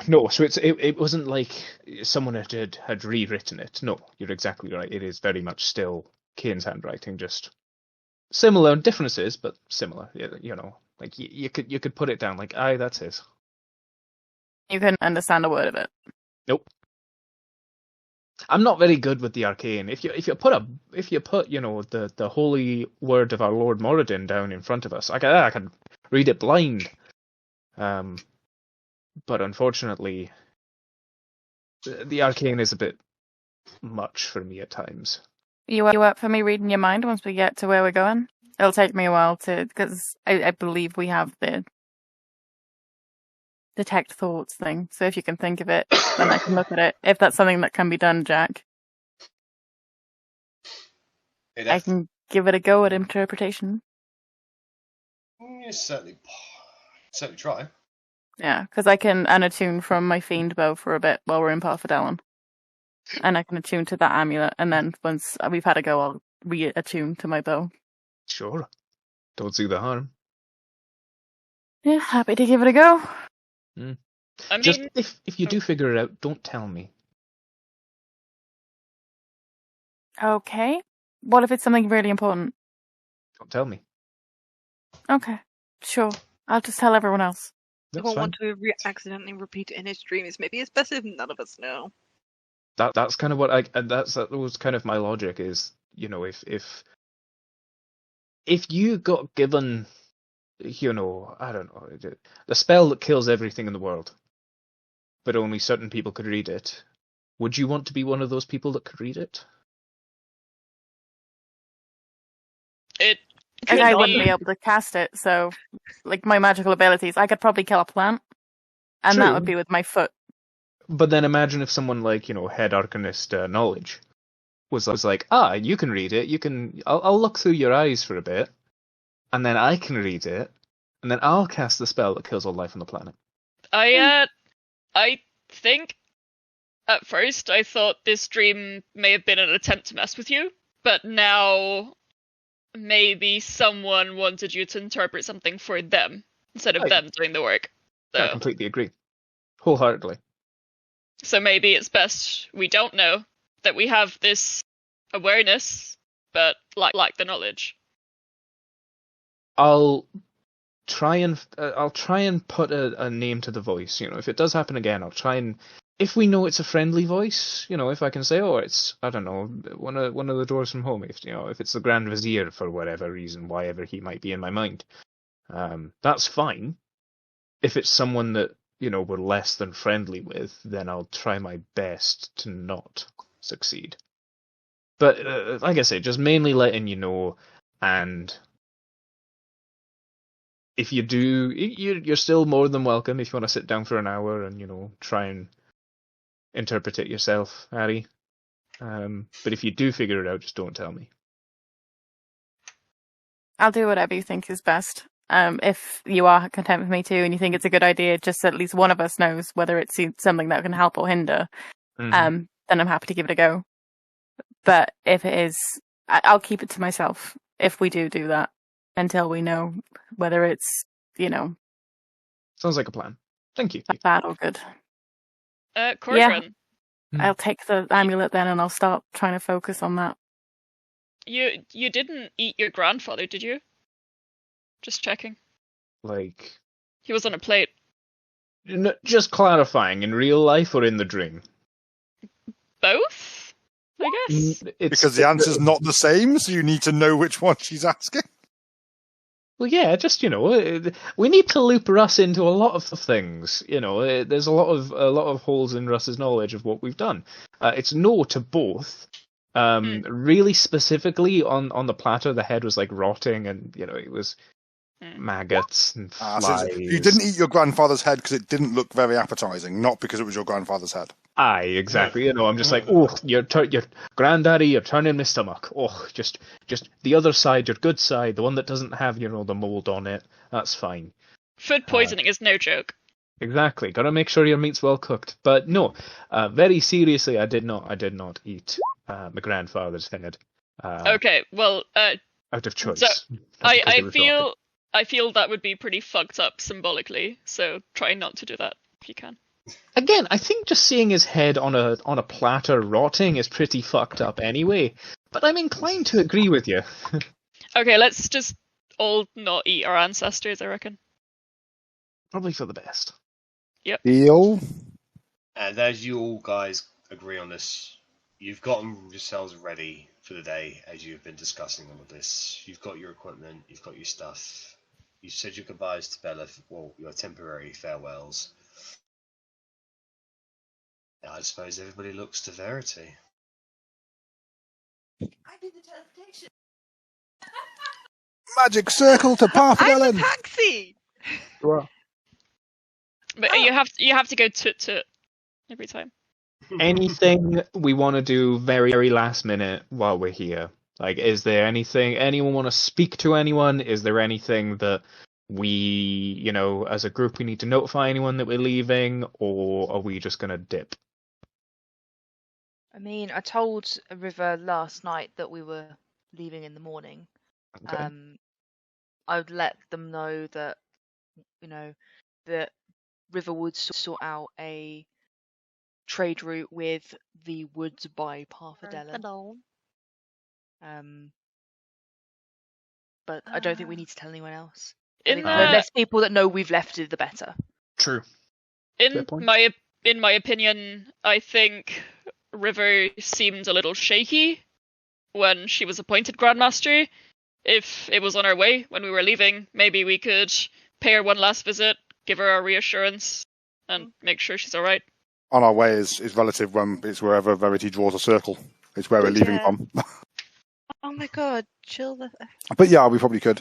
There is nothing else I would desperately need to do here, but I do need to get to the frontier. Yeah, so I have been summoned, and I feel I must probably go there after Parfidellen. So, whilst we were shopping yesterday, could I have picked up some chalk? I've got enough for a couple of circles, but just a bit more. Yeah. No, the fox is Well, good it's about 50 that gold stuff. with a circle. So I'm just thinking we've got to do a lot of trips and we don't know. 400, yeah? So that way we have 450 left over after this trip. I suppose. Just don't want us to be stranded somewhere without it. Like hell. Yeah, exactly.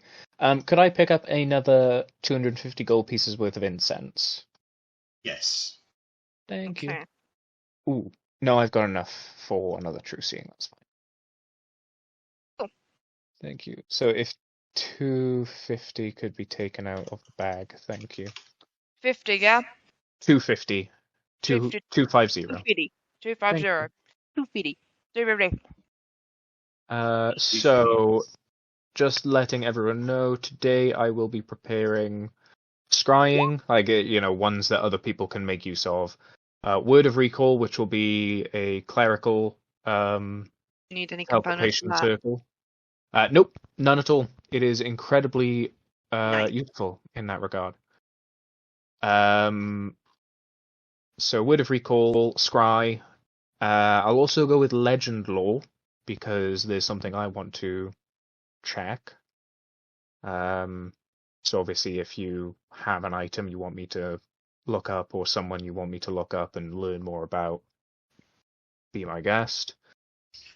And that's it for now, but I can continue like picking and choosing as we're obviously walking and like leaving, etc. Because I could have done all this, in the morning. But yes, so that is me. Alright. So, Verity, you get some chalk. Draw it in a 10-foot diameter circle on the ground.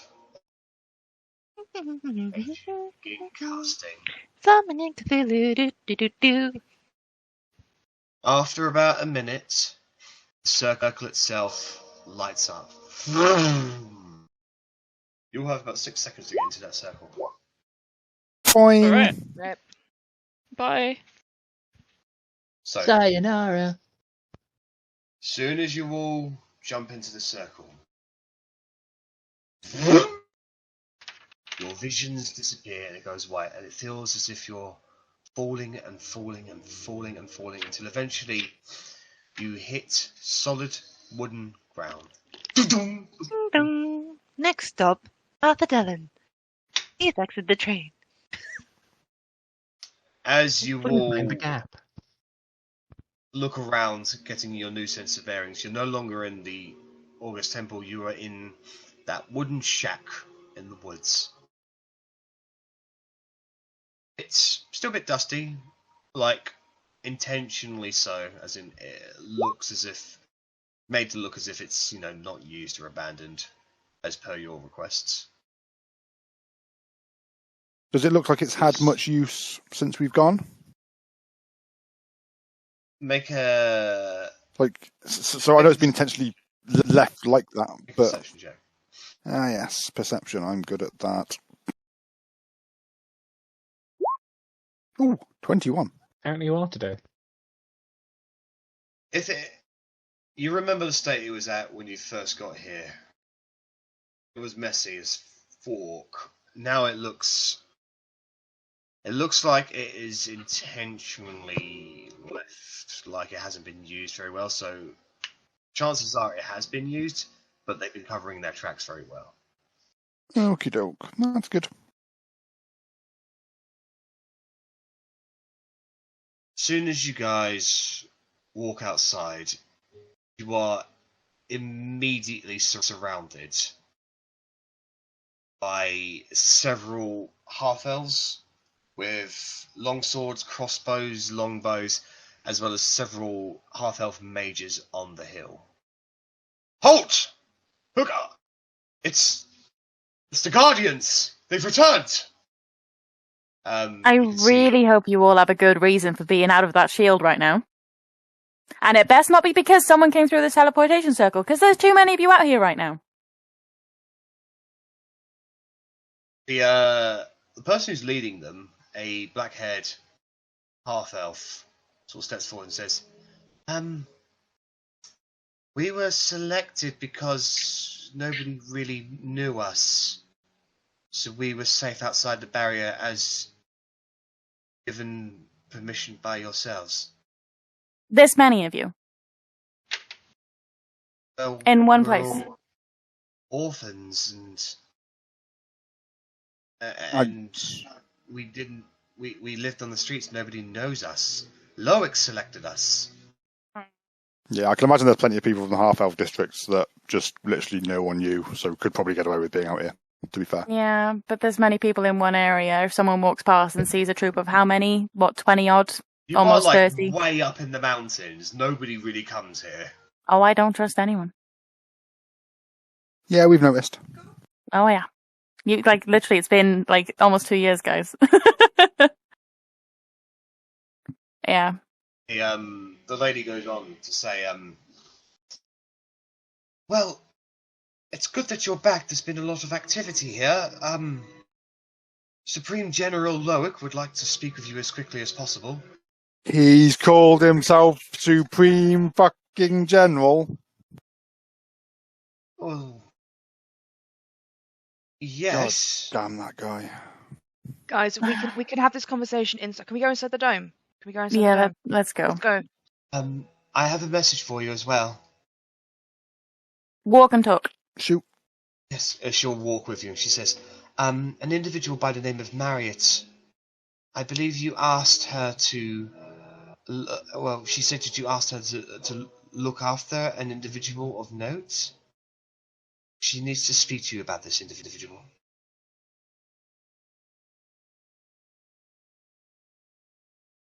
You did ask Marriott to yeah, I was going to say Dan. that.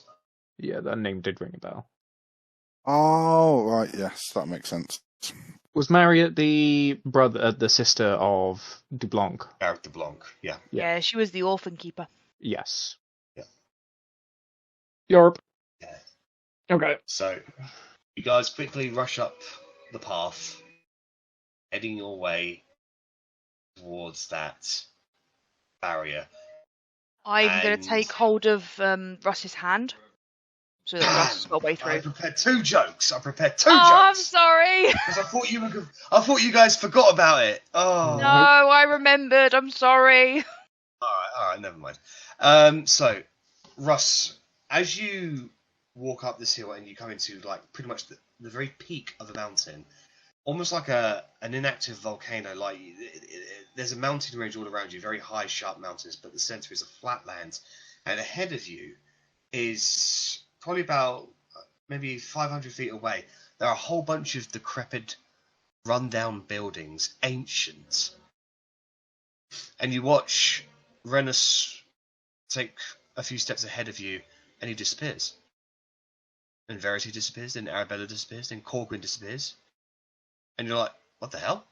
And then Otti grabs your hand and leads you through, and you walk past this curtain, this shimmering, invisible veil. And as you get onto the other side, those buildings, you don't see them anymore, because they are buried behind thousands upon thousands of tents of refugees, people. There is a sprawling place here. This is Parfadellum.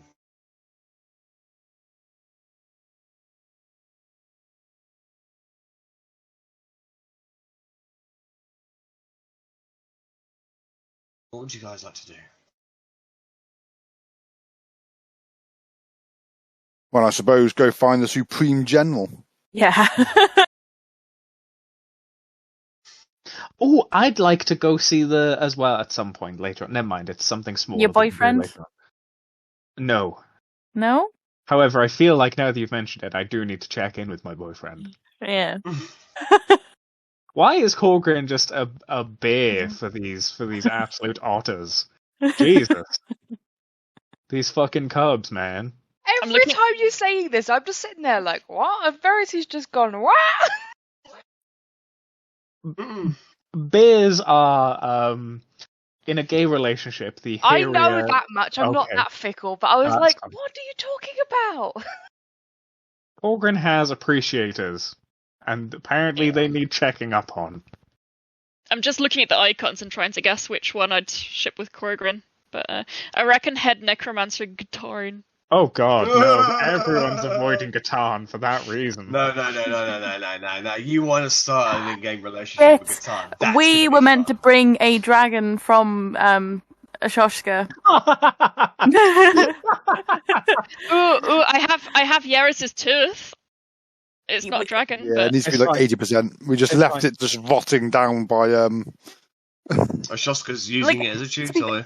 Arri would have remembered. I'm gonna throw that out there and hope that we can make it so that we would have walked to Ashoshka's thing, because I would have been like...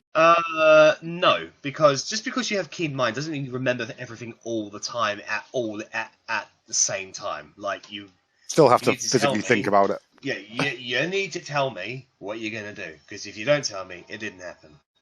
Well, so that's fair. At least we rewarded Ashoshka for being cool. Yeah. So, do you guys make your way as a beeline straight for your home base? I think we'd probably want to get updates and like what's happened, etc., etc. So most likely. Yeah, Okay. like I'd go see Marriott to find out about my my orphans anyway. Alright. See if they're there, see how they are. So, making your way through Parfadellen, you head towards the area that you know Marriott hanged around in, Arrabella. Do you split off from the party? Does the party wait for you, or...? I think Marriott left a message that she wants to talk to us anyway, doesn't she? So, Yes, like, she it's up did, to yes. everyone else whether they want to come with me or not. But, yeah, I've got an additional reason to talk to Marriott. I mean, it's just whether you want to do it by yourself or if we You all guys, go. like, yeah, if you want to come with me, you're more than welcome to come with me. It's just somewhere that I will definitely be going. Fair enough. You go. Well, if we can always catch up with Loic, or you can meet us there. You might only be 5 minutes. I'd also like to imagine that we would like try and piss Loic off if he's like the supreme general leader. Then we would dawdle and we'd probably go and see Marriott first, just to annoy him. Fair. We're assholes.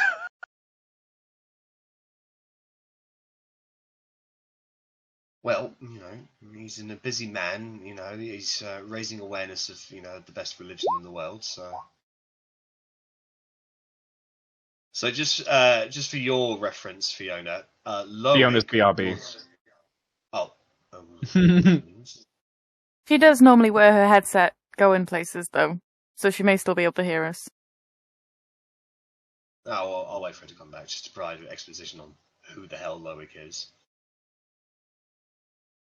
It's just one of the many things that Russ has no idea about. It's fine.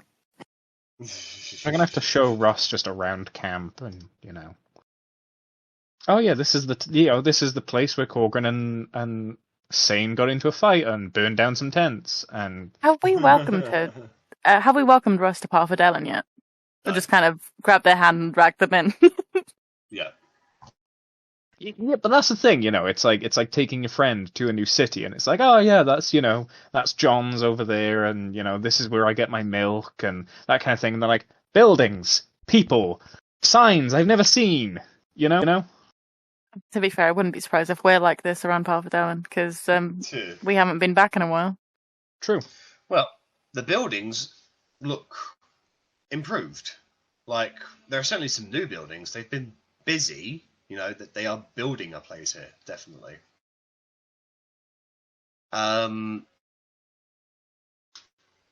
Fiona, just for your reference, the character known as Loic used to be a player in a campaign. He was only a temporary player because he was here in England just for a little while before he moved back to America. I brought him onto the campaign because I thought he was a really good player, and he worked out fine.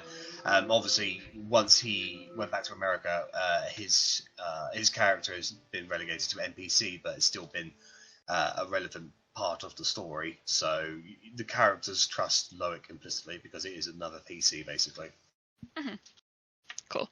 We know how long he's going to be back in the UK, because he said he's coming back in the spring, didn't he? I'm not too sure. He goes around all over the place. So. Might be worth asking, just in case he wants to jump back in and he can, sort of thing. I do need to check in with him, to be honest. We've tried to arrange him to be a guest before, but unfortunately he DMs a lot as well. Like he straight up said to me, "I'm the only person who will ever let him DM for nowadays. All the other DMs are just shit for him." So I was happy about that. Good old boost to the ego. Anyways, so you guys make your way through Parfadellen, witnessing the people there. All kinds of different people now. Like, there are more people here than you thought there were. Like, more orcs. There are like some orcs here. Like, you didn't see orcs before. And you do recognise them as actually orcs from Clan Hawktooth. And they have integrated rather well, actually. They get along with people. People stop and stare at you. And you know pretty much in that instant that despite the magics of this place preventing it from ever being looked at from the outside, they saw what happened. Whatever knowledge did overrid whatever power was on this place. Oh shit! So they are fully aware of what's happened, and people are whispering that it's the Guardians. They've come back. The heroes are here. Oh, tell Supreme Commander Loic that his best friends are here.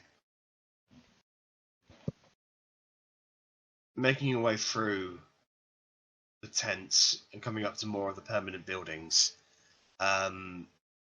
make a beeline directly for the area that you know that the Jarashikaya orphans were being looked after by Marriott. The first thing you'll hear is the laughter of small children, and the second thing you'll notice is flying eggs. As you basically approach around the corner, Arri, you have to like back around the corner as an egg is flying past your direction. You peek out again. It looks like they're having a bit of a spoiled food fight at the moment. And Marriott is there, and she is covered head to toe in slices of ham, berries, and just rotten eggs. And she's just got the biggest smile on her face as all the various kids are just sort of running around there, pelting each other, pelting her. You know, they're good. They're actually very good. It's nice to see them being kids. Yeah. Some of the kids clock you, and they go, oh, "It's them! It's them! They've come back! Wow!" And Marriott just goes, "Oh, okay, children, let's go clean ourselves up. I need to go speak with our heroes, okay?" Yeah, okay, Auntie Marriott. All right. And then some of them, the older children, escort the younger children off to go get cleaned up. And as she walks towards you, dripping in egg yolk and the likes, and she goes, "Please excuse the sightly demeanour that I found myself in."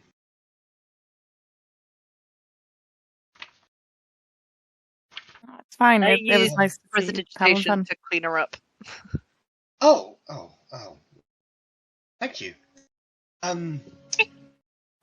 Who are you? And she points towards Russ. He's a new friend. We've not met, but I have a lot in common with the rest of the Guardians, and we crossed paths in Maltokyo and decided we'd be stronger together. I am on your side. And then you beat up the Royal Arcanist. Yes. Yeah, that was interesting. Things certainly changed around here since then. Tell you that. Also, that person that you asked me to look after, I mean, he never really said anything more than 5 words to me, but I was polite, I was courteous. He left about 4 days ago. Damn it! He said something about needing to meet someone. He said you'd know how to find him if you wanted to. I wonder if when we scry on a certain person at 4 minutes past 7 in 2 days, whether we'll also see Mr. Zaphis.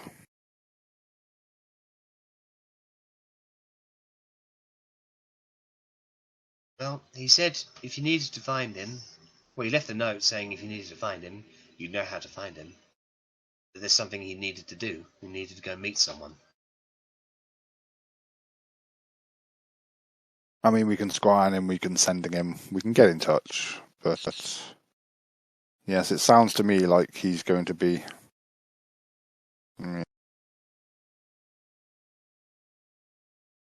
Okay. Other than that, everyone's keeping busy. We're turning this place around. You know, we've planted crops; they're starting to grow. We've made new buildings, and we've got fresh supplies coming in every day. People are being busy. So yeah, things are rather good, despite the fact that I guess we're about to go to war. We can only hide in here for so long. The evil that drove us here has to be defeated eventually. Yes. I must agree with say, I must say, I'm surprised at just how far that broadcast reached. As far as I know, everyone heard it at the same time. So I wasn't expecting the people inside here to be able to hear it. That's some pretty powerful magic they got their hands on. Well, despite that, no one has come. Well, we've not had any dangers. I don't think they know where we are. I think that it was just a blanket. I think it was just a blanket, get everything kind of deal. So that's interesting. Indeed. But that Loic gentleman, he knows more. Yes, we'll be off to see the Supreme Commander shortly. In your travels, have you come across my brother? We haven't seen him in a while, no. Okay, that's fine. I just wanted to ask. I just don't know if he's alive or dead. But if you haven't met him, I can only assume he's alive. So that's something. I imagine he's probably in the capital, and we, for obvious reasons, have not been back there. Yes. In fact, no, he wasn't in the capital, was he? I'm talking crap. So yeah, we could. Yeah, Varod. Yeah, fair one. Well, don't let me keep you. Thank you very much for stopping by, and thank you for cleaning me, madam. The kids are doing well, though. Like, you're all fed, you're happier than you were in the capital. They're not causing too much trouble. They've had more food in the last month than they've had in the last year. I can see they've got so much that it's spoiling. Yes, yes. I mean, people keep on giving us stuff. Like, people felt bad that we were dragged into all of this, so they just keep on giving us stuff. I've got more furs than I'd probably die of dehydration in the capital if I wore that many furs that they gave me. So, yeah, people are being very generous. As long as you're doing well and you're all doing better than you were. You know, like, we're not here very often, but if you do need anything, go see whoever is left in charge, and I'm sure they'll be able to sort you out. But I'm glad that the town is looking after you. And the children, of course. I mean, we could do with a school. I can see what I can do. There's got to be people here. Like, I know we have magic teachers, but I can't imagine all the children are magically inclined. I mean, I know everyone's talking about the war, but what about those of us who can't fight? We have to do something to help them. These kids, they've never really had anything, so if they could be taught skills like medicine, architecture, science, arcanum, anything. Would you not consider setting up a school? Well, you already look after them. You could teach them the basics and. I'm not a teacher. I just care. That's all. They've been getting taught botanics and minerals while we've been gone, haven't we? Haven't they? Because I thought I requested that so that when they go into the mountains, they could look. Yes, they've been taught how to identify edible plants and poisonous shrubs, but there's survival and then there's education. I'll leave that with you. I don't want to take up any more of your time. You have mages and such in Parfadellen, right? There's a half-elven mages, and they weren't treated right. There are a couple of actual magic users around, but their focus is on the war. Personally, I'm happy to help out while I'm here, but I think we all know the 6 of us likely won't be around long term. At least not consistently enough. Of course. It's just if you get a chance. That's all. Anyways, I need to get back to the children. It was very nice seeing you all again. Thank you for stopping by. Thank you.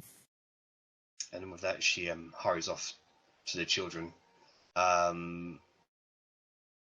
are all Rennas, you can see a couple of the girls there, no older than 12 or 13. They're growing out their hair, and they're sort of styling it a little bit like yours, and they just sort of looking at you, giggling and blowing kisses at you. I do not respond. You do not blow kisses at children. No. But my hair is Right. definitely better than theirs. However, with that, you continue on your way, making your way up through the Verity forest. Now, Russ, as you're making your way through this heavily dense forest, there are some blue fruits hanging from the trees here. They look like quite big, almost the size of watermelons. Some are a little bit bigger, some are a little bit smaller. And there's a presence in this forest that you've not felt before. And you felt like you're being watched. And you look towards your companions and get the feeling that this is a natural thing. So they all also feel like they're being watched. I don't know what you're talking about. Yes. I think you're mad. I'd be like, don't eat them. Unless you want weird memories that aren't yours, don't eat them. You could eat them. It's spreading the memories. That's the whole point. Ooh, I might want one. If you want a corpse's memories, go for it. Hey, you might learn something useful. It's up to you. It's weird. It's a very strange sensation. I genuinely want to do some kind of check to find like the juiciest melon, and then to just. And you go bow wow. Make a survival check. Oh. I mean, they're all so juicy. I go and pick a random right. one without any care or intention. I pick number 6. You go up to one of the fruits, low bearing. You pluck it off. So you're holding on to it. It's warm. It's kind of holy a little bit. It's rough outside, but it looks edible. I think I'll grab a dagger and I'll cut a little tiny piece out of it and like, nom, nom, nom, nom, and then I'll put the rest in my bag or something. Yeah. So as you take a bite into it, your vision leaves you,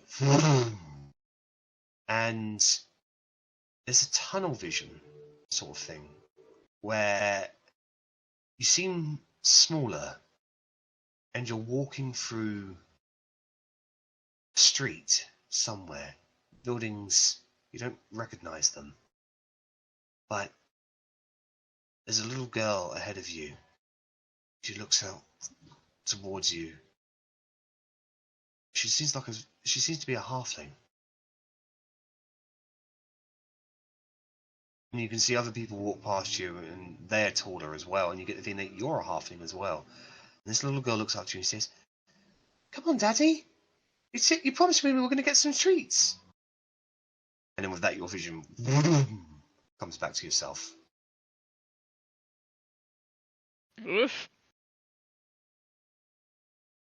Yeah, I don't know if other people saw me eating the fruit, but I'll be like, this. Yeah, I mean, they said don't eat the fruit. You picked the fruit, you cut a bit off, and you ate it. That's what happened. Yeah, no. Should have listened to that. That was wackiest fruit I've ever eaten. It's fine. Through this fruit, like the memories of these poor people will live on forever. If you don't eat the fruit, it's like they're gone. You've got to eat the fruit. And I eat a fruit. I just pluck a random one off and eat it. Okay. So as you begin eating into it, do you eat the whole thing or just like nibble it? Yeah, no, I'm going to eat the whole thing. Okay, nom nom nom. So Rennas goes catatonic for about 5 minutes. As in your mind, Rennas, you experience an entire life from the moment you were crawling right up until, through to the day that you graduated and became a doctor, to the point you met your wife, your future wife, as a patient who you cured of a rare illness. you got married, had several children, grew old, and eventually your legs stop working, your body begins to fail, and you think back on your life and how complete and whole it was, and you're surrounded by your family, and that's it, darkness. And that's when you come back. And this Oh, 5 minutes, damn it. we've like grabbed his ankles and we've pulled him along the road with us. Takes you a couple of minutes to remember that you are Rennas and not, Joe Bloggs, who you just literally experienced their entire life. From your perspective, you've just lived about 80 odd years. Hypothetically speaking. Now it seems like a dream. Like a very distant dream. So I don't remember details or anything. No. Well, you remember what I just described to you, but from Rennas' perspective, it was a full 80 odd years before you died. Yeah, no, that's cool. I was just going to try and well, I wasn't going to try and do anything. I was wondering if a wizard had that memory, and therefore you ate the fruit, and then you lived the life as a wizard. Would you wake up with the wizard skills? Because it's all just book learning and knowledge. So in theory, you could just directly implant it. Not that I was suggesting it would be a wizard. In theory, yes. However, this guy wasn't a wizard. So. Your mind automatically deletes that life from you because you have your own life, and it's a magical effect. It's quite literally a case for you to experience the lives of those who came before. Yeah, that was pretty fucking creepy. I'm not eating a whole one again. Just a bite from now on.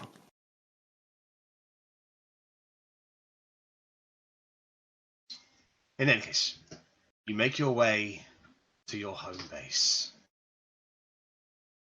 You get up to the front. Buy some fence panels, new wheelbarrow. You see the guards on there. Why is Otti up there? Yeah, he shouldn't be there as well. Saw the old Otti picture. Oh. I ran away! I'm running into the house! There are more guards here than you recognise. Most of them half-elven. Making your way for into your home base. You check in one of the rooms and you can see Arwis and Elle and Olivia. They are currently studying in their bedrooms. Wanlon is there. He is super excited to see you guys again, and he asks if there's anything he can get you.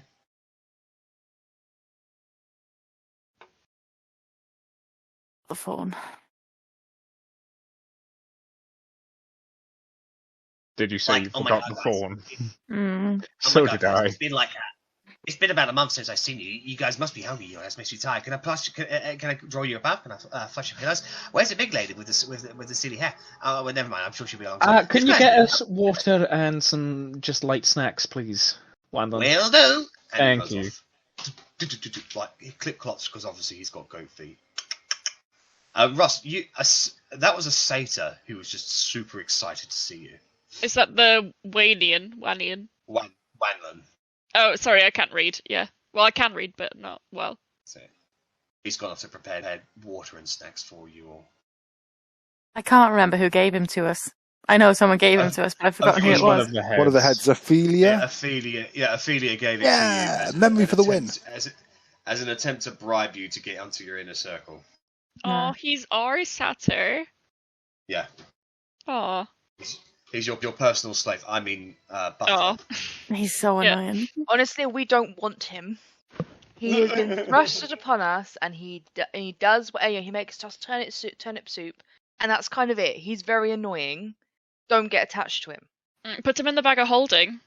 He's okay. We're the not worst that thing evil. imaginable. He's an optimist. He's positive. Life has not drained everything from him. Yet. Oh. You'll discover. One of the doors of the base opens up in the room that you're in, and you see the slick back black hair, the goatee, the red clothes, but now with a golden regal velvety cape spangled in like like glitter dust and stuff like that. You see Loic standing there. He also has a cane with a large diamond in it as well. And he goes, Supreme Grand High General Pimp Master. What's up? Korgrin, you want a new diamond? Loic's got one for you. Hey, I heard rumors that you guys had come back. That was some crazy stuff you guys did over in, where was that place? Tokyo. Where's the 5,000 gold pieces that we left for an emergency? He puts the cane behind him. It's somewhere.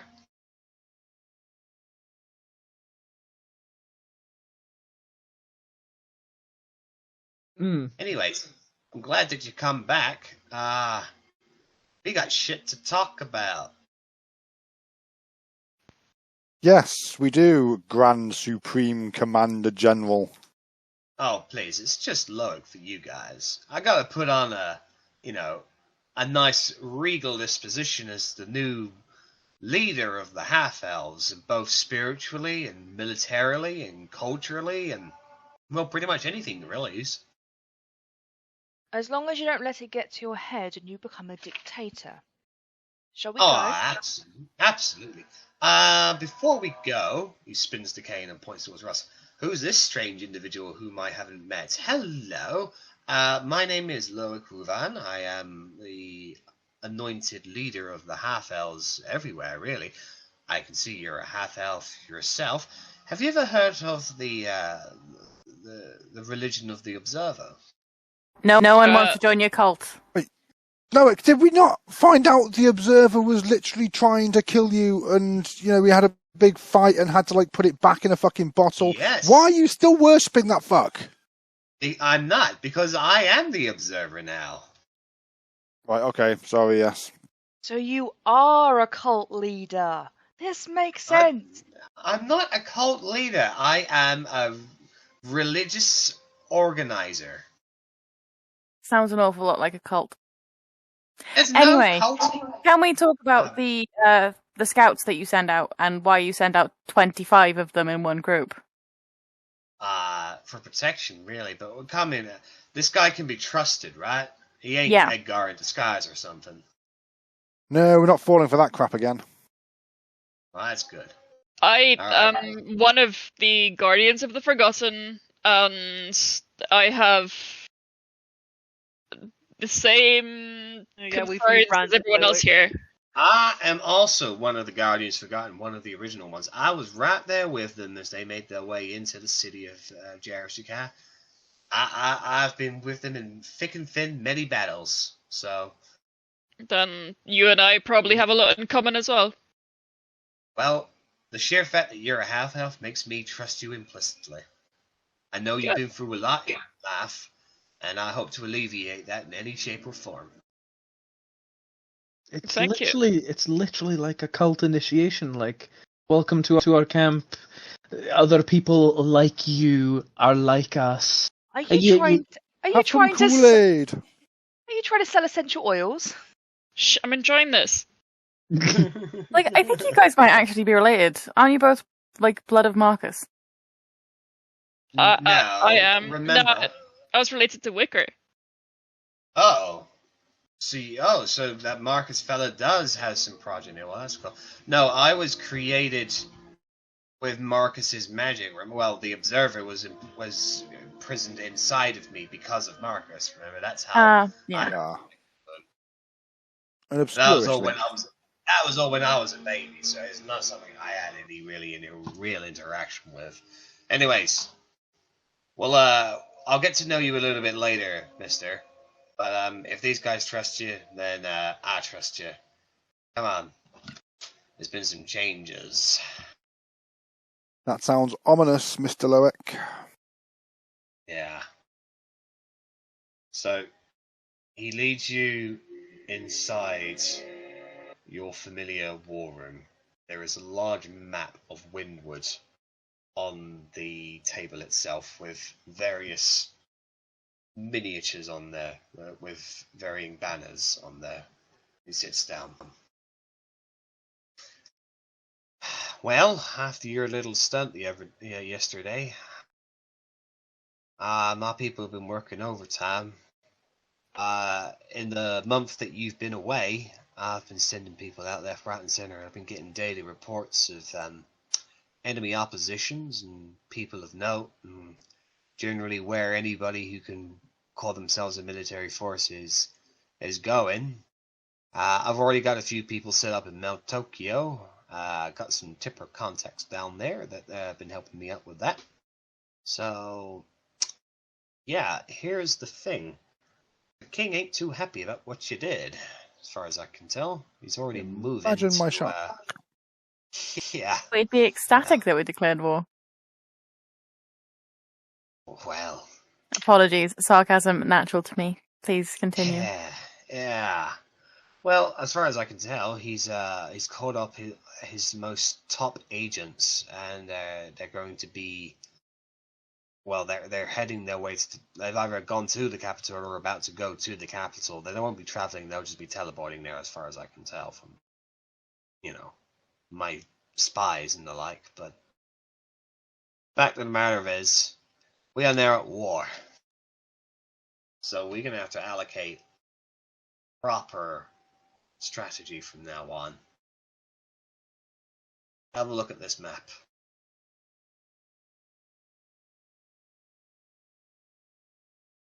Ooh. As far as I can tell, the king is gathering pretty much all of his main forces centered in Jarashtakai, and he's guarding that with absolute intensity. The Royal First Army is going to be reinforced by the Knights of the Order and the Royal Guard. Now, the vast majority of Windward's forces is still out engaging with the Forest Giants. I've got spies in the 4th, the 5th, and the 6th Army out there. Russ, you were part of the Royal 4th Army, so you know the people out there. Okay. Talking to some people, especially with some other such folk. Now, I know that you were gathering up our forces down here. Mel Tokyo's got inside. I sent a message to that Valenstar fella down in Greenfold. He's got his forces ready and he's able to move. He's just waiting on the green light, I suppose.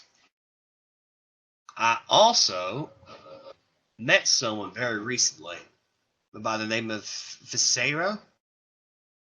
Does he ring a bell to you guys? Viseru? Lady Viseru? No, a centaur by the name of Visero. Oh! The centaur friend? Yeah, Yes. well, he came... Did he have a big pike with him? Yeah, it was very gorgeous, actually.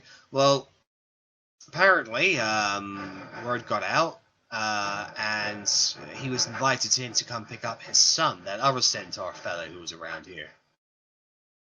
Oh, that's nice. So, yeah, they had a tearful reunion, and he took him out. But he also said that if you need him, or if you need allies, go back to the life tree. They kept us safe once. Well, from what I remember you telling me, you fought an army of demons there, and the entire forest came alive to help protect you. I mean, I don't see why they can't do it again. So I'm calling out the Everautumn Horde. I don't know, beasts or whatever. Now, we've positioned Edgar's cultist forces out into the west. Truthsayer forces. And as far as I know, he's gathering all the demons into the hordes here, outside of Varad. We've been able to establish that the DeBlanc Company and the Royal Valenstar Company is currently situated in Varad.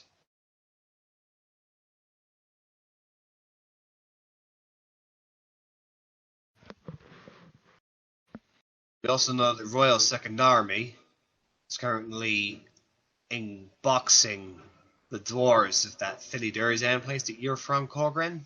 Mm-hmm. So that's active conflicts happening out there.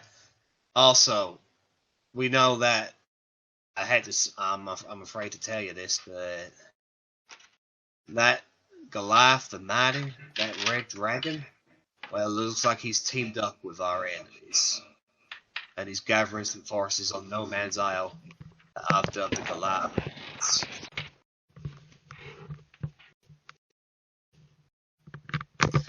Now, from what I can tell, the Brian Home Guard, under that Rachel Clearwater, they're still on side. But all the lords from the council, well, they're gathering up their forces out in the countryside, the Brinic Coalition. So, if we're going to continue the tactic of getting territories on our side, you're going to have to go speak to them.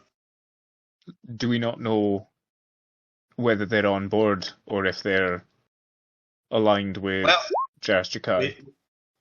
Well, I think they're unaligned for now. We know that Brian Homeguard's on our side, but unfortunately, as we know, Brian and the Brian Lords are a separate entity. All right, fair enough.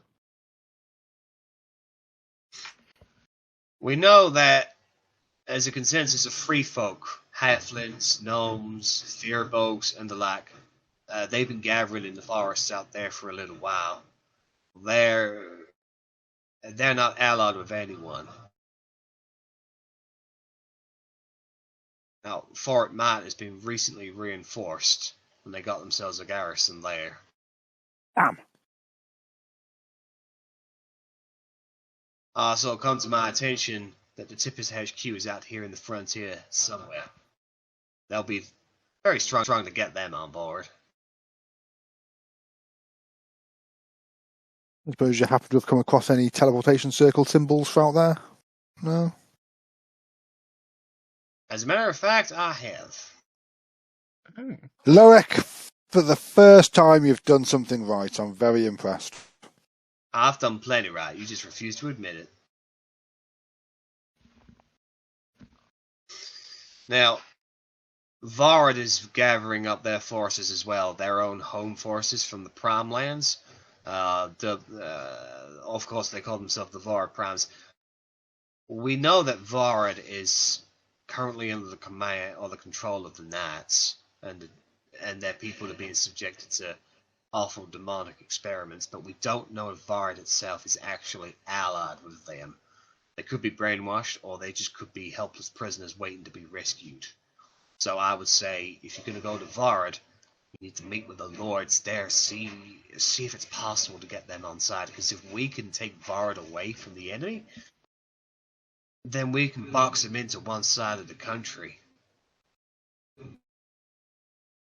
And I mean, I know there's at least one prisoner in Vorod, so that might also be where they're keeping other prisoners.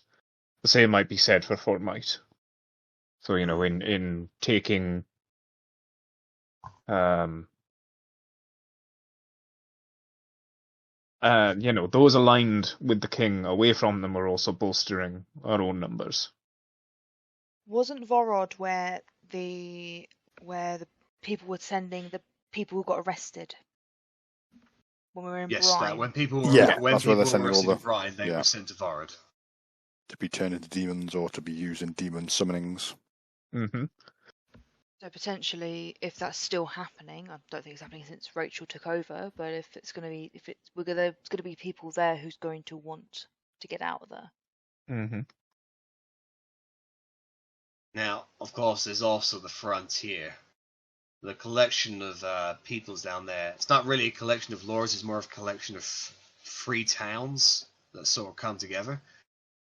If they could be brought on side, then we'll have some extremely hearty folk with a good supply of resources, such as metalwork and other such creatures, to be on side. The Free Frontier Collective could be approached, then we'll certainly have a great boon, and there'll be another territory on side. Now, in addition to this, there are the people that hunt outside of the frontier. Collectively, they are known as the Frontier Ranger Force. They made themselves rather famous in the war, as far as I can tell. if they could be approached, maybe we can get them on side as well.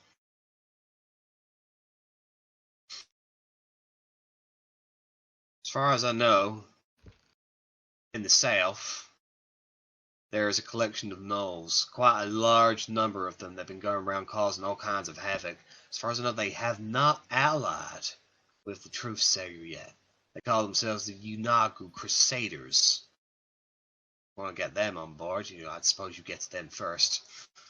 Now, I also been made aware of the Goblinoid Alliance over in the Meltokian Forest. I'm fairly certain they're already allied with the king. I assume we'll tell Loic at that point that, we've met with them, etc. Oh. We have met with Alzon, the Vengeful. Pleasant individual, honestly. He's kind of unaligned himself. He's still leaning towards the king, but he has said that if we can display a show of force, he wants to be on the winning side. So if we can show him a display of force by taking, for example, Vorod, we may have them on side. We've also gotten rid of the king's advisor with them. Who was Loic was with us for yes, he was, Bunyan, yeah. wasn't he? Yeah. So it was Bunyan. Bunyan was there as the king. We're still fucking alive. He's still alive. He is, unfortunately. Yes. He turned into a mole and dug away from jousting that we did. Damn. One-on-one fight with this one here, and he couldn't even fucking kill him. Damn. Cheating. Well, I mean, if we're lucky, we'll never run into him again. But how would that be lucky? If I don't run into him again, how am I supposed to kill him? I mean, trust me, it sounds like you're starting to get a little bit obsessed with Bunyan. You got to be careful about that sort of thing. You might end up creating a cult of Bunyan or something. And trust me, I will happily create a cult of Bunyan if I can also create a march of Bunyan. I don't know much about cults, but I do know obsession. You know a lot more about cults than you think. I really don't. I'm a very religious man.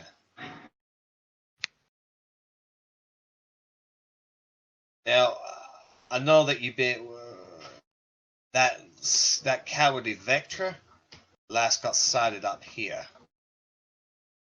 Whether or not that's somebody we need to take down or go ahead and get on side, it's up to you. Definitely take down. Yeah, I don't think there's much getting on side. Who the people that were with Vectra when we went to Reichstag's partners, Blitwing's lair, were they because there was also a wizard, or sorcerer. Were they aligned with the king? Do we know? They were following Vectra.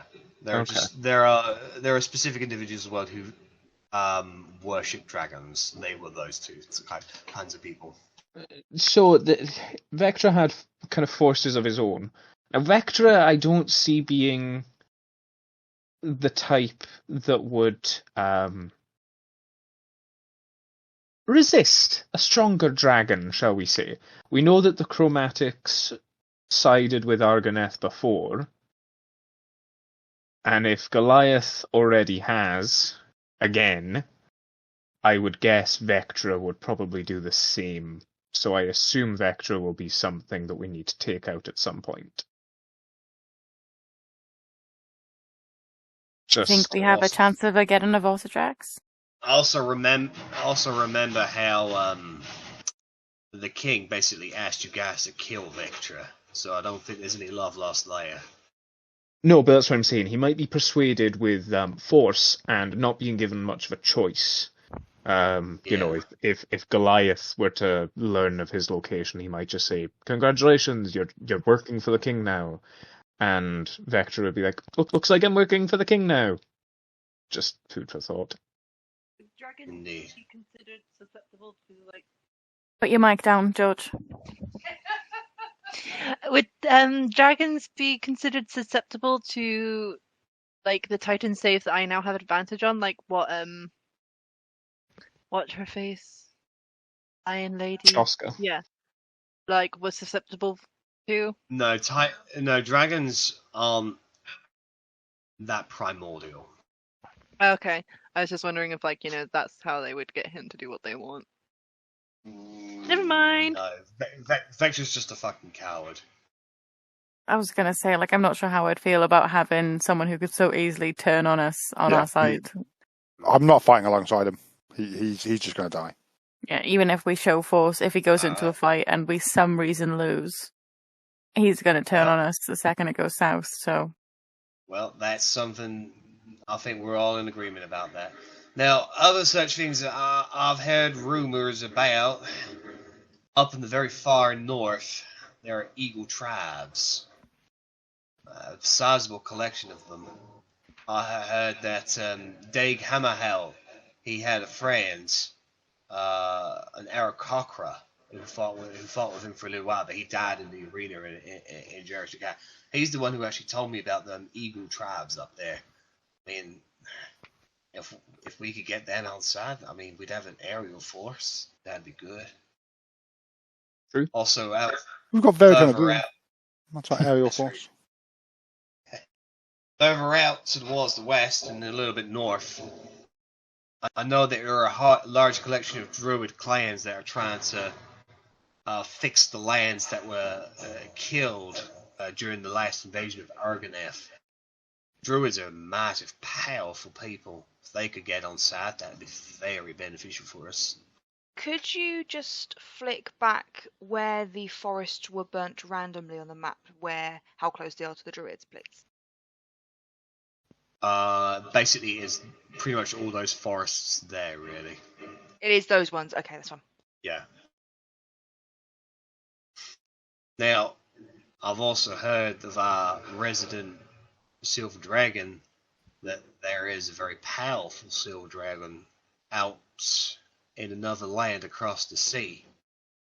That'd be something we could follow up on if we needed powerful allies. I can't think of anything more powerful than a dragon. Seeing as how the king has already got dragons on his side, it can't help to get more, can it? 3 less, if that helps. There's something. Also, as far as I know, them drow that got obsessed with you, Korgrin, that you told me about, they still in their very forest down there. Oh. It's of people, not spiders. So, if you could contact them and assert your authority, or at least get whoever leads them in charge, I mean, it really depends on their disposition towards you. I mean, they think I'm God. They think I'm a god. Do you think I should just assign them a prophet? And that way I can just wipe my hands clean of it and just at least I can tell the prophet what to do, and then, the rest will just follow. I don't have to broadcast to everyone. So you want to set up a secondary cult? Fair point. I'll rethink. I mean, that certainly could help, but ultimately, I'm still getting information in on a day-to-day basis. Now, I know that there are other forces out there. It's just a case of who we can get before our enemy. That's fair enough. Because you can damn well bet that now that Maltokio has gone rogue from the king, you know for a fact that he don't trust any of the other territories. He will not trust the frontier, he will not trust Verity, and he will not trust Bran. And Oscar's already moved in, has already told me that he's already sending some forces out to try and reach some of these people. And I guarantee you, I'd rather have them fight on our side than his side. Do you know who, by any chance, who they're going after first?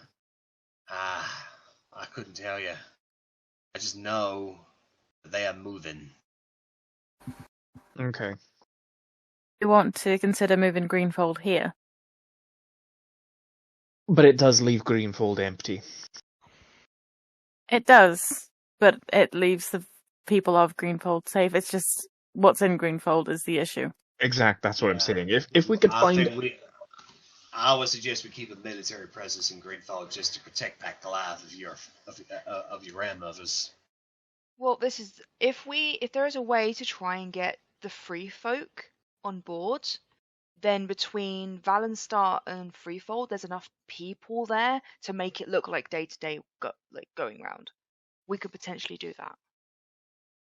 Also, if we don't move fast enough, the Royal Second Army is going to wipe out the remaining dwellers of Fididerzan. Yep, that's no real surprise there. They were caught unawares, and that had them pretty bad. They're true.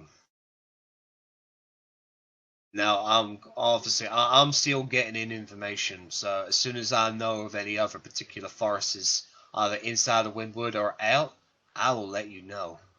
But right now, we need to focus on what we can and cannot do. So I want you all to put your heads together, and we'll consider what our next best option is going to be.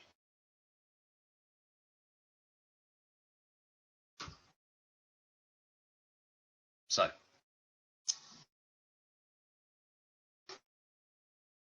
you guys have effectively got the next 2 days worth of downtime.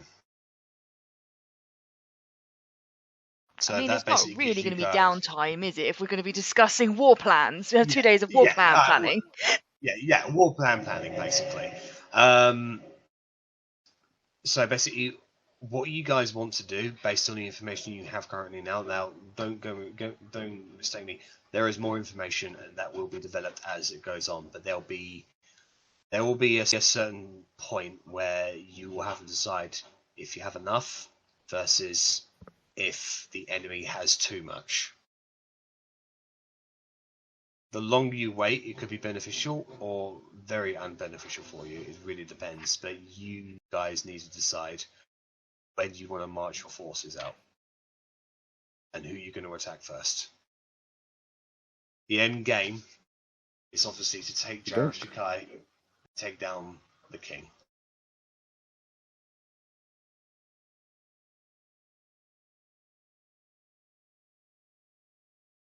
Do we the hordes? Yep. I'm assuming that's just demons. Yeah, that's from Lorik's best guess. That is where they are gathering the demon hordes, just outside of Vord. Okay. And of the Truesayer forces is Edgar's cultist forces. Yeah, that's kind of what I had a feeling that was them. Which kind of coincides with their proximity to Ogenheath. Yeah. I mean, my initial thoughts of destinations is I can imagine Korgrin would want to go to Fididerzan and help them out. Mm-hmm. I desperately want to go to the frontier because Timothy Tipper summoned me fucking about a month ago, and I've just mugged him off and gone around half the world. So perhaps this could be splitting up time, and you could go to Fididerzan, I'd go to the frontier. We could, I could hopefully get the Tippers on board, maybe the Ranger forces, and then we could meet up there, get the Free Frontier on board, and then come down to try and take on the hordes or Vorod down there with half of the frontier behind us, with communications from Mel Tokyo coming up to flank us. That would be my idea for now. So happy to hear. Jack, go on. You go. My idea was to split, same as you, half go to Feliders and half go to Brine. Feliders and then take on the Royal Second Army. Those who go to Brine do the whole thing with Wade, move on to the Freefield Consensus to then get the extra cover for Greenfold, to then move on to Fortmite, and then when we've got Fortmite, move on Vorod. Can we still get Fortmite, though? Be harder. Yeah, we'd need all of us together and probably a portion of our forces at least to take That's it. what I'm but saying. It's So like, doable. half Ellie does and half and then meat on Fort Might. Yeah, because I was also thinking that there seems to be quite a lot going on up north, like near the frontier, and that there's quite a lot of things that we could potentially turn our way.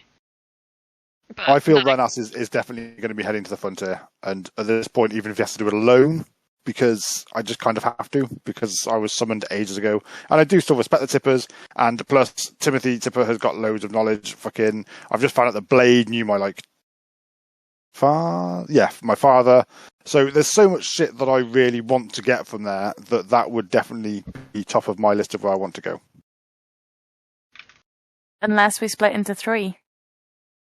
Because if we don't go to Brian and pay the debt, then we lose Wade, essentially. And This Wade is true, that's a fair point. Yeah. Jack, so obviously you mentioned the smaller things on the map are like 30 minutes-ish, maybe an hour of gameplay. Yeah. I mean, obviously I want to try and keep it down as much as possible, because there's going to be this is basically the first bit of it. There's going to be more and more. Yeah, like the Free Frontier Collective is going to be like Meltokio kind of thing, and Vorod is going to be again kind of equivalent to Meltokio, whereas Royal Second Army Philly Durzan might be a session, if that, half session. Philly Durzan, to get Philly Durzan on side, that's going to be that'll probably be the easiest thing for you guys, because they are so raring to fight against the king. It's just quite literally a case of they require an in-face invitation from somebody they trust to get them on side. That would be the easiest thing for you to do. Did Loic have numbers on the Royal Second Army? How many troops there were? Ish. If there is a banner like that, you can consider them to be at least 10,000 strong. Okay. What were you going to say, Georgia?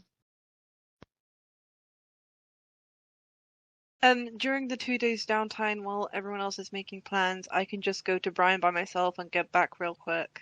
Yeah. And just get Wade and Haren sent to Meltokio.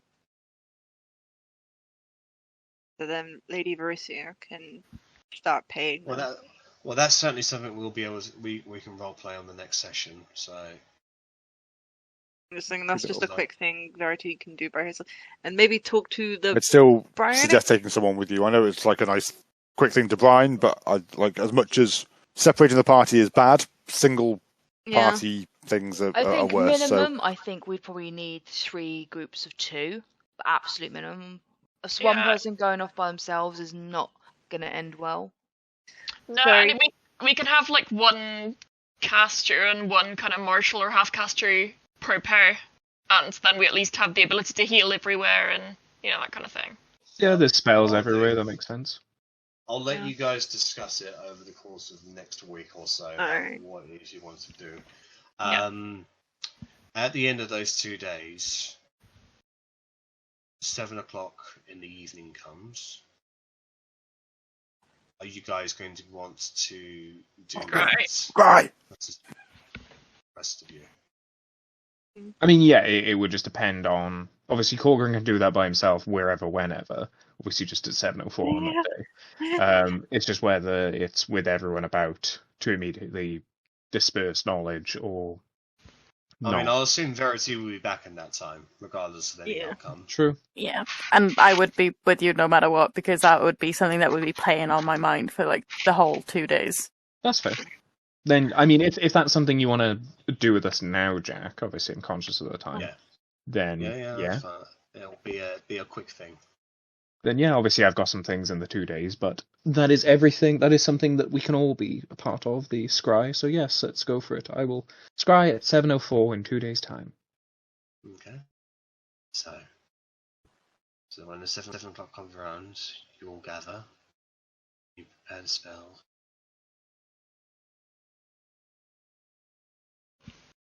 And then Arri lets you know exactly when it is 7:04. Cast a spell.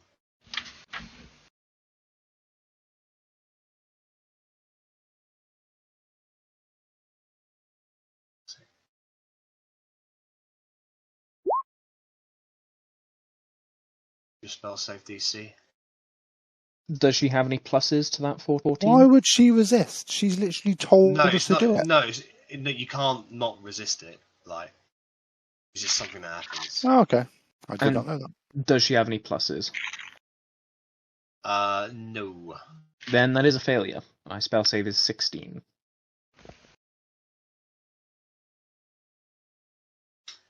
Your vision leaves the area. You go over the mountains towards the frosted lands. You make your way towards the capital. You head in towards the Tower of Heaven.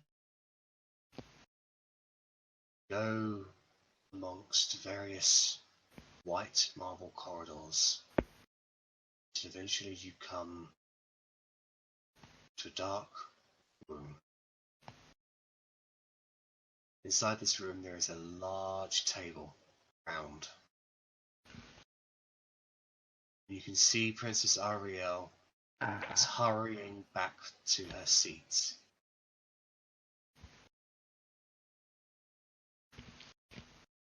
It's their war meeting. Yep. What was that about, sister? Nothing, I just had to... A minor wardrobe malfunction, brother. Don't disrupt my meeting again, sister. Yes, I'm sorry, brother. So, what are we going to do with these traitors? Edgar! It's your blunder that they got this far. We know that they've allied with Maltokio, sire. We know that Maltokio is currently mustering their forces against us. We know that Knowledge and the Archfather and Niccolo failed horribly because of this. Knowledge goes, it's not my fault. I didn't realize that they were that powerful. Had I had more preparation, I would have been able to do something else. I'm not here to cast blame. Because if I did, half of you would hang! My territories are being taken away from me. My people are revolting from their rightful king. What are the solutions? A red-haired gentleman leans forward on the table. We could burn them all. That would be fun. Rest assured, dragon, that even though you have a seat at my table, it does not give you a right to speak unless you're spoken to.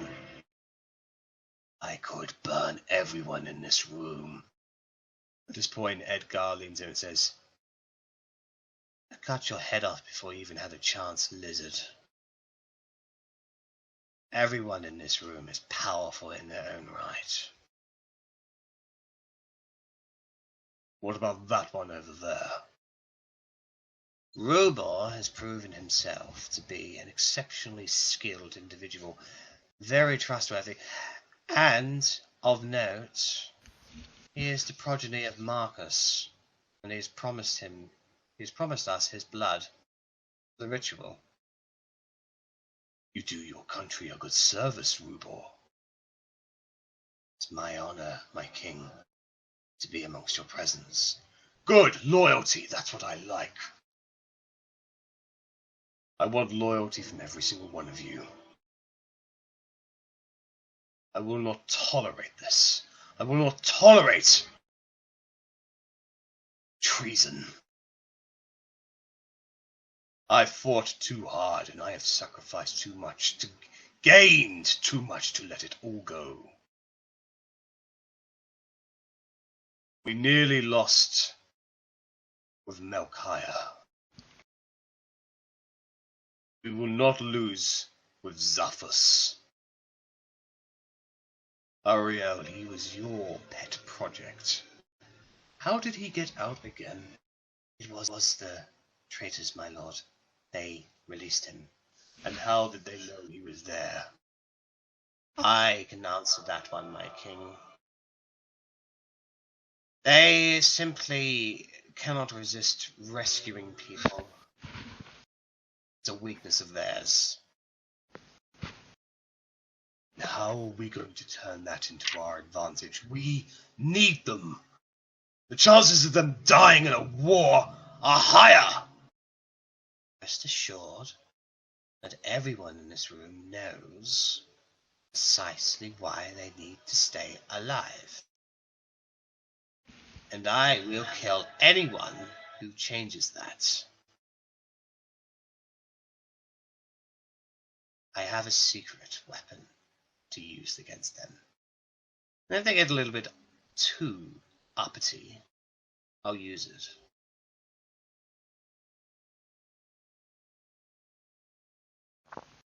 King looks at Edgar. Are you sure you're on my side, Talion? Talion is not a name I choose to go by. My king, I am Edgar. I am your loyal servant, and I have been since the beginning. I wonder. One who betrays his closest companions over and over, and here I have him sitting by my side. George, is there anything you would like to say on the situation?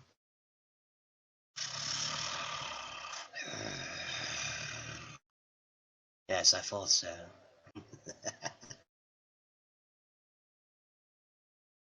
Not to worry, my king. They can gather whatever the forces they want. They won't win. Not when we have them. And who is them? Smiles. Well, that would be... Knowledge puts his hand on Talion's shoulder. Wait, what is it? Knowledge waves his hands, and your vision ends, Korgrin. You get the feeling he just cast a spell magic. That's fair enough. I was going to wait until you finished. Just whilst scrying, could I do an insight check on the faces at the table? So, kind of as the conversation is progressing, like, is there anyone there that shows, doubt or, like they've potentially like regret or anything like that? Go ahead and make an insight check, please. Okay. Jesus. It's one higher than the last one, and the last one was a 10. Two terrible insight rolls. Because the focus is on Ariel, it's hard to determine. Okay, that's fair enough. You can make out voices, definitely. Recognize some people. But because the focus is on Ariel, you can clearly tell that Ariel is fearful, and she feels awkward, and she feels very out of place. You can just tell that she's looking at the ground constantly. She only speaks when spoken to. She's acting like a prisoner. Yeah, it's the even everyone at this table knows I don't want to be here vibe. I don't need to hide this kind of thing. Fair enough. That's fair. It was mainly for Durinor, but obviously he's too far away, and the roll was too shit. Yeah. So that's fair. Okay, well then, kind of as it ends, I will obviously just relay everything that happened there and fill everyone in on that. And we'll pick that up on the next session.